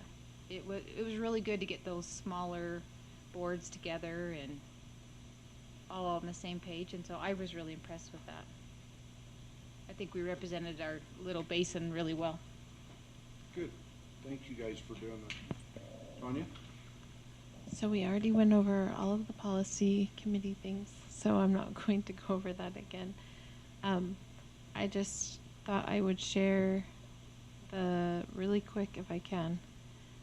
So at the JLC, we voted to support 5 different priorities to take to the legislature. So these are the priorities that kind of came out of the meeting there. So and I might not have, this is one of the earlier drafts. It was probably refined from here. And it took a long time to refine it with that many people trying to give input. But this is just the general idea. Number 1, establish an education working group that finds solutions to support students, teachers, families, and communities. Number 2, provide a 2% above inflation and growth in the WPU. So above inflation, 2% above inflation, and the guaranteed WPU to provide the support needed for special education students. Increase new targeted funding for at-risk students to better provide the resources needed to meet their needs. Help us create a reliable workforce by providing resources to incentivize a culture of attendance. And create a plan for the economic stabilization account that allows 85% of available funds to go directly to LEAs to support educator-directed hours. This is a little bit different than what I don't remember doing that. Did we do that? Yeah. I don't feel like, I Yeah, thought but that's we were all so burned out by the time we got to that one, it just went through. We didn't even discuss that one. Number 2. The special ed one. Yeah, number 2 took way too long, and it actually was our school district, Uintah and Duchesne, that came up with a solution to move the meeting along was wonderful. Yeah, and collaborate on a long-term educational funding framework. So those were the priorities that came out of our time there, and I really liked the electronic voting, made it actually a lot smoother, even with all of the hang-ups on some wordsmithing. But yeah, it was a good meeting. Okay, thank you. I'm gonna zip through facilities really quick. If any of you have any questions that I leave loops on, leave out that you're wondering about. Secure festivals are going really well. They are predicting that they will be done in July, definitely before school starts. And so we like that, because then when they need an extra month, we're still we want to be done before school starts. And so, so they're moving right along on it. The fuel tanks are out at the old bus garage, and so I don't think that we need to talk about them anymore. That's pretty well taken care of. A little dirt sample that we got to work on a little bit, but that's taken care of. The blue buildings, I call them the blue shop buildings at the Uintah Middle School. I haven't looked myself, but I'm sure that they're on the website now up to be auctioned. So if anybody's interested in them, the power's been disconnected, the power and the gas, everything's moved to the north two buildings, and we're want to get rid of them other four buildings and get them get that project taken care of. So that's happening. The old district office is that parking lot is out to bid right now to see where we can end up with it. The football field, I believe the turf is done, and that project is completed, and that's behind us. And so a lot of great things happening. Now's the time. If I hopped over something that you're wondering what's going on, please raise your hand and ask, because that's the compression of a 2-hour meeting into about 4 minutes. So. Yeah, just the new news on the preschool. I mentioned this earlier, but it looks like we're going to come in under budget. We've got $80,000 left in contingency, and we're just right there at substantial completion. So that's looking great. Yeah, Stout has done a great job, and along with VCBO and everybody. The weather helped us leave some of that money in the pot. The dry winter is costing me money now, so I want part of that. Help haul water to my cows. So, no, not funny, Holly? Yes. Mine's got water. Holly's is out. Kim, thank you very much. You have seen a lot of business administrators since I've been here. We're going to miss you, but we wish you all the best in your retirement. I hope you and your husband enjoy your time together and you don't kill each other. Thank you. My wife asks me often when I'm going to retire, and I don't think that's in my future. So I don't know what I would do. So, but we wish you all the best. Thanks for all that you've done for our district and for all of us. Everyone in this room knows that if somebody's on top of something, it's her, and so we appreciate all that you've done. No, I appreciate everybody.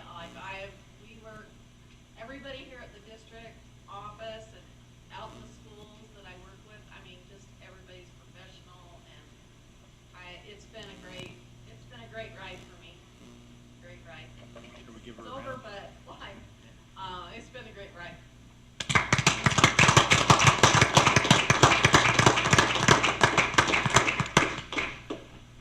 All right, my turn. A lot has been said, and I don't want to drag this out any longer than I need to, but I just wanted to say that, my primary goal above anything else is to try to help our district operate more efficiently so that more of the money that we have could go towards educating our students and providing instructional support.